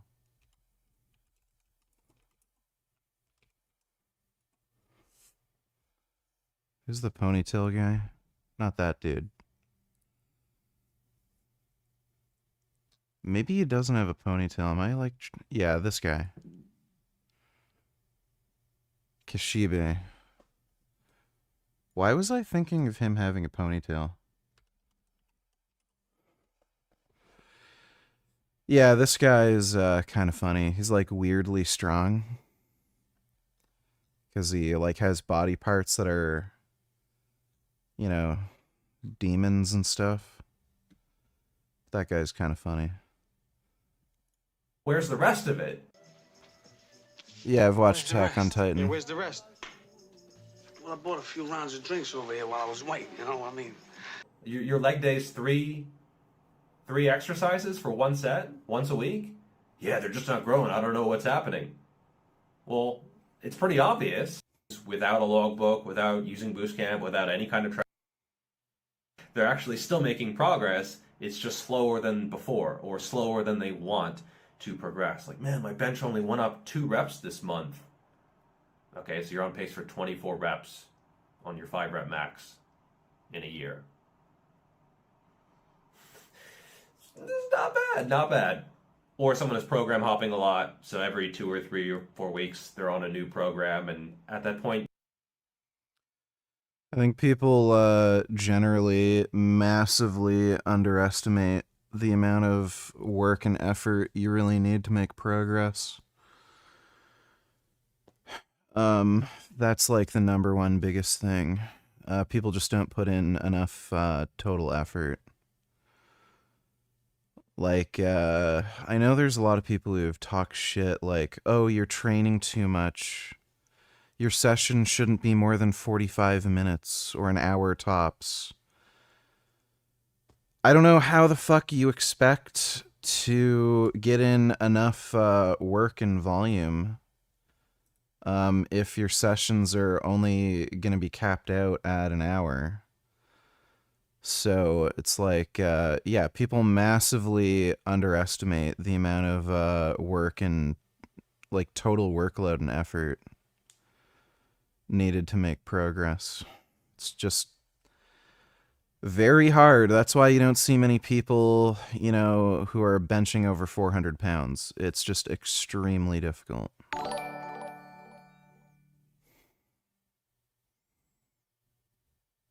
New donators, I really like Aki, but yeah, I agree. Kishibe, it's pretty cool too. Who is Aki?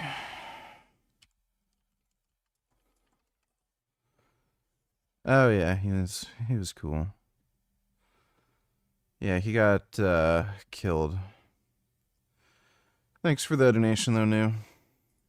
Okay, so the government of Canada has decided yet again that there are more dangerous firearms that we can't legally own anymore, based off of 3 people's opinions who don't listen to anybody in law enforcement or, logic or reason. Today they announced that they're going to go after shotguns with magazines and the SKS. Yep. Which they estimate around 14 in Canada. They don't know what they're talking about. These people are delusional, and none of this makes any sense. At this moment, in Canada, there are millions and millions of guns floating around right now. Like this one. This is a hunting rifle. It's not nefarious. It's not going to be used for anything. In fact, there are no incidences, as the millions of people out there with guns, 50 a year in this country. That's what Cancer, heart disease, accidental injuries, stroke, chronic respiratory disease, diabetes, COVID-19. Then you get to firearms homicides. And those are illegal. Illegally possessed guns. And that's only $240 a year. And then firearms homicides with legally acquired guns is about 20 per year. So, best case scenario, you would maybe prevent 20 deaths per year. Like that's the highest pie in the sky estimate that you could ever hope for. You could prevent 20 deaths per year. At most. That's like the literal cap. And obviously it wouldn't work out that way. You'd see no statistically significant change. So, dumb. I don't know why people voted for the Liberal government. They're going to make us more poor and take away our rights and turn us into the UK. Why did you stupid motherfuckers vote Liberal? You fucking idiots. It's like they had 10 years. Do Canadians just love criminals? Do you want more crime? Do you love being poor? Are you happy with poverty?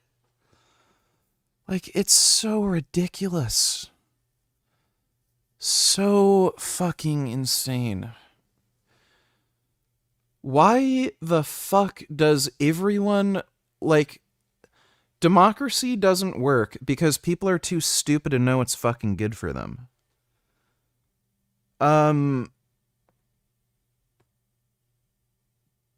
So, yeah, like, fuck society. Literally, fuck society. Absolutely retarded. Smuggled handguns primarily from the United States. Everybody knows this. Now, on the other hand, 7,000 opioid deaths a year that we fund with taxpayer dollars doesn't seem to be a problem. But it's the legal gun owners that contribute to none of the issues are the problem. Make this make sense, because I'm absolutely done. I don't know a single person in this country who's going to comply with any of this nonsense. The guy running the show here with terroristic ties says himself that this is ludicrous and this will do nothing, and if it was up to him, he would scrap it. But we're going to push forward with nonsense. I wish I had, like, teleportation powers so I could just kick Carney in the nuts. I wish I could teleport to Carney's bedroom, kick him really fucking hard in the nuts, and then just teleport away. And every night, just kick this fucker in the nuts as hard as I fucking can. And no one would know what the fuck's going on. People would start thinking that this guy's, like, literally hitting himself in the balls when he's asleep or something. I'm sure he'd start going nuts. But I want to just kick him in the nuts over and over and over again. Such an asshole. Fucking hate Carney. Fucking beta male bitch. Fucking liberals.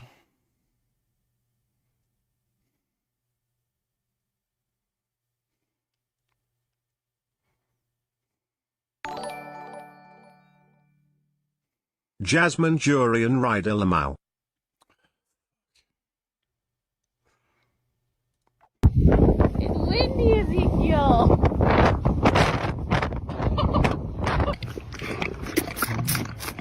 Get more TikTok. Goodness. Oh.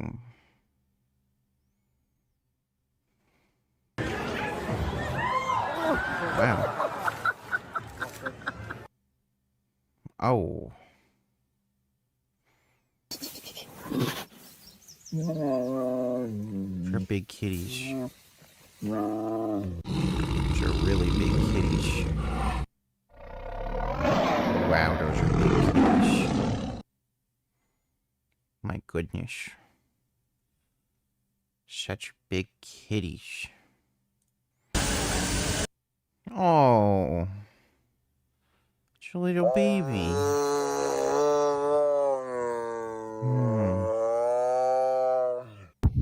Wow.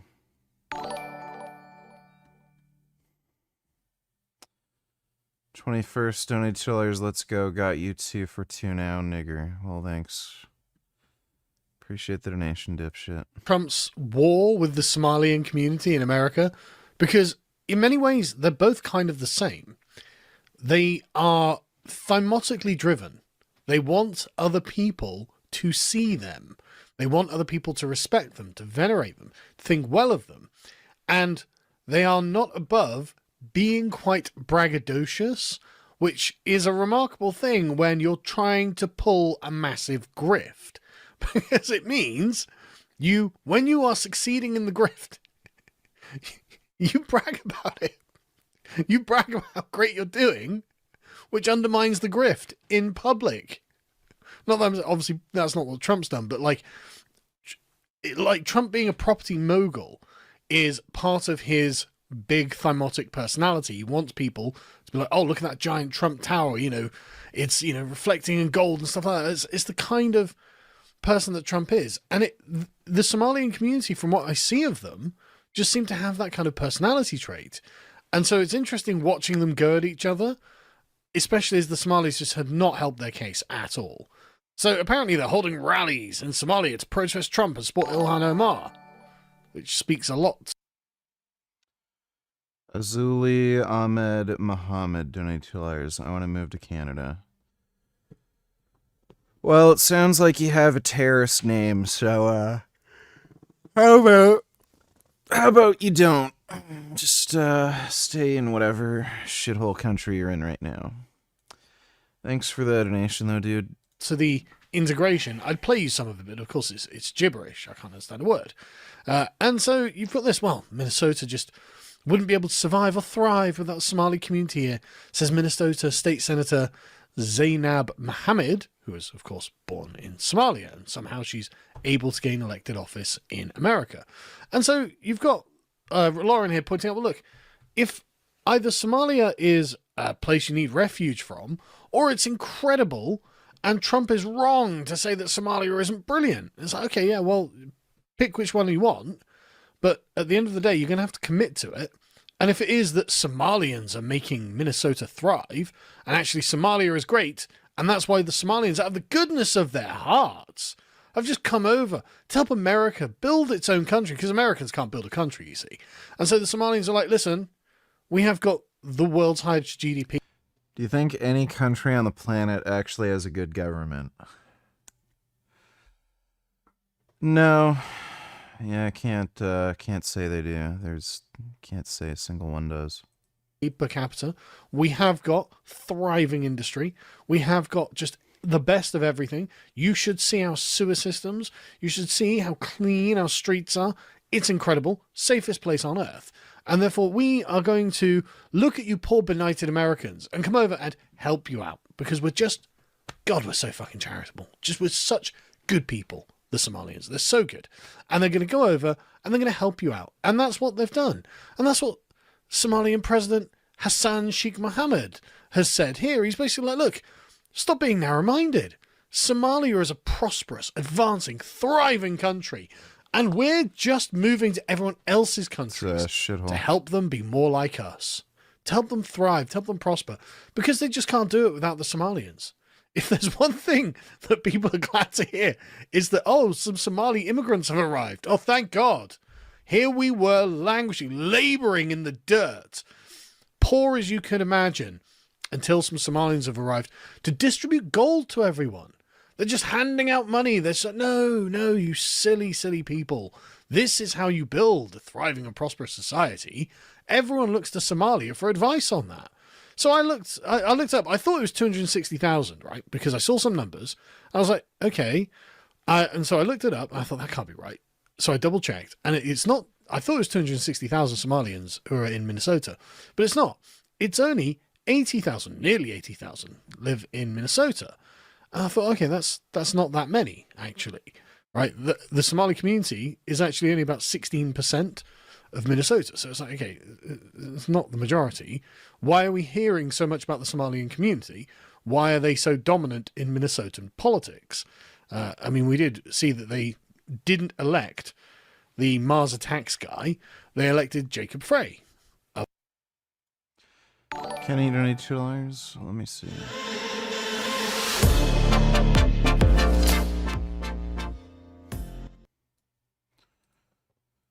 Yes, put in the shitty music. That always makes the video better.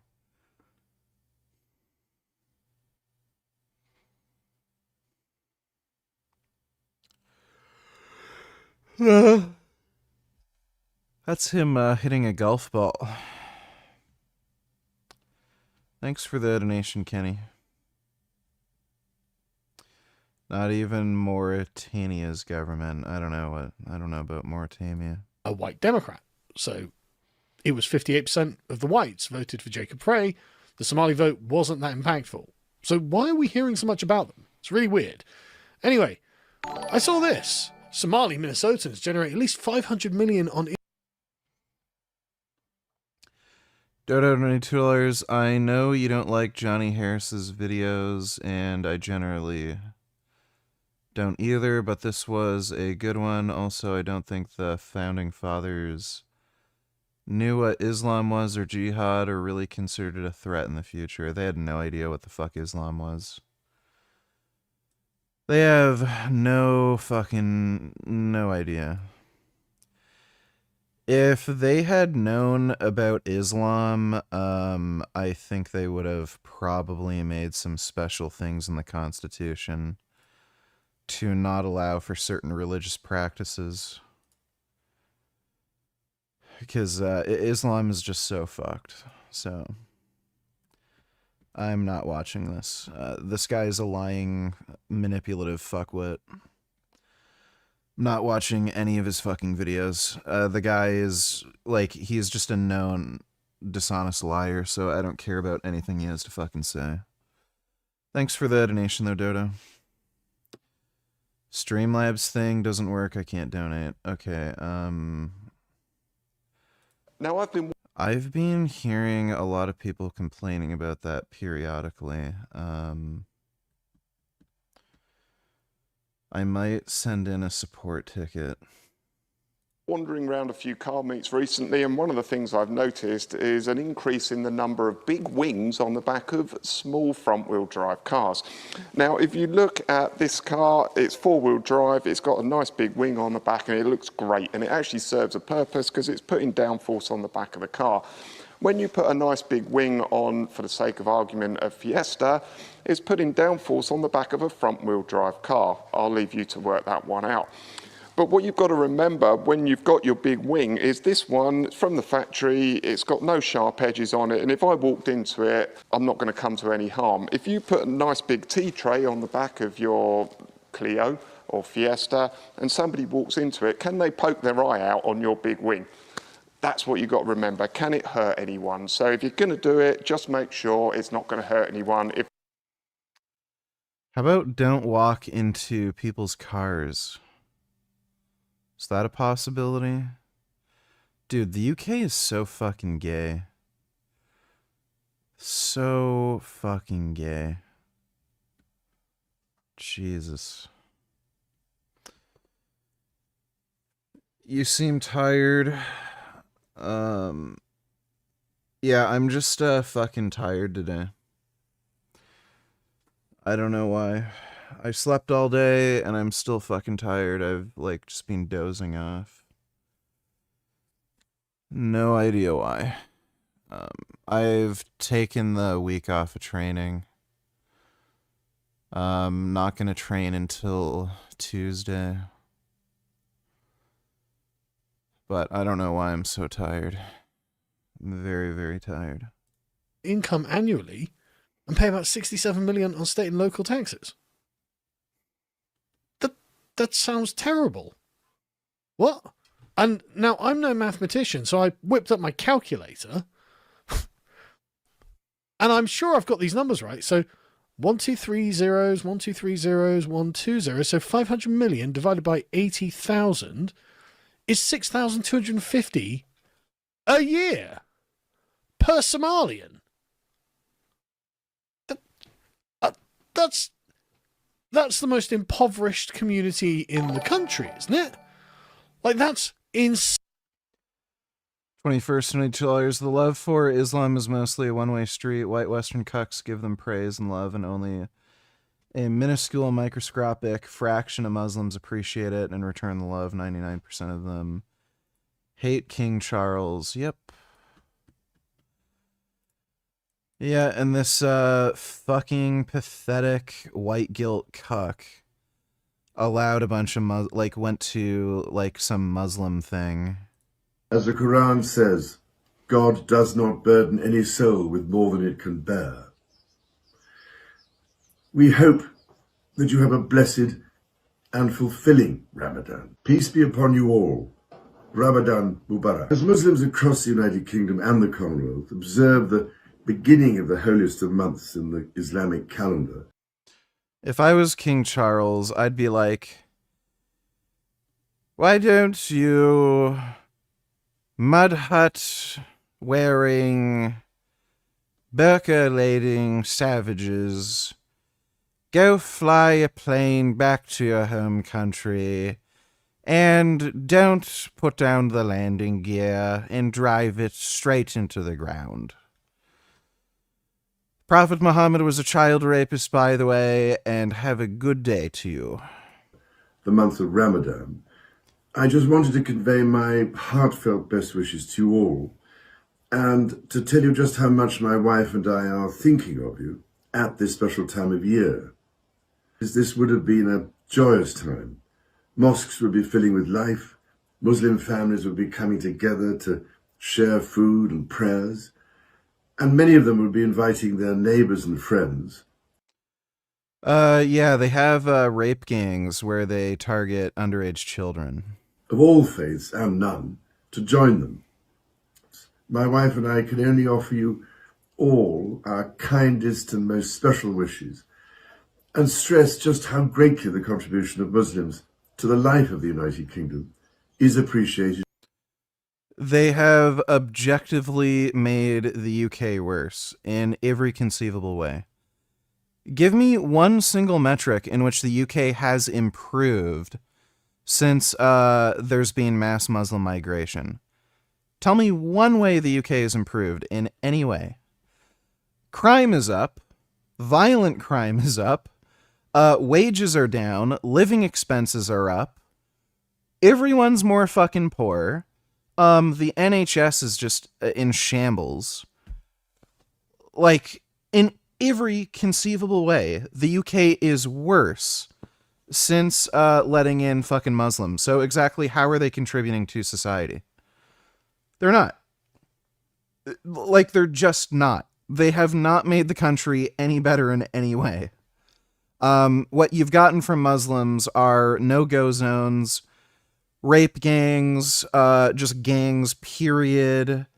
You've got terrorism and just people who are taking advantage of the welfare system. That's what you got. And I guess minimum wage fucking workers who will, steal jobs away. That's what you got. And valued, embodying the Ramadan spirit of charity and selflessness. As the Quran says, God does not burden any soul with more than it can bear. We hope that you have a blessed... Yeah, what a pathetic white guilt cuck. Absolutely pathetic. Fucking retarded. And they all hate him. They all want to kill him. So it's hilarious how he's doing this when the majority of Muslims, if they had their way, they would kill this guy. They'd cut his fucking head off. And they'd rape his fucking, family. And then shout Allahu Akbar, and then create, a fucking Islamic caliphate. Like, why in the hell are... It's just stupid. Insanely poor. I mean, I don't know what has happened. The Somalians in Somalia, obviously, I'm not even... No, haven't seen The Boys teaser trailer. I'm going to look it up. I'm just going to guess they're earning around 50 to 100k a year, average, right? Somewhere, let's say 75k a year average, like Liechtenstein or something, obviously. Somalia is going to be like that. Why is it they become so poor when they come to America? That's crazy, isn't it? And obviously that means they're contributing bugger all taxes. In fact, let's quickly calculate that. 67,123 divided by 80,000 is $800.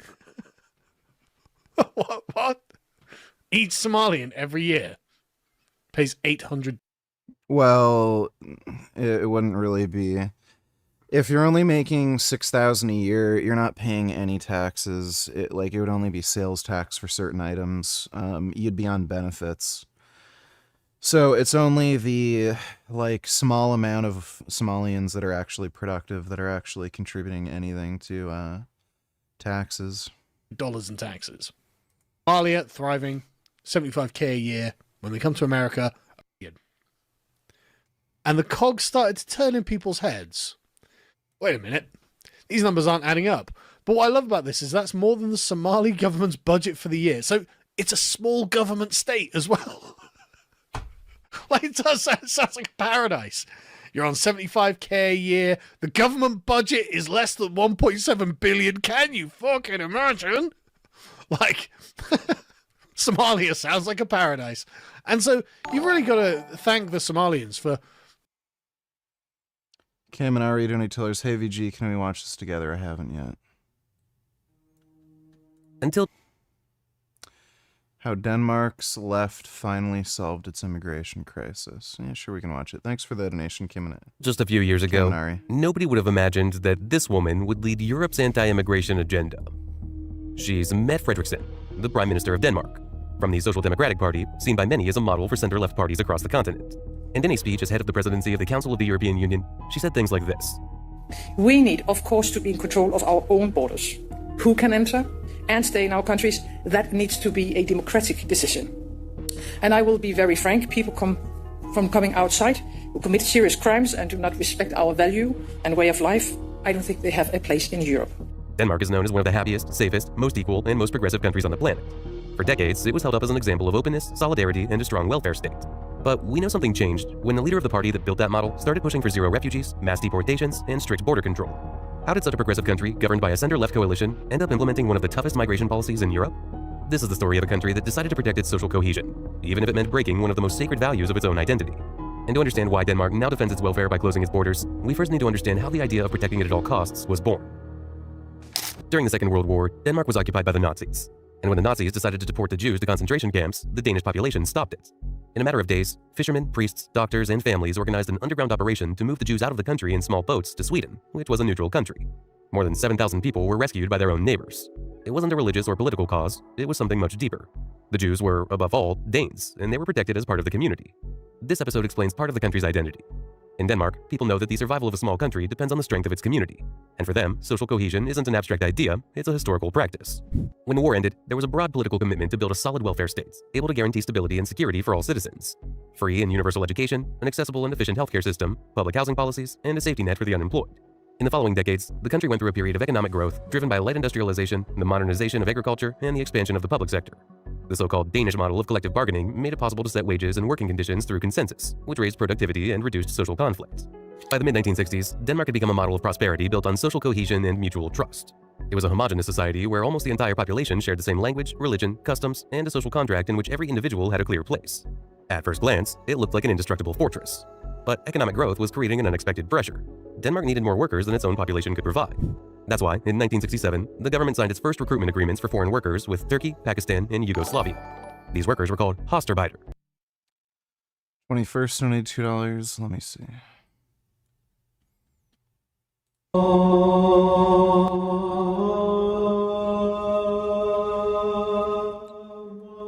CCP will probably do something about that soon.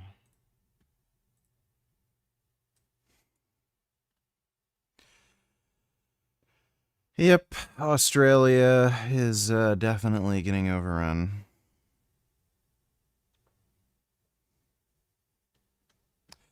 Australia is really gay. Doctor or lawyer?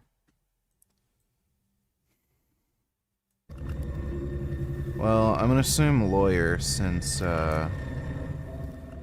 seems to know something about the law.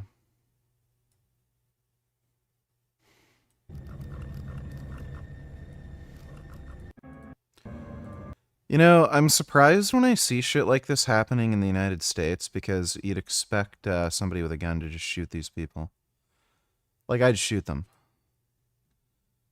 Why is it, like, taboo to shoot somebody who's just being a jackass? Like, it's fucking retarded. What the fuck?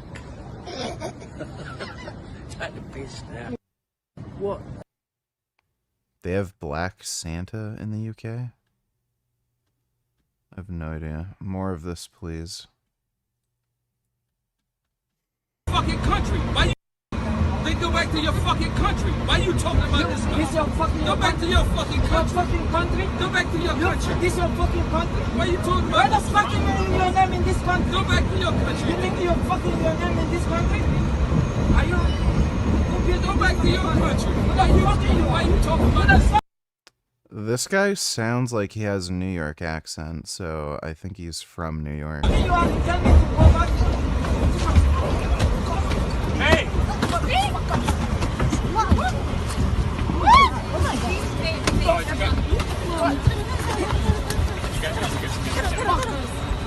Stop. Calm down. Stop. Calm down. I don't care.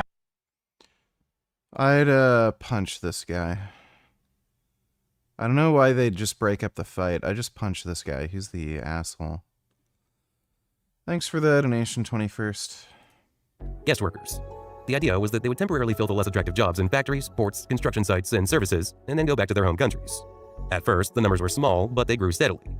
By 1973, shortly before the oil crisis put an end to these recruitment programs, it's estimated that there were between 30,000 and 40,000 Hostarbeiter in the country. At the time, there weren't major tensions. The economy was growing, unemployment was low, and the scale of the phenomenon was manageable. But what started as a temporary solution would become the starting point for a demographic shift that would shape the coming decades. Because in the 1980s, immigration changed, when new arrivals no longer came for work, but were fleeing wars and persecution.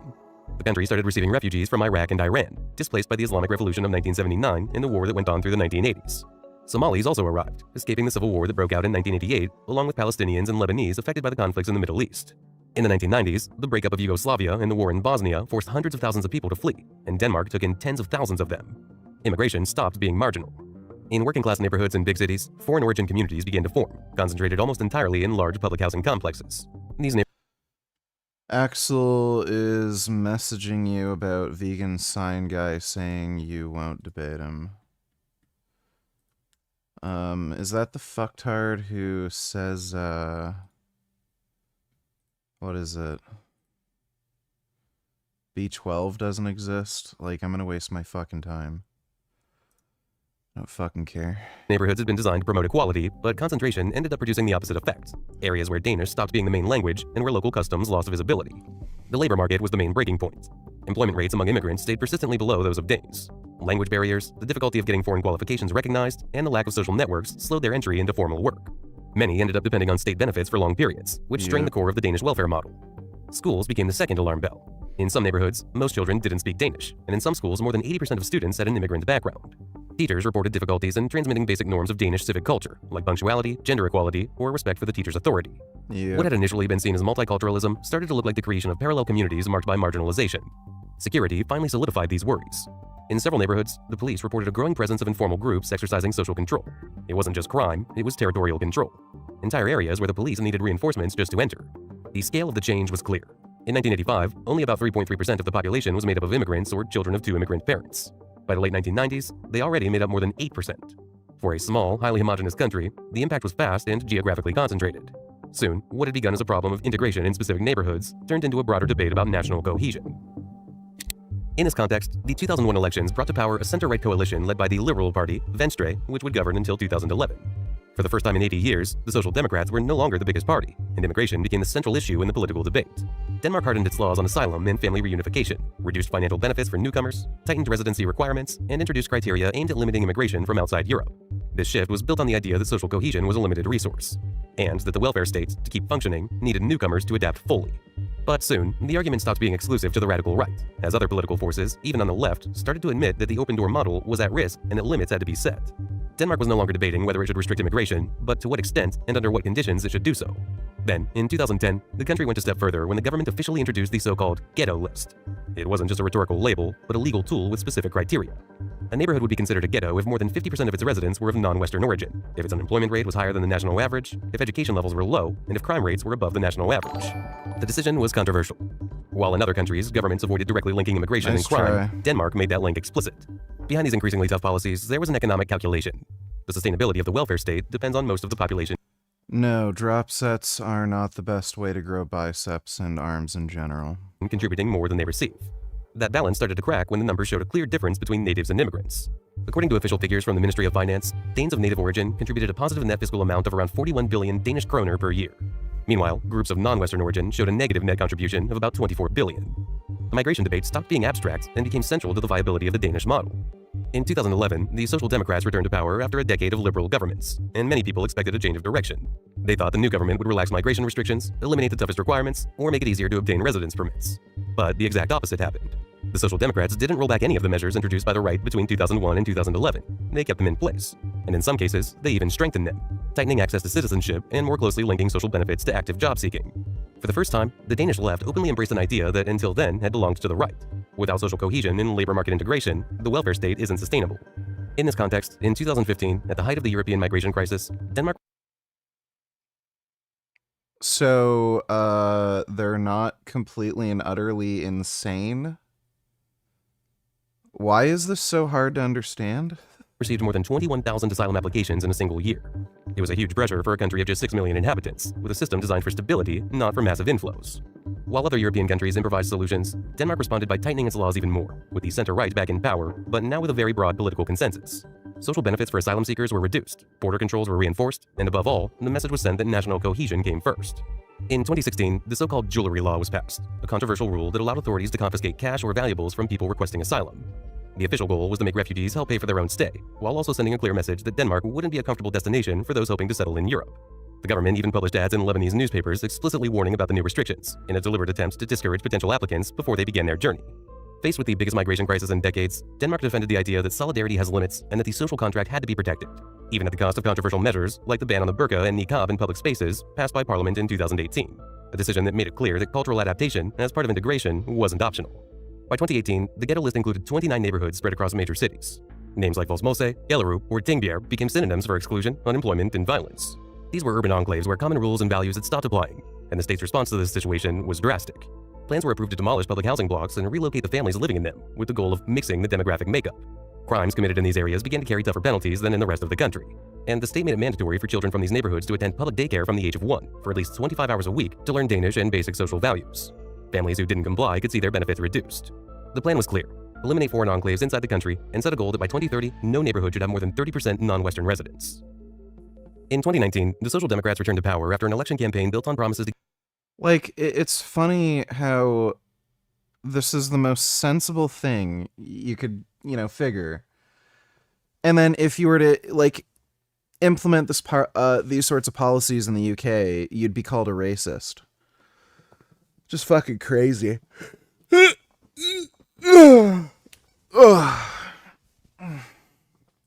keep the migration restrictions introduced by the rights and even strengthen them. And that promise had a name, Met Frederickson. Frederickson understood the cultural shift the country was going through earlier than anyone else.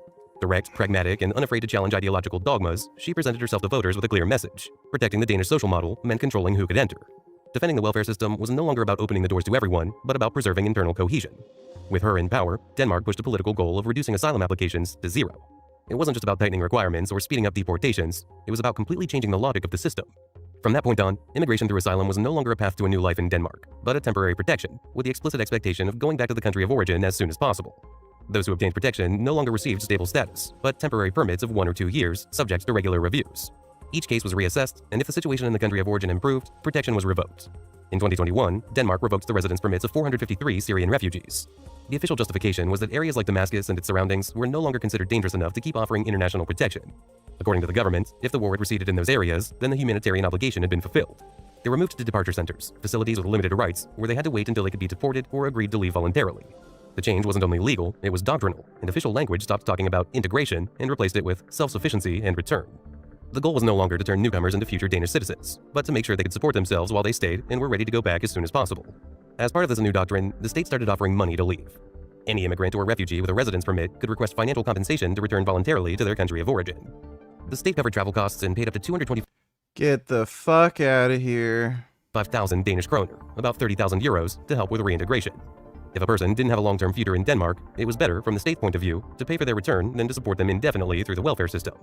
This wasn't just a tweak, it was a new way of thinking about immigration, much more demanding and selective, built on 3 main pillars. The first is integration. Since 2023, refugees have had to accept a job within 3 months. The goal is no longer to study first in training programs or learn Danish before doing anything else. The idea is to work first and learn while working. Integration isn't a voluntary gesture, it's a condition for accessing the welfare system. Those who don't comply see their benefits reduced or even cut off. The second pillar is citizenship is a hard-to-reach goal. Yeah, like... And the UK, oh no, you can just stay on benefits. Here's more money. Oh, here's more money. You don't want to work? Oh, okay, here's more money. Becoming a Danish citizen isn't an automatic right. It's a long and demanding process that usually requires between 9 and 12 years of legal residence. On top of that, applicants must... Sweden's actually the worst. Sweden's probably the worst out of all the European countries for that shit. Pass an advanced language test, another test on Danish history and culture, and prove economic independence. Their criminal record is also checked. The third pillar is strict limits on family reunification, meaning that bringing relatives is heavily restricted. To apply, a person must be at least 24 years old, have their own income and housing, and deposit 59,000 Danish kroner, about 7,700 euros, as a guarantee. On top of that, there are long waiting times that, in practice, mean many reunifications never happen. In the years that followed, Denmark pushed this logic even further. In 2022, Parliament passed a law allowing the full outsourcing of the asylum process. Under this law, someone who applies for asylum in Denmark can be sent to a safe third country, like Rwanda, with which the government signed an agreement, so that their claim is processed there, not on Danish soil. The message was explicit. Asylum no longer meant automatic access to the country. Even if the claim was approved, Denmark didn't have to grant residence, and protection could be provided in the country hosting the processing center. For the government, the goal was to cut off the incentive to physically reach Denmark as a gateway into the welfare state. All these measures led to concrete results. In 2024, Denmark recorded a historically low number of asylum approvals, just 864 people, one of the lowest rates in the entire European Union. But these results are just as striking as the political shift behind them. In recent years, in most of Europe, public frustration over immigration has translated into the rise of right-wing parties that use the issue as their main campaign banner. But not in Denmark. There, the strict migration agenda didn't stay in the hands of the right, it was absorbed by the Social Democrats. It was an unexpected turn. A party traditionally associated with open and humanitarian policies decided to toughen its stance on immigration and take over ideas that had previously belonged to the nationalist Danish People's Party. By pulling the anti-immigration consensus toward the center-left, the Social Democrats managed to neutralize the right, which lost its main issue. The Danish People's Party, which in 2015 had become the country's second-largest political force, went into a steep decline, and in the 2024 European... Well, that's exactly the point that I make, right? So, the only fucking people that are addressing this immigration problem in Europe are these, like, far right-wing Nazi parties. And when this becomes a bigger and bigger and bigger issue, and, you know, the left wing, like all these left wing parties don't want to address it, and they're going to keep saying, oh no, diversity is our strength, we need more Muslims. And there's only one crazy racist whack job party that is willing to just say it like it is. They need to go. No more immigration. People are going to vote for the crazy fucking wacko racist fascist party. Because like that's the biggest issue that they're dealing with.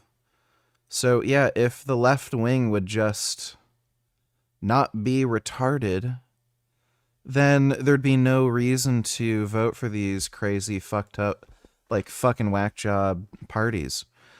It's kind of the same thing with the gun issue in the United States. A huge reason why people vote Republican is because they know Republicans are going to protect their firearms rights.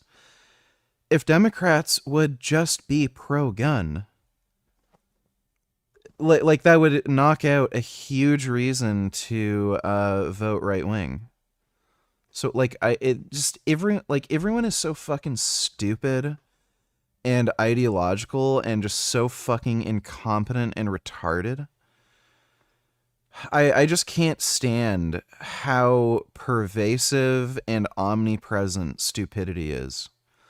Nobody makes any sense. Everyone's a fucking idiot. Nobody knows what the fuck they're doing. They can't think straight. They're ideological fucking chimpanzees. And these are the fucking people who have the authority to take away your rights and lock you in fucking jail for no fucking reason. They're the people who write the laws, dictate your life, manage the economy, and can just completely fuck you over, and they're fucking retarded chimpanzees. It's just so fucked that we have to live under a system like this. Elections barely managed to keep minimal representation. What strengthened the right in other countries ended up consolidating the left in Denmark, and that political paradox is a key part of the model. Harsh migration policies weren't presented. YouTube said I was in your top 0.2% of viewers. That's sick. As a victory for the right, but as a state policy, adopted by the country's most stable political force. In 2025, when Denmark took over the rotating presidency of the Council of the European Union, Mette Frederiksen brought her migration agenda to the continental stage. From the podium of the European Parliament in Strasbourg, the Danish Prime Minister argued that Europe had to reduce migration flows and regain control of its external borders. It wasn't a fringe position, but the roadmap Denmark wanted to bring into negotiations with the 27 member states. At a time when migration policy was dividing the Union, the Danish Social Democrat was calling for a shift that had previously been pushed only by nationalist parties. But it's important to understand that while Denmark is putting up barriers to humanitarian asylum, it's also opening selective labor channels to attract people who can contribute to the economy right away. The so-called positive list scheme identifies professions where there's a shortage of workers: doctors, engineers, skilled technicians, and makes it easier for foreigners with those qualifications to come in. Yeah, Canada has the strategy of bring in as many immigrants as fucking possible, because then all these big corporations can fire off their employees that have been working there for years and then replace them with fucking Indians who will work for peanuts. That's what Canada's doing. And then what that's also doing is it's driving up housing costs. Not just the cost of houses, but also rent. Because there's just a lack of housing, period. So not only are you getting your job stolen by fucking Indians, and the labor market is just fucking terrible. It's impossible to find a good paying job now because you have a bunch of immigrants that are willing to work for fucking peanuts. And all the while you have to deal with rising fucking costs of everything. Food is way more expensive. Housing is more expensive. Utilities are more expensive. The liberals love, making you pay extra money for heating in the winter because of the fucking carbon tax. So they just go out of their way to make life more fucking expensive for you. So stupid. Just fuck the liberal government. Fucking can't stand them. So, the Danish paradox is that it combines very tough restrictions with very specific incentives. It doesn't try to shut itself off from the world, it tries to filter who gets in and under what conditions. It's a model that may look contradictory, but it follows a clear logic: protecting the welfare state, maintaining social cohesion, and securing the talent an advanced economy needs to survive in the future. That's it for today's video. Yeah. That makes sense.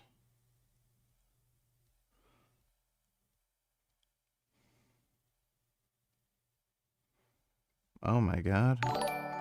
Cougars are the The relationship between the UK welfare state and Muslim refugees reminds me much of the relationship between you and Redacted. Redacted refused to work, was a bitch, worthless annoying cunt, and you kept giving her everything she wanted. Much like the UK. Sweden is actually worse. Sweden has some of the most insane welfare policies I've ever seen. Basically, it's impossible to make any money in Sweden because they have the most ridiculously high tax rate imaginable. So if you're an even remotely productive, high-earning person, all of your money is just gone. And the majority of it is used for welfare. If you claim to be a refugee, they give you like it's something like $60,000 or $70,000 a year, and it's for multiple years. And you can keep asking for extensions too. You can like bullshit about not being able to find work or something. And most of them aren't even refugees. The majority of Syrians that claim to be refugees travel back to Syria. Like, it's just fucking retarded. So Sweden's even worse. Sweden has to be the most cucked country in all of Europe. Germany is probably second, and then the UK is very, very close behind Germany. Thanks for the donation, 21st. Kaminari donated $2. It seems Sweden is getting better. Let me see.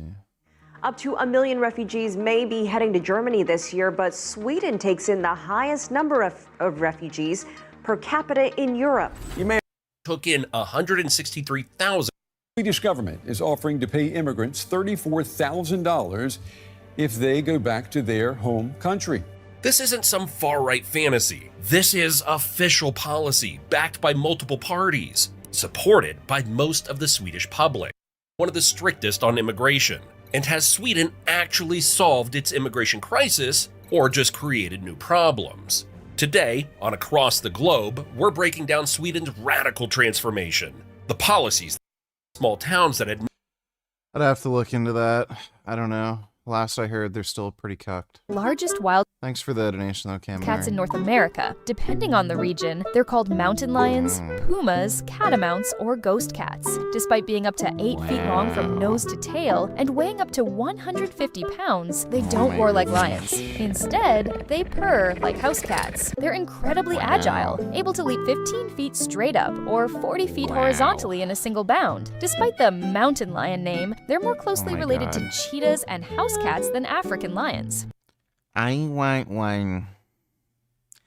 I want one of these guys. Despite their size and power, cougars rarely mess with they're humans. so good. In captivity, Oh, wow, look how good. cougars tend to chill out. They are incredibly That's a good cat. adaptable. Some even get along with their caretakers so well, they'll greet them with friendly chirps Oh and my God. purrs. Zoos and sanctuaries give them comfy enclosures with climbing structures, toys, Oh and enrichment puzzles to keep their sharp minds engaged. They're not couch potatoes, though. Oh, wow. They need lots of space and stimulation to thrive. Jesus Christ.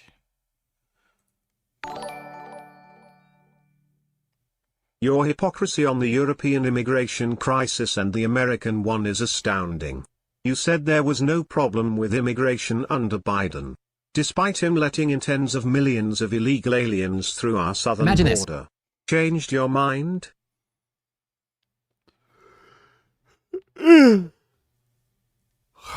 There really wasn't, and he was going to change the border policy to, whatchamacall, prevent that, it increased after COVID, the border crossings. So, he was gonna have that bipartisan bill passed, and then, Trump blocked it, basically, so... Thanks for the donation, though, 21st. You bought a condo in Ottawa thinking it was your ticket in or your next investment step. Fast forward to now, and that safe bet now feels like an absolute trap. You can't rent it for what it costs to own. You can't sell it without losing money. And if it's a new build, the developer is discounting the units well below what you paid. This isn't just bad luck. It's the symptom of a system that's been building for years. So how do we get here? And more importantly, where do we go from here? My name is Liam Swords. I make videos about living in Ottawa. I'm also a top producing realtor helping people just like you make Ottawa your home. So what's really happening? Well, to understand why condo owners feel trapped right now, you have to rewind the era of cheap money. From 2020 through 2022, interest rates were near zero. Ottawa developers couldn't build condos fast enough. Buyers lined up overnight for presale. Investors were flipping assignments before ground was even broken, meaning they'd sell the property to another buyer before even taking possession. The narrative was simple. Condos always go up. It's the safest way to get into real estate, is what we thought. Yes, B12 is real. But when the Bank of Canada slammed the brakes, rates tripled, borrowing power collapsed, and that narrative fell apart overnight. The result? Thousands of new units hit the market just as demand cooled. Now, the bills are coming due. Owners who counted on appreciation are staring at negative cash flow. And the buildings that were supposed to symbolize affordability are now testing the limits of it. So why are condos struggling? Well, Ottawa's Oh my god, YouTube keeps doing this. Fuck off. the overall market remains relatively balanced, but condos are where the pain really is concentrated because everything that made them attractive before now works against them. Higher interest rates. The cheap money advantage is gone. Carrying costs are up 40-60% compared to just 3 years ago. Number 2, fees and inflation. Condo fees, insurance, and maintenance have also climbed. Number 3, renter fatigue. Renters are just maxed out. Many prefer newer purpose-built rentals that come with gyms, terrace, and flexible leases. Investor saturation. Some downtown buildings are 60 to 70% investor owned. When too many owners are trying to rent or sell at once, the market cannibalizes itself. Now here's the irony. Ottawa's condo market was supposed to be stable, but stability cuts both ways. Prices don't crash. They also don't climb fast enough to cover your costs. Number 3, the reality check. Can't rent, can't sell. Let's strip this down to the basics. If you own a 1-bedroom in Ottawa right now, your monthly cost, so mortgage, fees, taxes, would probably be around $3,200. Your realistic rent is about $2,400 to $2,600. That's an $800 a month loss every single month. Many owners are tired of, let's just wait it out, rent for years, then sell when prices rebound. But buyers now have more choice than they've had in years. They have options. They can probably compare 5 nearly identical properties in the same building. One staged, one vacant, one cheaper, one has parking, tons and tons of choice for buyers right now. That's not emotional. 21st Century Tellers, nigga, fuck you, mean, Trump blocked Biden's border policy, Trump wasn't in any elected office. LMFAO, are you alright, buddy? Yeah, nice rage bait. He could have done it through executive order, by the way, which is what Trump did.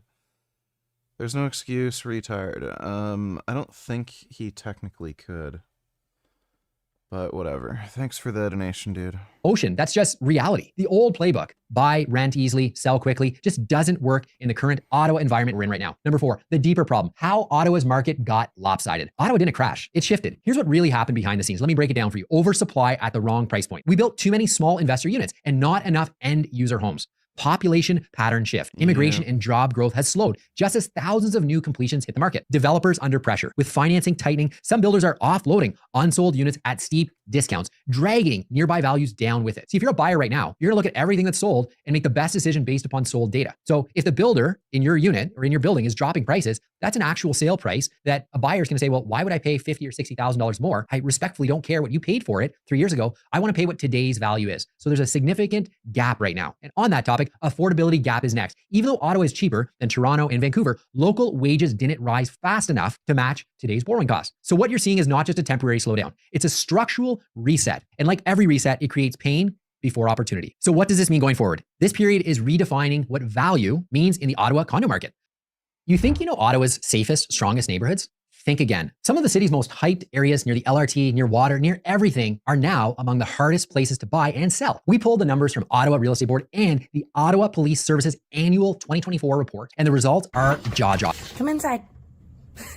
Come inside, boobs. Come on.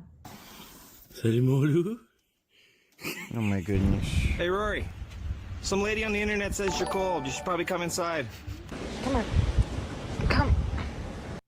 Wow.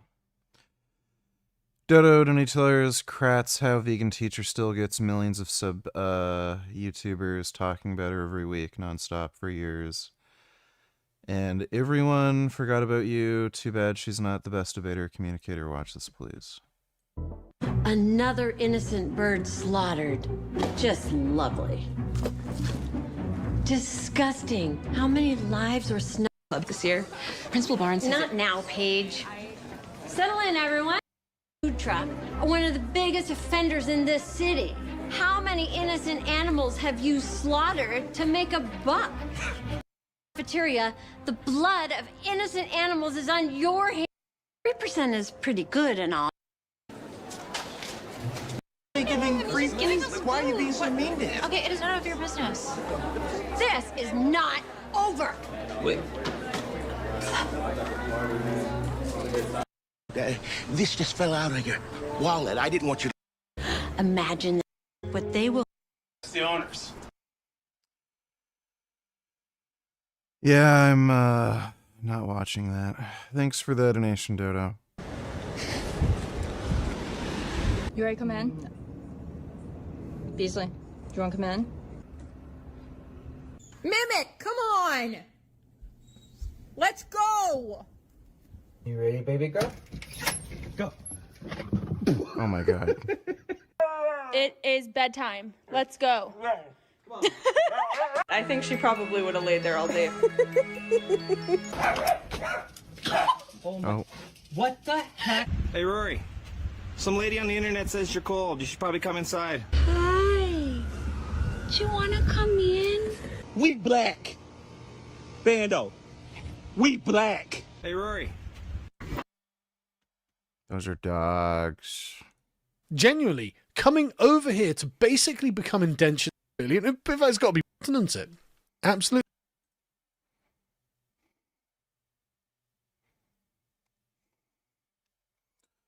Oh look, I'm getting recommended Tyler Oliveira vids. No thank you.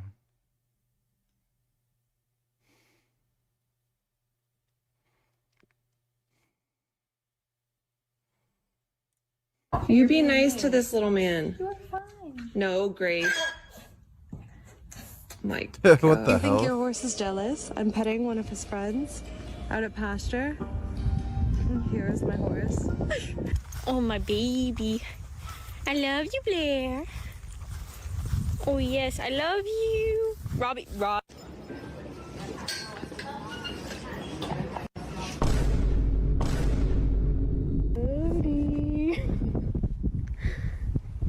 Cody.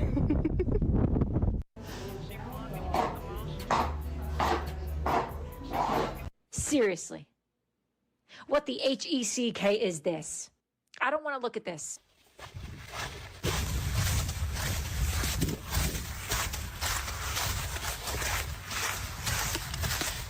Ambrosia. I don't understand. I did nothing wrong to you. And I can't.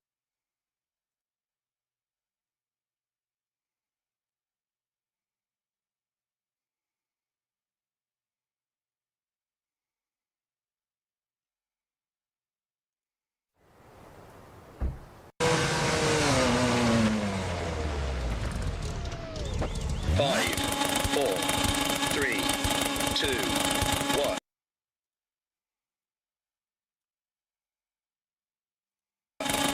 Go, go. 40. 3 left, short, and 4 right, and 5 left. And caution, 5 right, brake. Effing right, 80.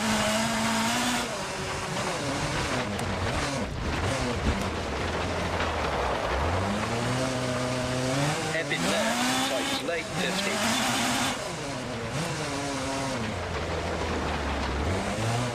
Three right.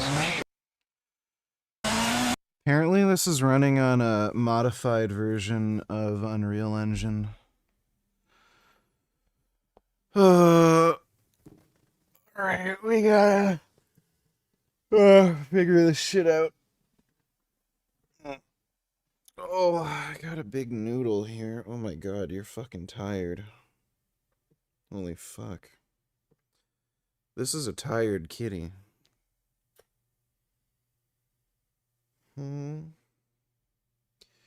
Tired from a long day of meowing?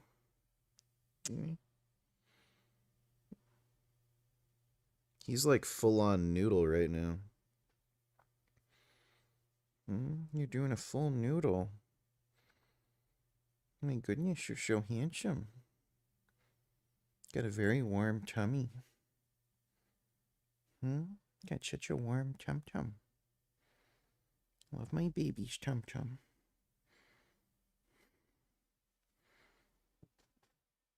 Oh, so beautiful. You have the nicest brown and black fur with nice, beautiful white accents.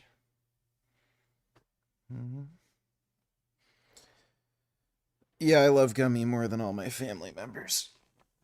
I'd kill my mom, kill my dad, kill my grandmother. I'd kill anybody in my family to save Gummy. My family can all fucking die for all I care. So, I would annihilate my entire family and bloodline to save Gummy.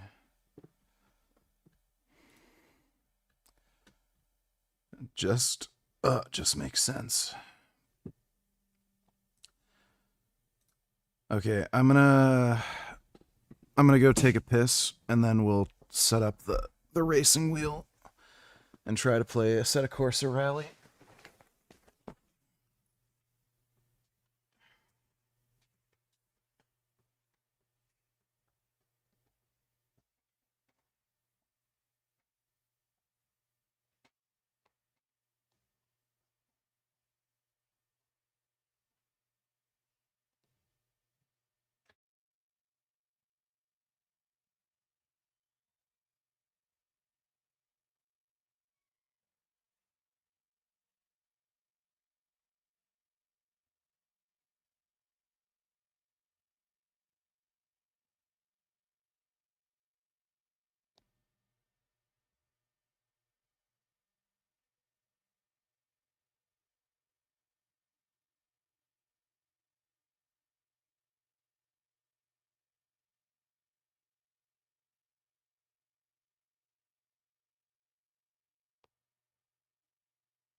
And I gotta plug this in.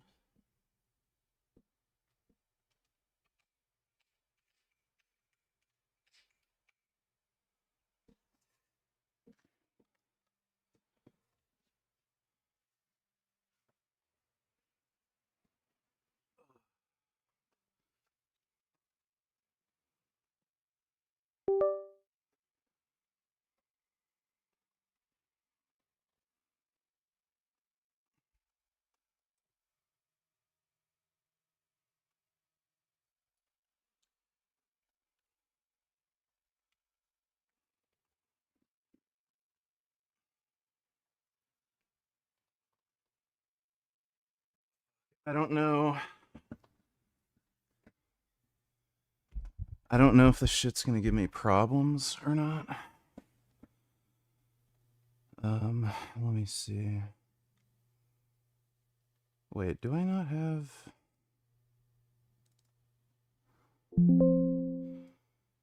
Yeah, of course.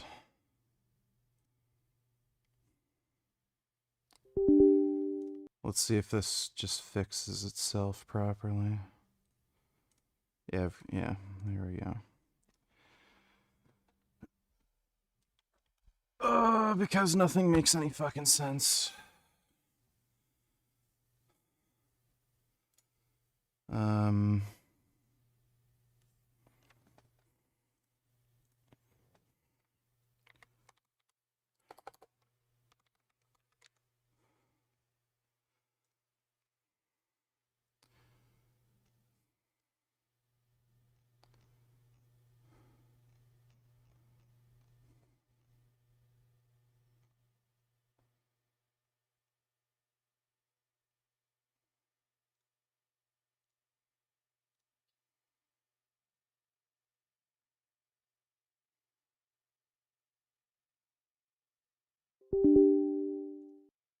So bizarre. I don't know why it has that problem. So now we have to fucking re-download fucking everything.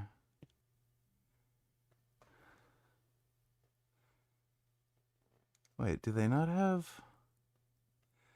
Get out. Why in the hell don't they just have a fucking thing on their website where it says firmware? Fanatec 1. Oh. Software. All new Fanatec app. Oh. Maybe I'll download that and get rid of FanLab.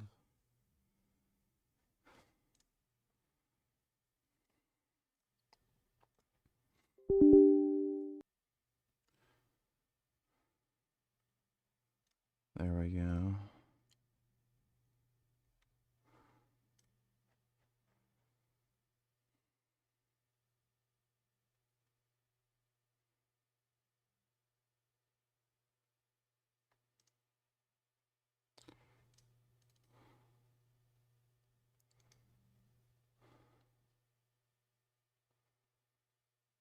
Sure.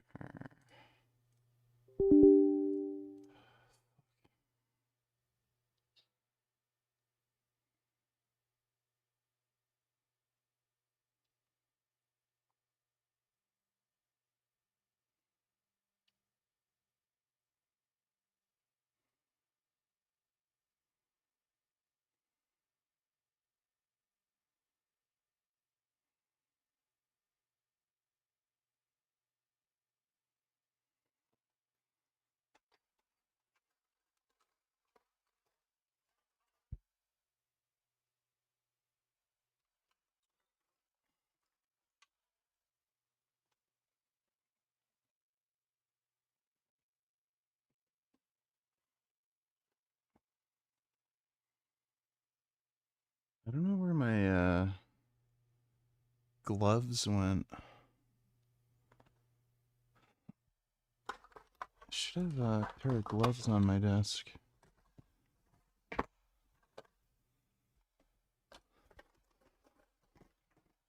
God.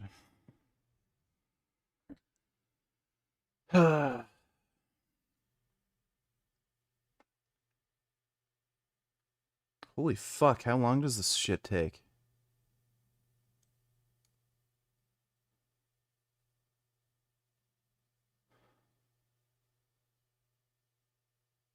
This is fucking bullshit.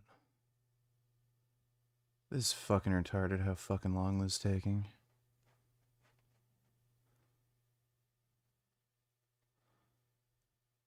Sure.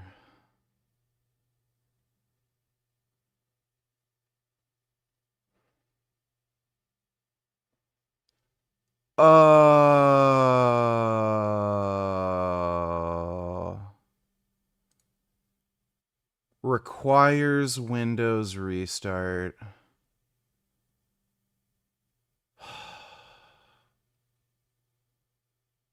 Oh my fucking god, dude. Fucking kill me.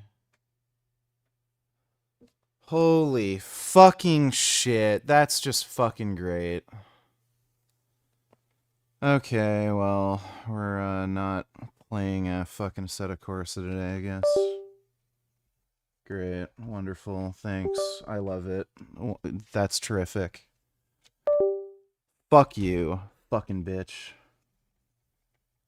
Fucking asshole. What a cunt. Holy fucking shit. Prick.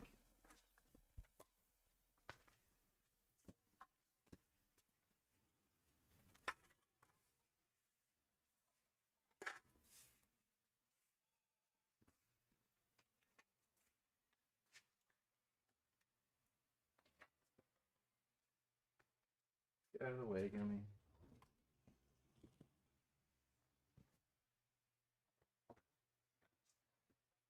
Get out.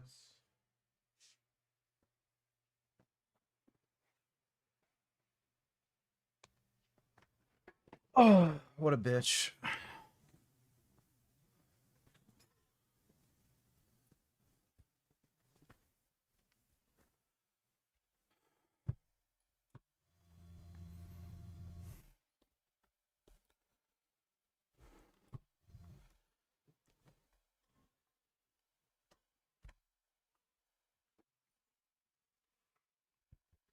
Everything is so stupid. 6 left, 40, caution, brake, over crest, into, 3 left, into, 2 right, tightens, finish.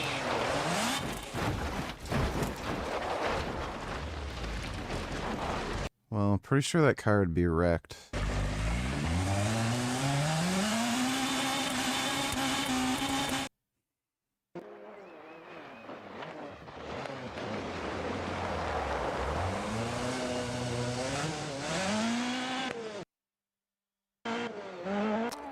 It's kind of what I like about Beam and MG. I like how the damage modeling on the cars are so great.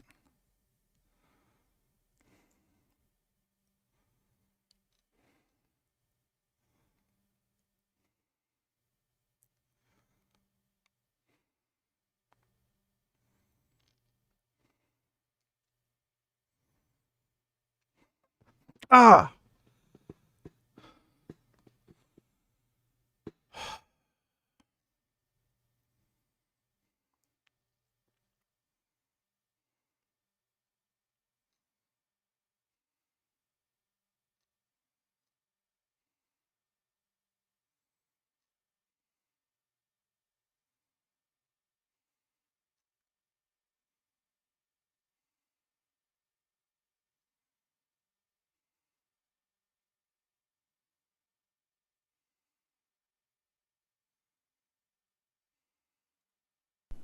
You know, I don't know if you remember this. This is before you became the deputy FBI director. You put a post on X right after this happened, and you said there's a massive cover-up because the person that planted those pipe bombs, they don't want you to know who it is because it's either a connected anti-Trump insider or an inside job. You said that, you know, long before you were even thought of as deputy FBI director. Yeah, that's why I said to you, this investigation's just begun. We are pretty comfortable. We have our guy. I think as, again, legal process starts to surface and information, facts start to come out, the public's going to be very comfortable with the investigation that was conducted under Director Patel and his leadership. He's been great on this. But I don't want to, you know, listen, I was paid in the past, Sean, for my opinions. That's clear. And one day I'll be back in that space. But that's not what I'm paid for now. I'm paid to be your deputy director, and we base investigations on. Yeah, obviously I'd keep Gummy if he grew to the size of a tiger. I like big kitties. He's my big kitty. Even though he's pretty annoying sometimes, I still love him. Just how kitties are. They're just irritating sometimes. Isn't that right, Gum Gum? On facts. And, you know, it was interesting. I was looking out in the crowd today at the presser, and I saw a couple of media figures who you and I both know who promoted the other scandal, the collusion hoax.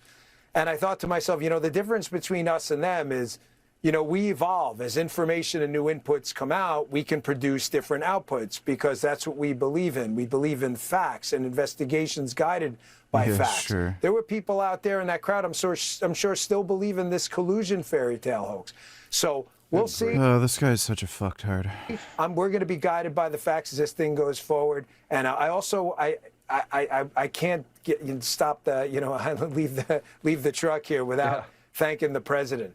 I want you to take a look at Dan Bongino's face right here. At the very moment that he's confronted with the fact that when he was a podcaster building his brand, he got rich off of spewing conspiracy theories and lies to the gullible rubes who believed him. And yet now he's in a role where you actually have to rely on facts, and that those two things are in direct conflict with each other.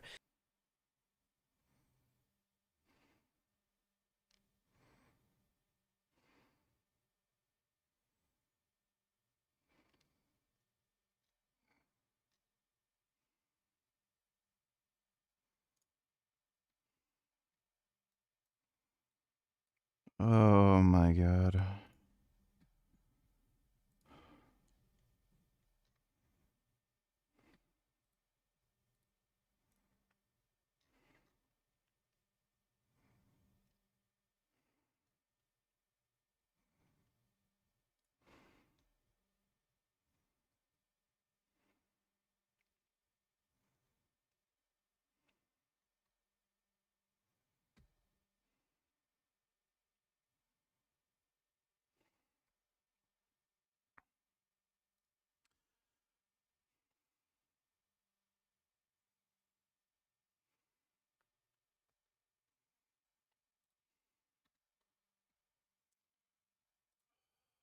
This is Alton Brown's Mooless chocolate pie. It's a chocolate pie that can be made entirely without dairy.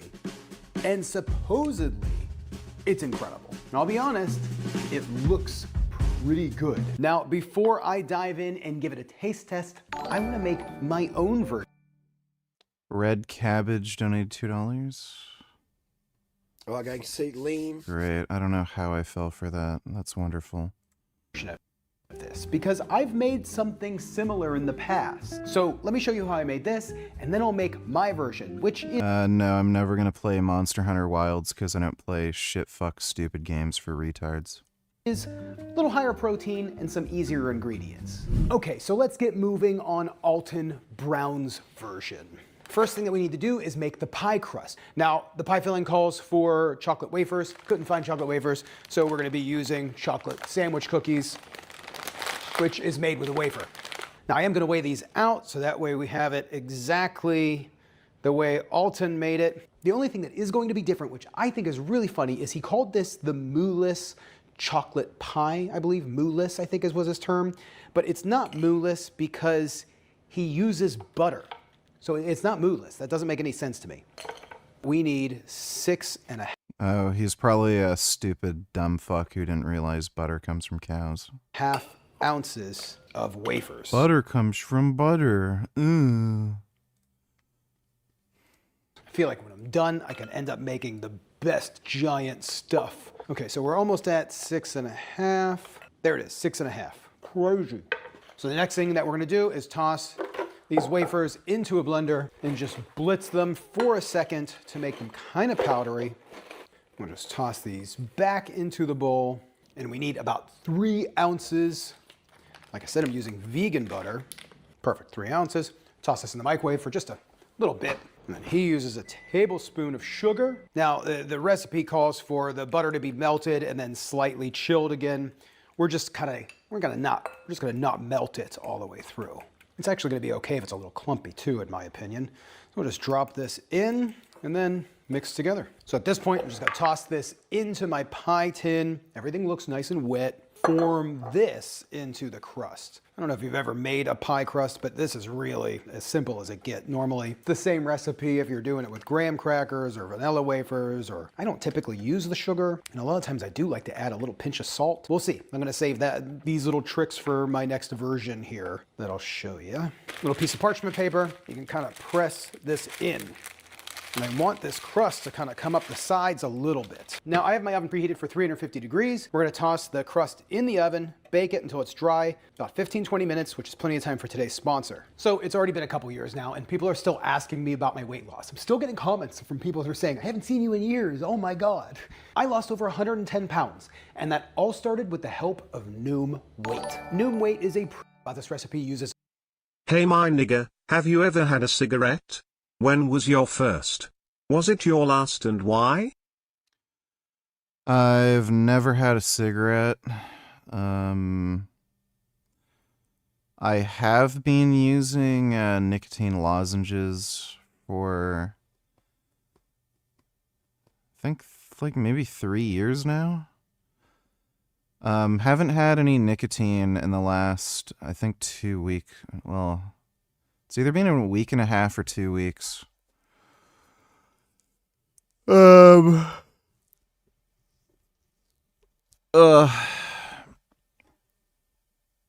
Yeah, I just wanted to see how I do without it. So far I've been pretty fine, and it saves money too, so I can just put that money towards like more drugs, like steroids. So,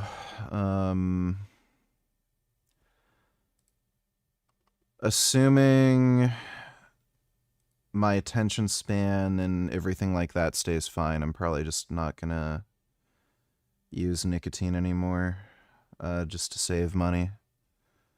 Thanks for the donation though, dumbass. Odd sizes. One of that's going to be 13 ounces of semi-dark chocolate. I got dairy-free semi-dark chocolate. I'm going to have to measure out 13 ounces again. Boom, 13 ounces. I'm doing this in a glass bowl because I'm going to throw this on a double boiler type of setup. We're just going to throw a pan with some water on the stove, get the heat up, get it steaming, then we'll throw this bowl on and mix it down while this chocolate melts. Now the rest of the recipe has those same issues. He's asking for 1 pound of tofu. Silken tofu typically comes in 10-ounce packages. So we're going to end up with half of tofu. Now, I know this might be odd that I'm even complaining about this, but I feel like typically when you write recipes, you try to write recipes for common sizes. Makes things easier for more people. This could have been easily worked out. Okay, we got 16 ounces of silken tofu.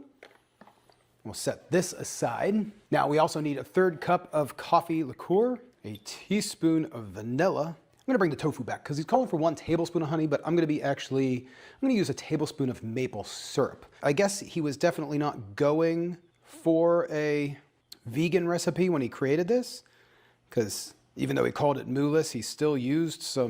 Yeah, he's a dumb fuck. I hate that fucking cunt. Dairy products, and then he used honey, so I actually don't really know what Alton was going for in this one. Love Alton Brown, but this is an odd recipe. I've just heard how good it was. Yeah, I lied. I'm not gaming. I was planning on playing Setta Corsa, but you know. So at this point, we're gonna bring our blender in, add the tofu maple syrup mixture to the blender, and I'm gonna blend this smooth. Now he still doesn't have any salt in this. Now once the chocolate is really melting, I'm gonna go ahead and pour in my liqueur and vanilla mixtures.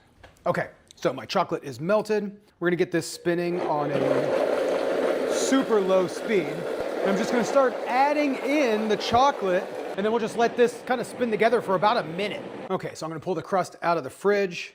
It's had time to set up, and all we need to do is just pour in the pie filling, which I'll tell you, seems to be quite a bit. I think this is gonna be a lot more than we needed. Maybe not, we'll see. I think we're gonna stop right there. That looks pretty good. So I'm gonna toss this in the fridge. It needs to rest for about 2 hours to set up. Now, a couple months ago, I made a really simple chocolate ganache using a firm tofu. So I kind of wanna recreate the same thing. I'm gonna do a little bit differences, but I just wanna see maybe some simpler ingredients, maybe not entirely simpler, but I'm just gonna tweak it a little bit. And then we'll just test it with Monica and see which pie she likes better. Now for my crust, I decided to go with vanilla wafers. I don't think that's gonna make or break the recipe, but I'm kind of just curious to see how the vanilla crust comes out.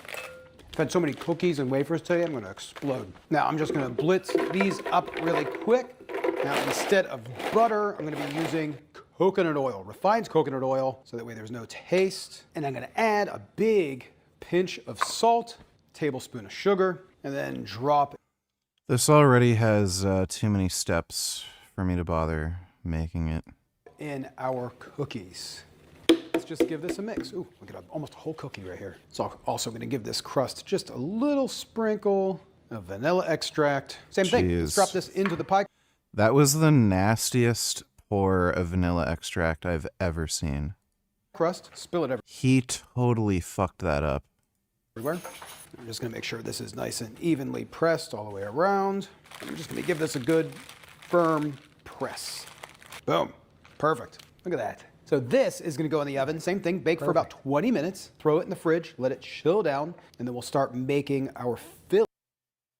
I'm really excited for you to see my filling. Now, the biggest difference is I like to start off with the bars of solid dark chocolate. Personally, I've always had better luck using dark chocolate in these like ganache recipes than semi-sweet chocolate or even like just basic chocolate chips. Now, I'm gonna go for a mix because dark chocolate is usually a heck of a lot more expensive than semi-sweet chips. So I have about 6 ounces dark chocolate here. And this is a salted dark chocolate, actually, which I really personally like. And I know Alton used 13 ounces. We're actually gonna be using 16 ounces.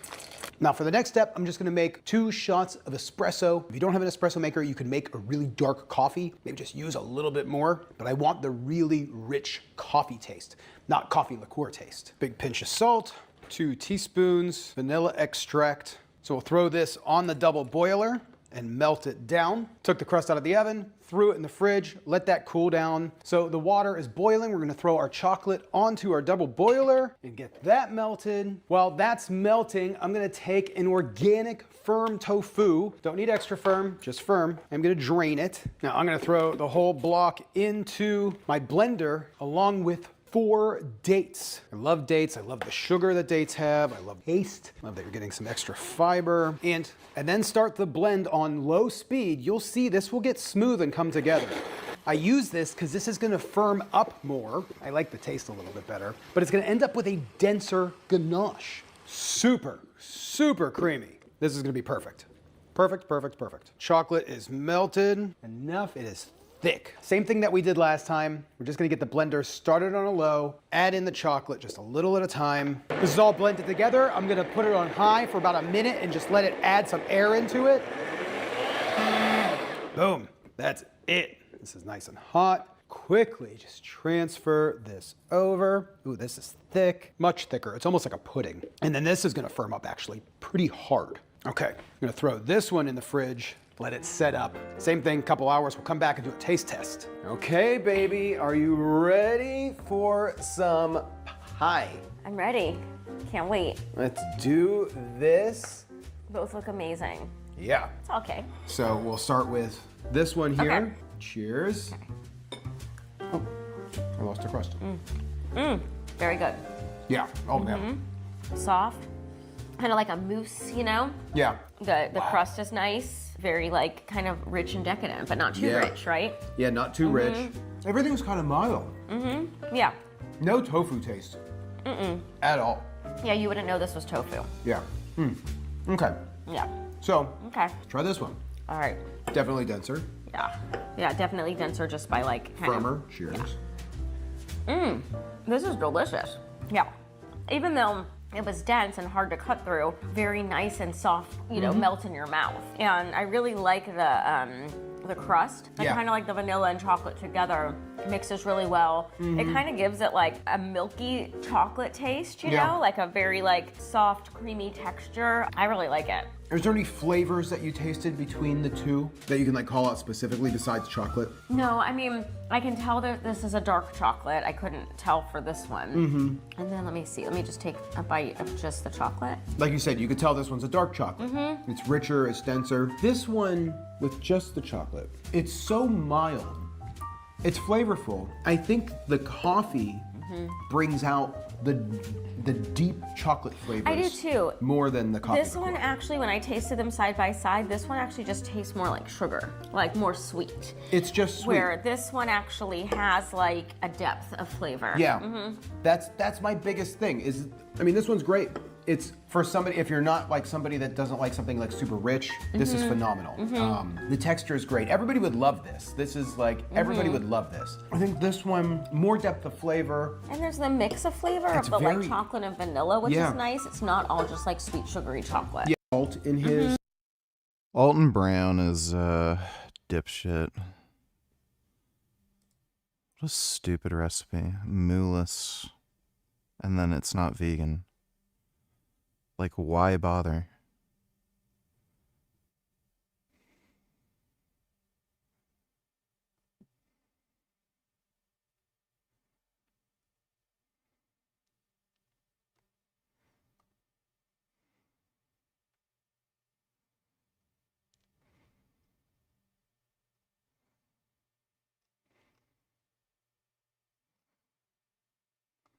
Are canned chickpeas one of the most versatile foods on the planet? Now, I've made endless recipes using one can of chickpeas, and today is going to be just like the rest of them. I'm going to use one can of chickpeas, or in today's case, box of chickpeas, to make Rice Krispie treats. Except we're not gonna be making Rice Krispie treats, we're gonna be making chickpea crispy treats. Chick Krispies? I think that's a good name. So, first off, I thought I had some cans in the pantry. I didn't. I can't believe I didn't have any chickpeas. I had some flavored chickpeas. I've been buying some of those like lemon canned chickpea varieties. That's all I had. Getting ready to run out the door. Monica was like, wait, don't you have some of the boxed chickpeas from Hungry Root? And I did. So, I'm gonna be using 2 boxes of chickpeas because the boxes of chickpeas are 13 ounces cans, and they're gonna be tasty. And it's a perfect treat.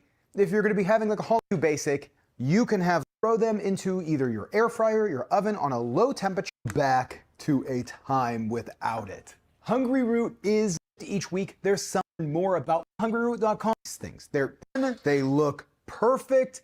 They're super crispy. Exactly what I'm looking for. Make this recipe with just these chickpeas and about 2 cups of the mixture here. Let me make sure this is a cup. So it's about 1.5 cups of chickpeas. So we're just gonna fill it with about 1/2 cup of puffed rice. Nice little filler. Now, if you use 2 cans of chickpeas, you probably won't have to use a filler. Now, I'm gonna add 1/2 cup of peanut butter. And this is a natural peanut butter, so you can see it is super duper creamy. That's what you want, is the... I remember when I went to school, there was like a no peanuts policy where you couldn't bring anything that had peanuts in it for lunch. Because the school board was worried kids would share food and then somebody would give somebody with a peanut allergy peanuts without knowing and they'd die or something. Well, my mom gave me a peanut butter Rice Krispie square, and I was sitting across from some dumb bitch who said she had a peanut allergy.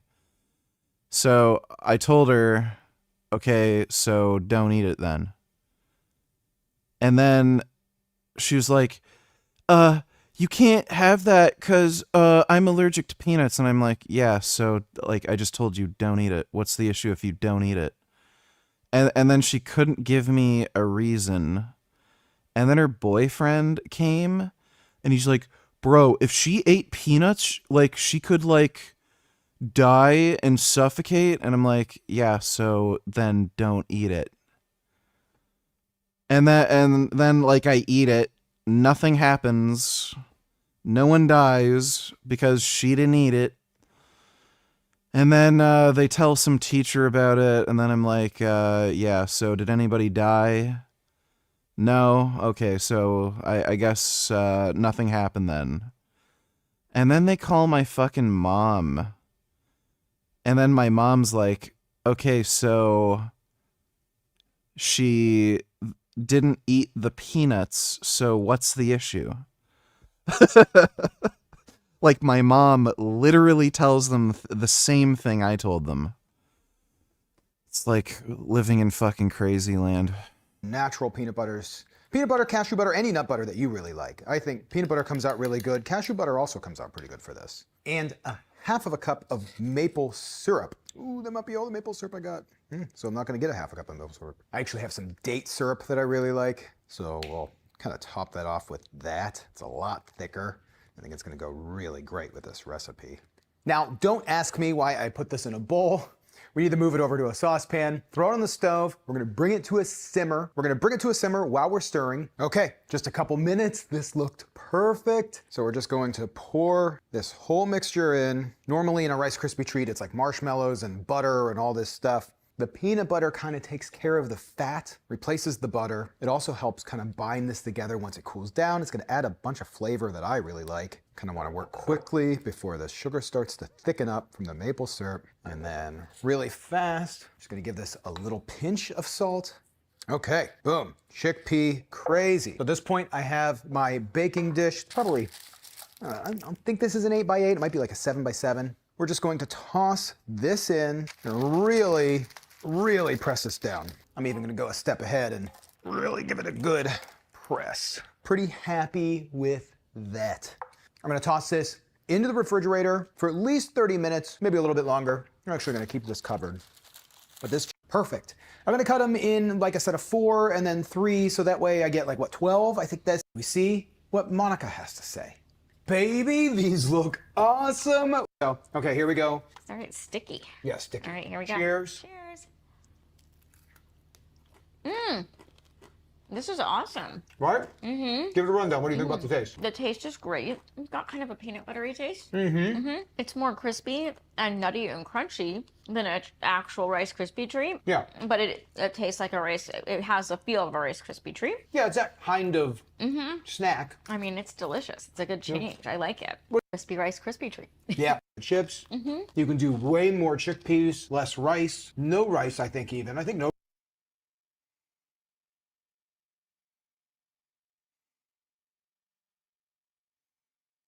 This is absolutely delicious. Today I'm going to show how to make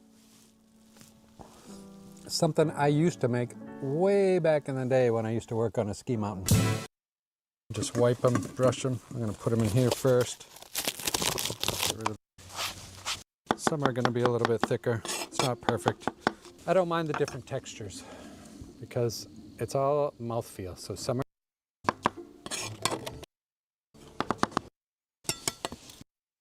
use too many.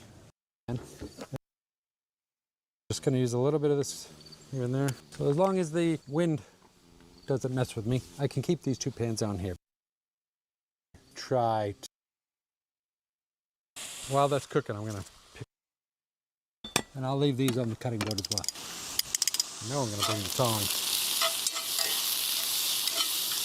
Just going to stir these up. Just a sprinkle.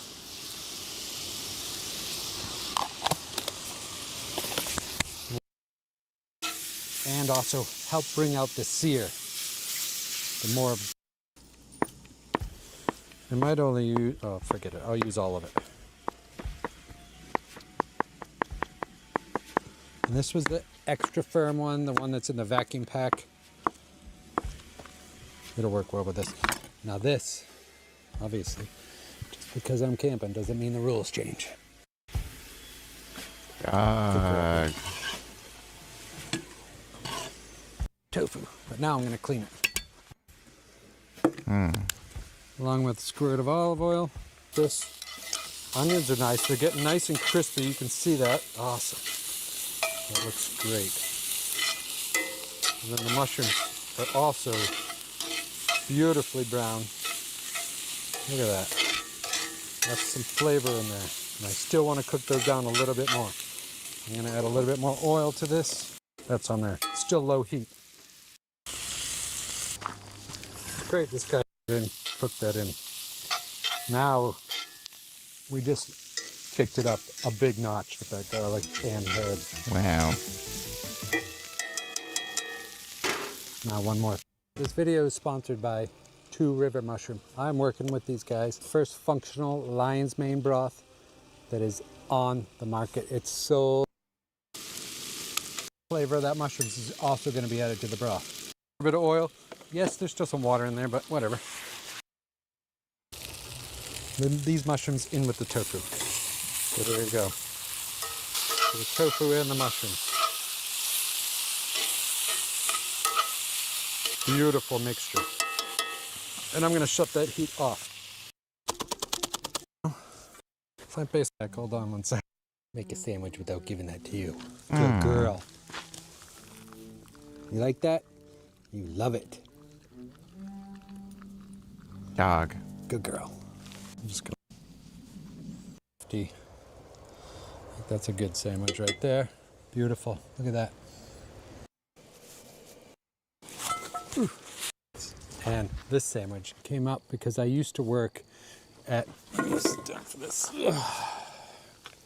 I used to work at a way back in the early 90s at the Schwindy Hut. It was on top of Waterville Valley where I used to ski to work. So for, I think it was almost 3. Looks fantastic. So I'm just going to take some of these green onions and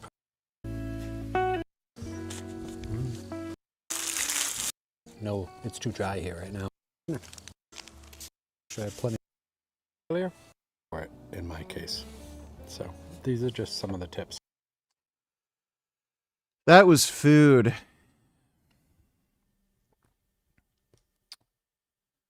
Yeah, I'll update my YouTube profile pic.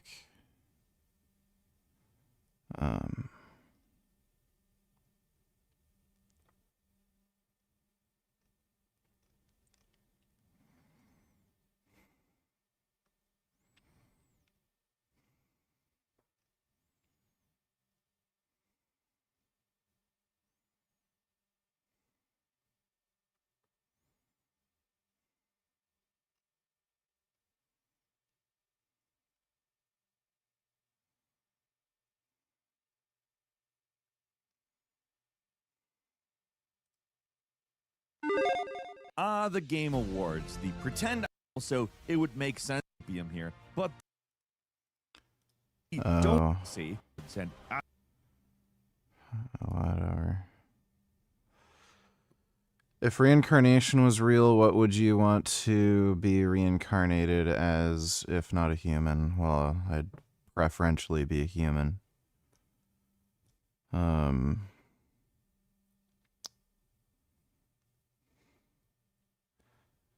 Yeah, if not a human, I guess like an iguana.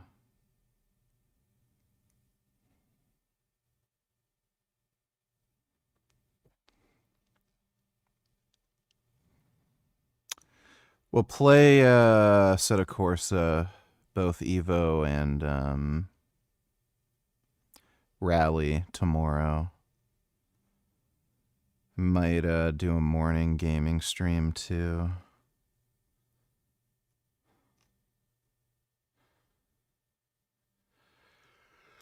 But I'm gonna go to bed now.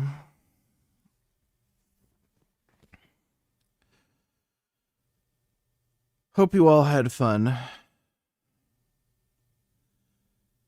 Big thanks to everybody who donated on Streamlabs. Really appreciate it. And I will see you all tomorrow. Sweet dreams.